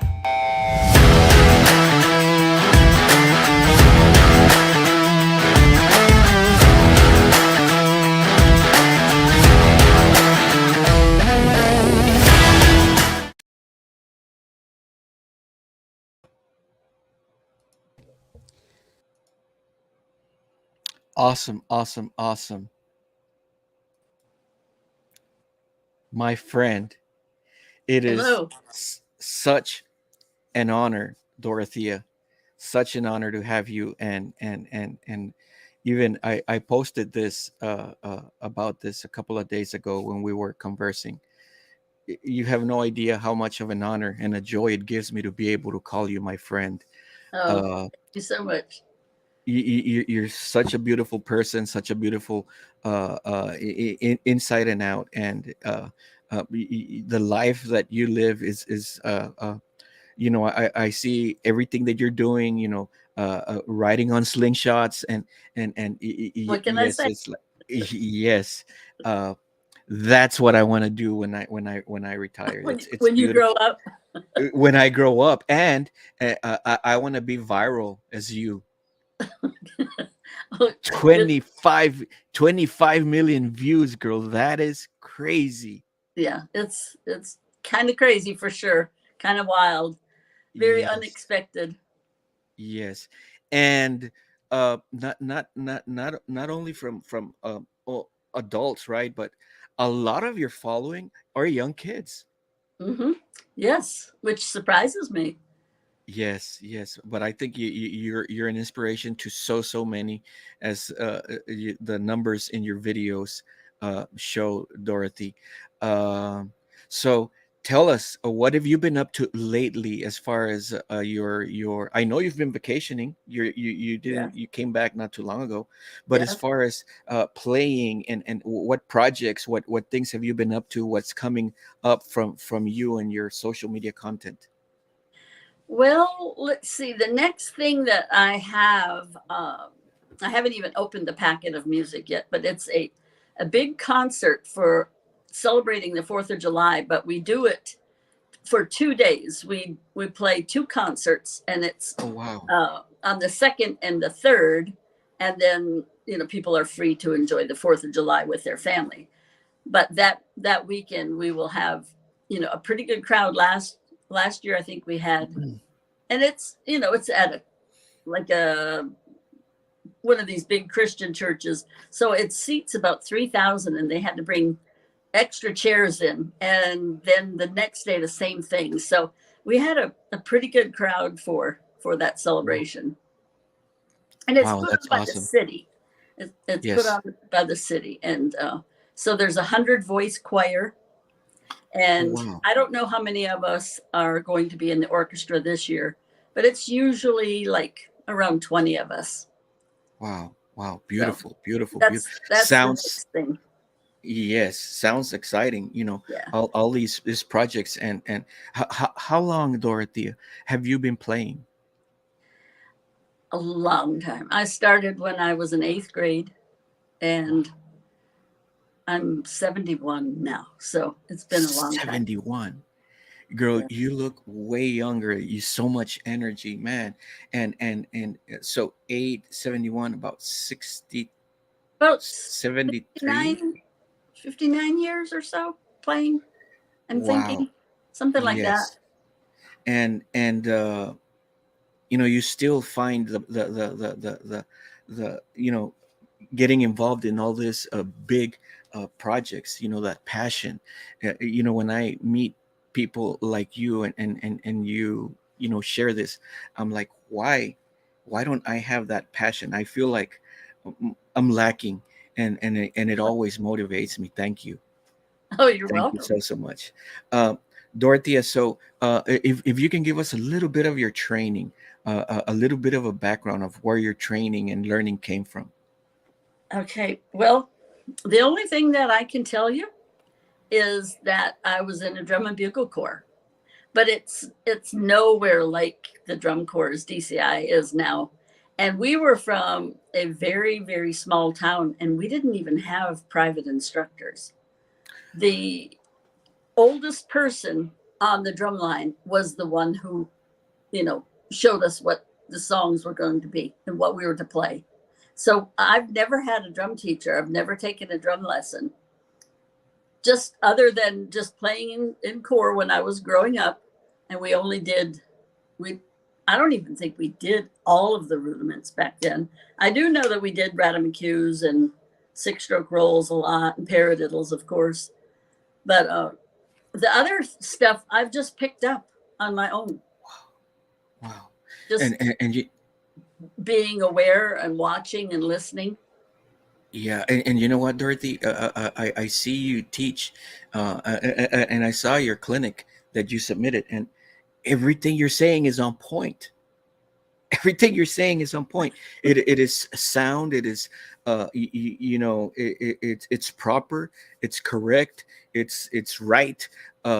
People can actually literally take what you're saying verbatim, practice it, and they will learn the right way. Wow. Well, that's I, good I because it's what I do and what I teach. But like I said, I didn't join band in high school or middle school because they didn't take girl drummers back then. wow. And so the only training that I had was I marched for 6 years. But like I said, Wow. we didn't have a drum instructor. And towards the end of my last 2 years, we started getting music from, I've forgotten the guy's name, but whoever wrote the music for the Cavaliers, Chicago Cavaliers. Yeah. We did get some street beats and some music from the Cavies writer. And we had to figure it out ourselves. I didn't even know how to read music. I could read piano music because I did take piano lessons, but reading piano is different than, reading complicated passages and, all these rests and things like that through somebody who was writing for the Cavaliers. Yeah, all the rudimental vocabulary. Yes, it's very different. Yeah. Yes, and to interpret and to deliver a phrase. Wow. Yeah. That is incredible. My respect for you just went many times fold, and it was already high. Wow. Well, Dorothy, you've been drumming for 59 years, 60 years ish or so, and you're still doing it. So Yep. Obviously you've learned a healthy way of doing it without injury free. Yes. And that's what you discuss in your clinic today, correct? I believe I did. Yes. Just using correct technique and not pushing that stick down into the head, let it rebound, because people get carpal tunnel easily if they do it incorrectly. And I've never had that problem. Wow. So Beautiful. yeah, I tried to get students to understand, the rebound and where that stick can go, and you don't have to tense up. You don't have to place that backbeat into the snare. Let it rebound to get the shock waves off of your wrists. Yes. Dorothy, before we play your clinic, I want to ask you something, girl.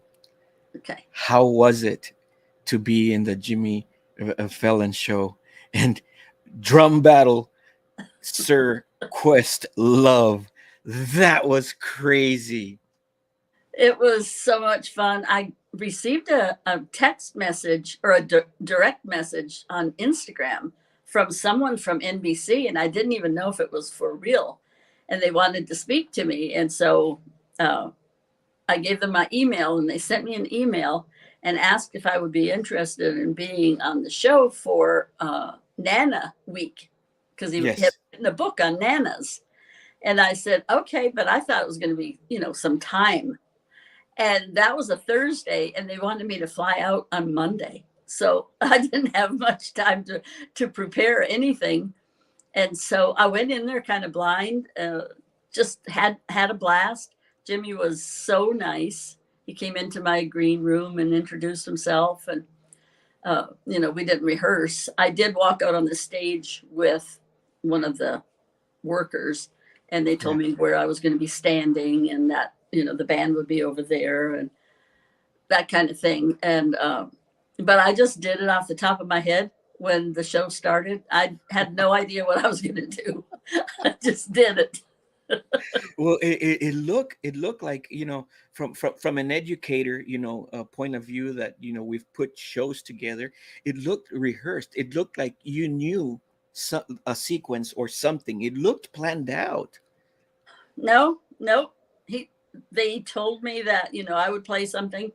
He said, play whatever you want, and then Questlove will play it, and then play something again, and then Questlove will play it. And he said, but he did say, we might ask you if you can do In the Air Tonight. We might, if we get around to it. So I wasn't even sure whether that was really going to happen.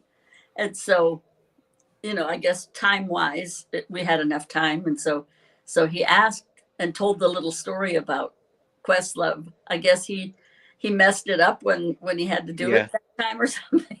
Yes, it's that was quite a performance. I saw it, but yeah, I think that was beautiful, girl. I am so happy. I'm a type of person that when I see good people prosper and receive, the reap what they sow, I think it's a beautiful thing, and you are very deserving of everything that life and God is bestowing upon you. It makes me so happy. You deserve this and more, ma'am. Thank you so much. Well, people are here to learn from you. What do you say we check out your clinic, which I saw, and it's again very insightful. So let's check it out. Okay. Hi, everyone. So here we are today to talk about technique, the importance of correct technique, and the importance of learning some of the basic drum rudiments. And the question is, and the debate is, why do I have to learn rudiments? I can just play. And yes, that's kind of true. Yes, people who play drums and take no lessons and just play a beat, a simple beat. Those are all singles. So in respect to rudiments, you are playing the very first rudiment. Number one rudiment are single strokes. And so we know that it's so important to learn technique and to be able to get around the drum kit. So we're learning to play and build up speed with our single stroke roll. And you don't want to be holding the sticks incorrectly. You don't want your little pinkies flying out, and you want a natural good grip on the stick. And it looks like this. I'm not squeezing it to death. I have my fingers around it. And yes, you can relax your pointer fingers here if you want to. You can just have them in a relaxed position because you're not going to be straining all of your fingers at the same time. Yes, you're going to use fingers for speed, eventually learning your finger work. But just to practice single stroke rolls, you want to be able to learn the rebound stroke at first. We use a rebound. So I'm throwing it down. It's called a full stroke or a rebound stroke. And so in order to get it to rebound, I have to have a loose grip. If I just had a real tight and I threw it down, it just kind of stays there. But if you let it rebound up, you know that you're relaxing because you don't want to get tense when you're playing singles. And so singles are your main. And you have to learn them. And you work on singles every day, every single day as warm-ups. You can do them in different speeds. You can start them slow and then increase the speed like I'm doing now, and then gradually build. And this is when your fingers come into play. I'm using fingers.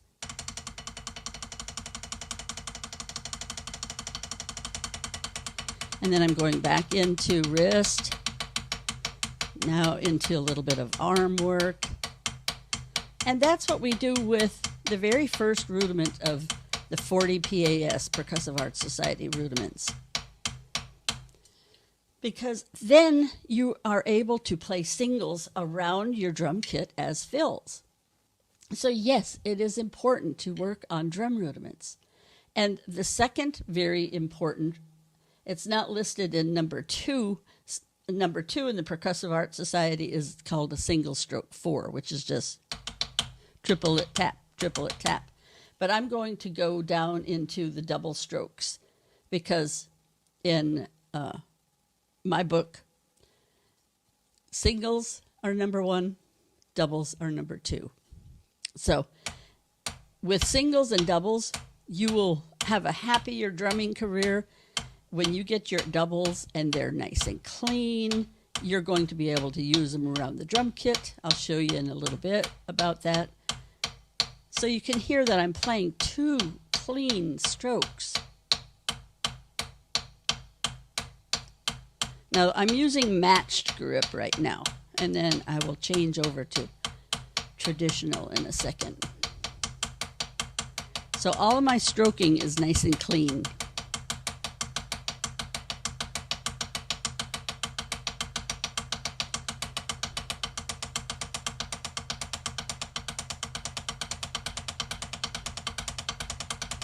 I'm using a little bit of arm.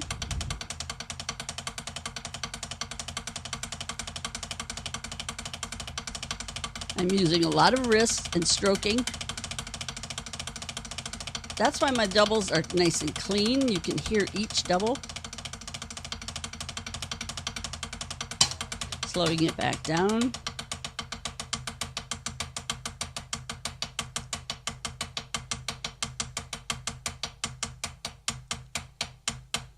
Using that rebound.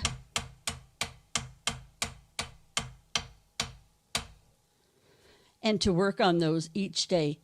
And it's a good idea to get a dead surface, even your leg. I'll put the mic down. You can hear that I am striking 2 with each hand.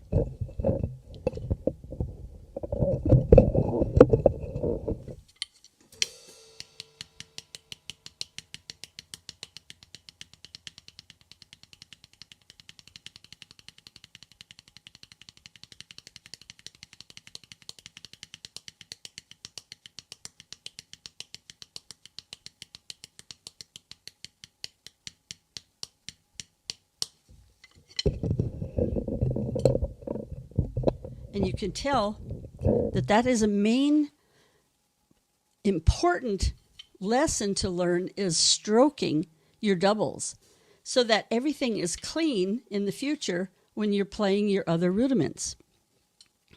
Okay, so let's show you just a traditional grip really quick. My pad is kind of low because I didn't want it to be in the camera hiding my snare drum. But just doubles with your traditional grip. And the traditional snare drum grip is just, in my eyes, just very important. I think every drummer should know a little bit of traditional grip. It looks good with jazz, and it looks good if you're playing a snare drum etude. You're marching. I'm doing my clean doubles.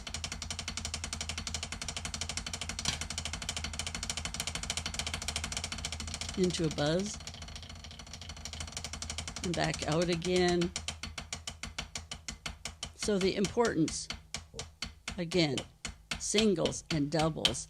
And all other rudiments other than your flams being Everything else is comprised of singles and doubles. Okay, so I always preach paradiddles because you can do so many fun things with paradiddles.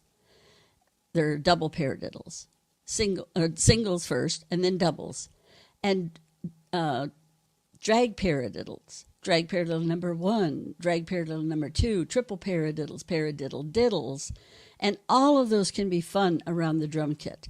So just for an example, just playing paradiddles, and then I'm going to move the accent around. I'm going to play it on the drums and let you see and get an idea of the fun things that you can do with just plain old paradiddles.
So those are just single paradiddles mixed with some different accents, moving the accent over one partial of the paradiddle.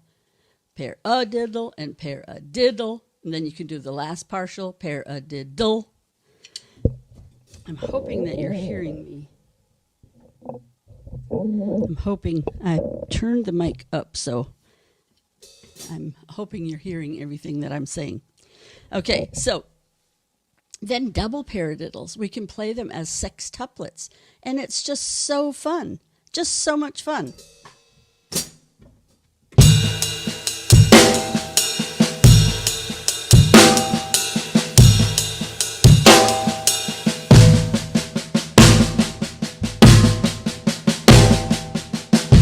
Just paradiddle, paradiddle.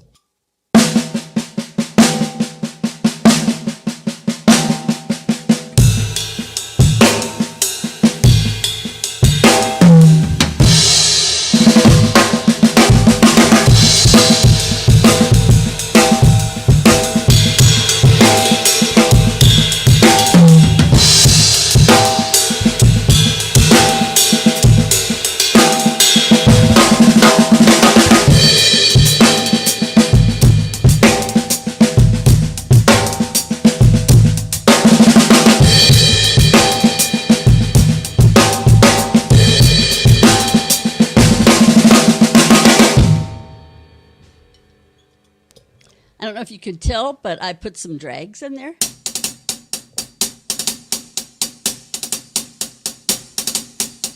So paradiddle, tap, drag, paradiddle.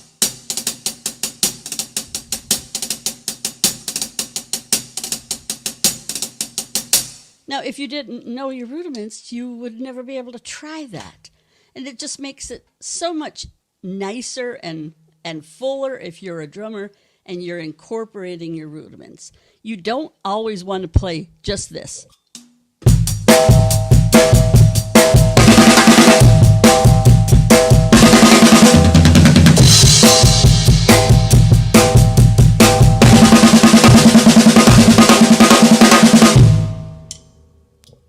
that might be cool if you're a beginner, but you want to incorporate all of the different singles and double combinations, like the inverted paradiddle where it is right, left, left, right, right, left. It's just 4 strokes, but you're combining singles and doubles. So in a groove, instead of playing just singles, we can incorporate those inverted paradiddles.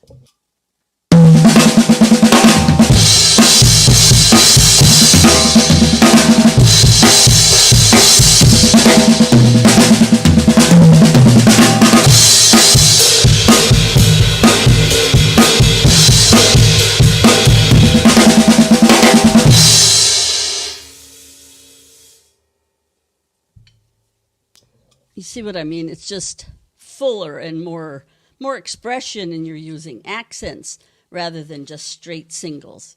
And so it goes on and on. Paradiddle diddles are one-handed, so you can get around that kit with just your right hand. If you're left-handed and you're playing a left-handed kit, then of course you would start them with the left, but paradiddle diddles.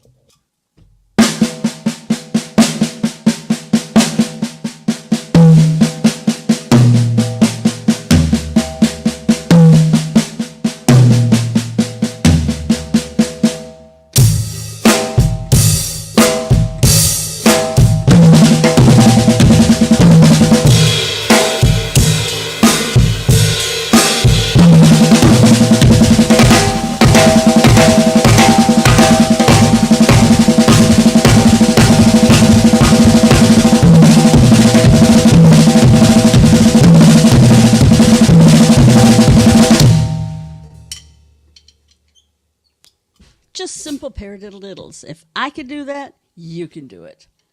They're fun, they sound good, and you can find a good place in a song that you're playing. We did the singles, the inverted. We did the double paradiddles with the drags. Triple paradiddles are just 2 groups of 16ths. 1, 2. At the end of it is going to be a diddle. The good thing about that is, if you had a fill, you could start them on the left, and it frees up your left hand. You could start the triple paradiddle. That would be your backbeat for the groove.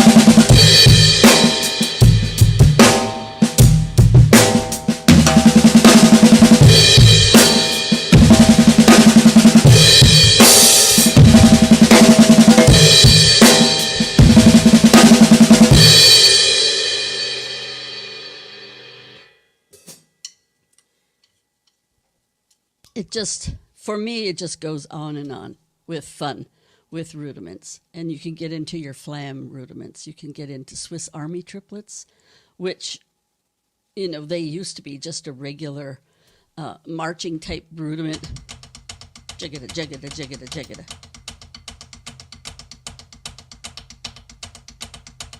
It's just flam, tap, tap, flam, tap, tap, with that accent being on the right hand. They're non-alternating. But you can use those as like a really cool tom kind of groove or tom solo. So I'm going to turn my snare off and get all kinds of different tom sounds.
You have to love some Swiss Army triplets. So, guys, I hope you see the importance of technique with your hands, the correct technique. Don't be sloppy about how you're playing. You're going to get more bang for the buck if you are holding your sticks correctly. If you keep that pinky in, God made the pinky just for holding the drumsticks. And then you can start incorporating fingers at a faster speed. So take heed and get your rudiment sheet out. Find the rudiments that you think will be interesting for you to work on. But I think as a drummer, especially if you're taking lessons or if you're in college, high school, or whatever, I think you should know all 40 and then get into the fun hybrid rudiments. Those are so much fun. But you have to be able to have the skills in your main 40 rudiments, I would say, to be able to get into your hybrid rudiments, because there are some really fun ones. So I encourage you to work, try to be the best that you can be as a drummer. And that is my advice for you guys. So we'll talk to you later. Bye-bye.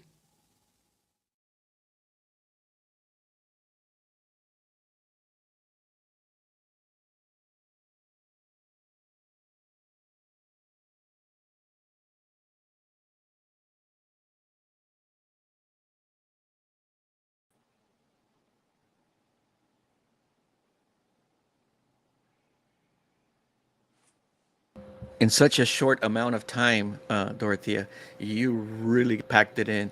So much tips, so much instruction, useful instruction. It blows me away to know that you had no formal training and you're being able to share all this information at such a high level. I have to apologize, though, because I didn't know the drums were distorted like that. So I'm wondering if something got bumped or something. I don't know. I've had to replace my my talkback switch twice. Yeah. And I'm wondering if that happened again, because normally my drums sound pretty good, but they didn't Yes. sound they didn't sound that good. Yeah. They, Well, they usually have more, a little bit more sound. Yes. Well, the concepts came across very clearly. So the clinic served its purpose. Everything that you were explaining when you would demonstrate it, it came across regardless. So thank you so much. You're welcome. Dorothea, it very inspirational, very inspirational. Dorothea, what would you share with our learning musicians, whether it's adults or kids that are struggling right now to rekindle that passion, that hunger for the art form? What would you share with them? Gosh. Well, if it's something that you're interested in and you've always been, be excited about it and try to get the best information that you can.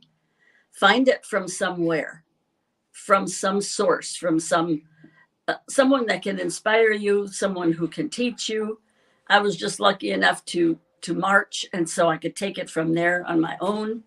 But just be excited, because it is so much fun.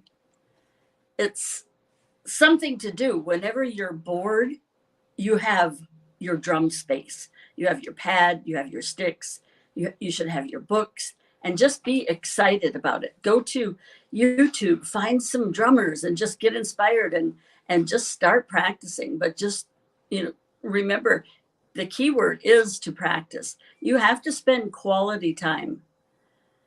Yes. Quality time, not 30 minutes a day. It has to be quality time. Quality. Quantity also matters. Yes. I gather from what you're saying.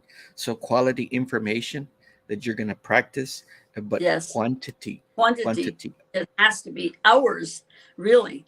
You should have yes. some days that you have practiced for several hours. if you Yes. don't get to do that every day. At least you have had like a Saturday or a Sunday afternoon where you practiced 5 or 6 hours, and you get Yes. so much accomplished on those days.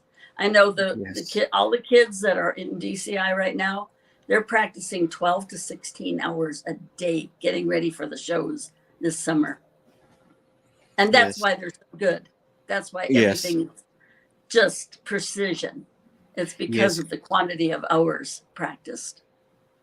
And that right there, what you just said, should be exciting, because a lot of the times, young musicians, uh, uh, y- y- they see, accomplished drummers, and they're like, man, I wish I could be like that. Well, stop wishing, because it can be you Yeah, you if you can. put in the time.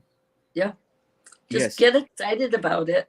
And you will get excited at the end of a week if you chart what your tempo was, say on your metronome for just singles, 16th note singles, 1E and a 2E and by the end of the week, if you spent those big quality hours, you should see a big jump in your metronome settings, and that's exciting. So you know that Yes. you're accomplishing something.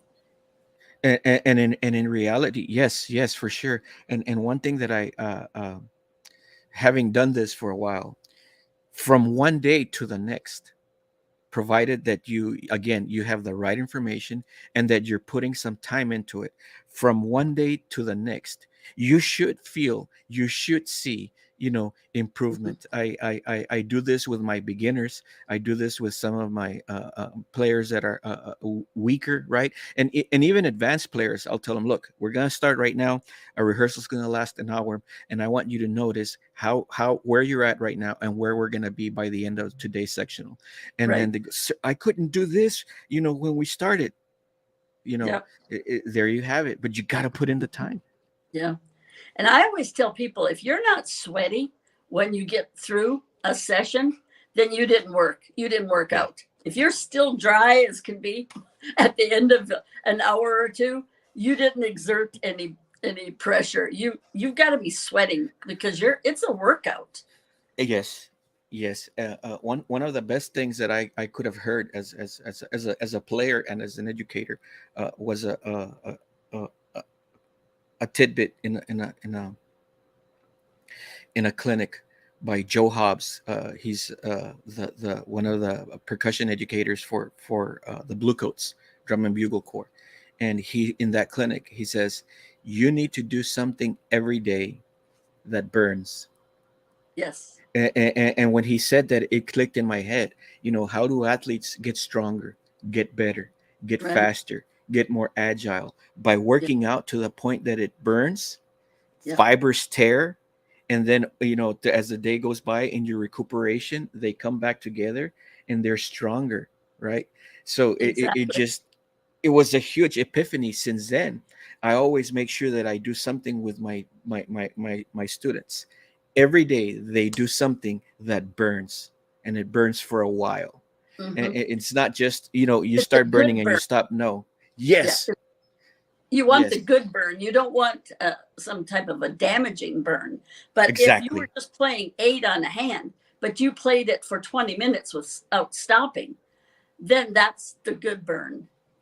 Yes, exactly, exactly. I think that was the best piece of advice I could have ever heard in at that moment, because I was like, how can I take my kids to the other level? How can I take my kids to the other level? These Right. kids are already doing well, in competitions, but what's next? And when he said that, it was like, boom, there it is. That Yeah. was one of the gold nuggets I needed at that point. So yes, and it goes along with what you're saying. Uh, Dorothy, I'm gonna repeat myself, girl. You have no idea how joyous, how honored I am to be able to call you my friend. Um, it's since you and I, we started to chat and hang out virtually. I feel like uh, I have been a better person. Thank you so much. Thank you so much. Thank Um, you for well, having me. no, it's this is your home. You were welcome here anytime. And you had mentioned something about some videos you wanted me to help you work with. Anything we can help you with. The Okay. answer is yes. The answer is yes. Let's just, let me know what we need to do and we'll get it done. All right. I appreciate Awesome. that. Uh, the honor is all mine, ma'am. The honor is all mine. Well, there you have it, folks. Block 2 of Valley Percussion Festival Summer Drum Camp 2022 has come to an end. You can now, pick up your water jugs and your backpacks and your instruments, head them back to the band hall, and we're gonna now go home and enjoy a bit of rest, right? That's the wordplay I'm using by calling each segment a block, right? In Yes. marching, in drum corps, they call them blocks, right? The morning, the afternoon, the evening, because they have 3 blocks. You're right. They drum Yep. all day long, right? So, Yep. and then we have our final block tomorrow. There were a beautiful thing about this event, guys, whether it's live or virtual, that we have a constant influx of clinicians and that want to participate.